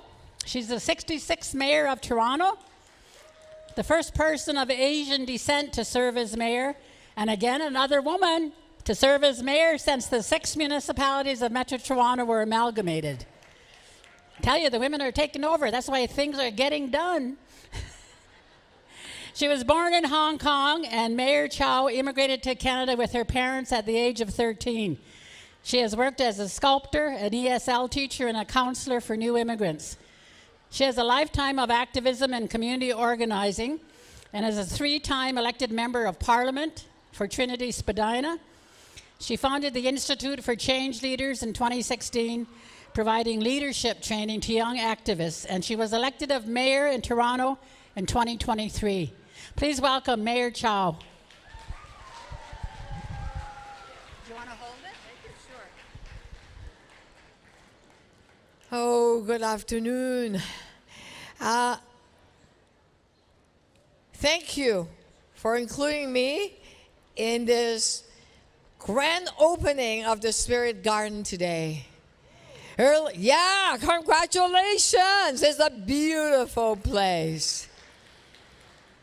And this morning we had the sunrise ceremony where we were watching the sun move coming up and having the elders teach us the wisdom and having the water that purified us to make us recommit our importance of seeking truth and reconciliation. And then having the strawberries, asking for forgiveness. And being in that spirit garden earlier, it is just powerful experience to witness and hear from the residential school warriors. I don't want to call them survivors. They're warriors. And all the children. Yes, they are warriors. Think of that strength and the resilience and the power they have. It also, in the garden, not only do we remember all the children that are lost, that are cruelly ripped out from the mom and dads, where they lost their culture, their language, their heritage, the history, the stories, and how difficult life was. And sometimes continue to be, because colonialism still exists. It is an honor to feel the vitality in the spirit garden of the First Nation, Inuit, and Métis culture traditions. Now, we've seen, quite a few of you were here over the weekend, of 7 Indigenous legacy gatherings right here at the square. And we have learned a lot because we were being taught. And there was a lot of healing. And this garden is also a place of reflection, cultural celebration, with spiritual ceremonies, open to everyone seeking to connect and to understand. Now, if you go into the reflecting pools on the north wall, you will see the names of 18 residential schools that once operated in Ontario. And it's engraved there. So that the children who never came home from those shameful places, and the many generations who continue to live with that impact, may never be forgotten. Yes, go and reflect and feel that energy. And then the designs are centered around a turtle, the Turtle Island, a symbol of creation for many of the Indigenous people. This sculpture is designed by Anishinaabe artist Solomon King, and he identifies the names of the 17 residential schools that operated, okay? And they are, but you see the turtle is also a symbol of healing, of wisdom, of tenacity, of strength. You will see the turtle climbing over the boulder on steps, symbolizing the struggles experienced by residential school warriors and their continuous strength and resilience. I'm not done yet. There are even more. It also incorporates elements that represent other elements in the First Nation, Inuit, and Métis cultures, in the form of a spirit canoe. Carved in it are stars, moon, and a fish. I think it's a sturgeon, and the lily pads. It's just incredible. And later on, with the 3 sisters, there will be planting, and then there's a teaching lodge where you look out and you see the turtle and Old City Hall because of the east-west axle, and Inusuk. And the path that continues connecting the Tree of Peace and the Peace Garden is a two-road wampum that symbolizes the long-standing treaty agreement between Indigenous people and the settlers. It's a stream. It's absolutely stunning. You will probably hear more about it. And the city is really proud to join in this great effort of walking side by side and this building of the Spirit Garden. And we have learned so much and made so many friends with the Toronto Council Fire Native Culture Center, and may the spirit of that friendship continue. Let us give another round of applause to the Council Fire Native Culture Center and all that they have done. Thank you. Now, but that's just a space. What we need is the ongoing operation of the Spirit Garden. So the city is offering a very humble $100,000 to continue the programming, and so that the Council Fire will continue to program different activities in that Spirit Garden as we continue to learn. This young man is clapping already. Yes, because we want to continue to see program happening in there, right? And if you have any ideas, let Council Fire know. Make no mistakes, my friends. There's a lot of work needs to be done. And we're working hard every day. And this Spirit Garden is going to guide us. The turtle is going to guide us. And the 10-year plan, the Reconciliation Commission report will guide us.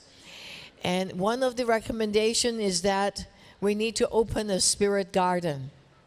And that's what we did today. Yes, I want to thank Lieutenant Governor Edith Demont, former Premier Kathleen Wynne for being here, former Mayor John Tory, it was his leadership, and also Mike Layton, former councillor, and all the councillors that were here in the opening to make this Spirit Garden a reality, and all the councillors, if I know you're out there, thank you for being there. Let us walk the path of reconciliation together. And let us journey towards peace, truth, and reconciliation. And let us have this day, this special, magical moment, guide us. And may that wisdom be with us all the time as we walk towards this path. Thank you so much for being here today. Miigwech.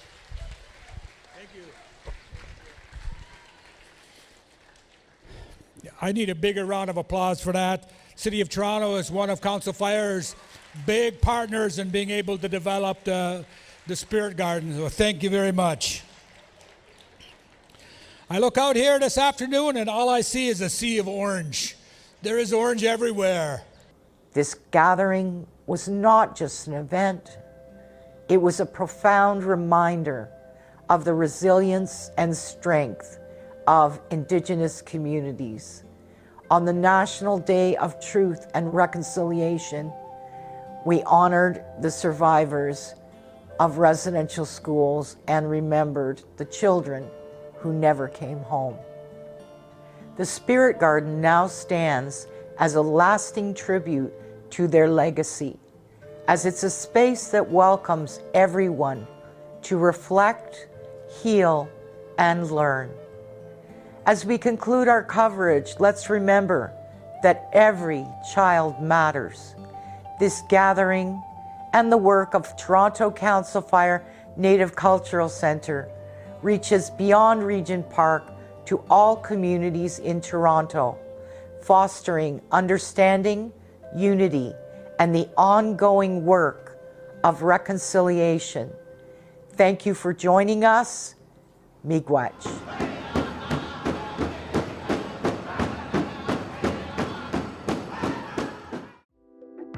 Don't forget forget to like, comment, share, and subscribe to our YouTube channel, and check out all of our social media platforms.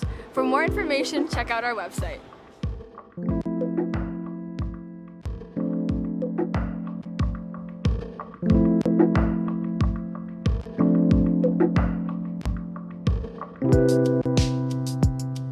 you.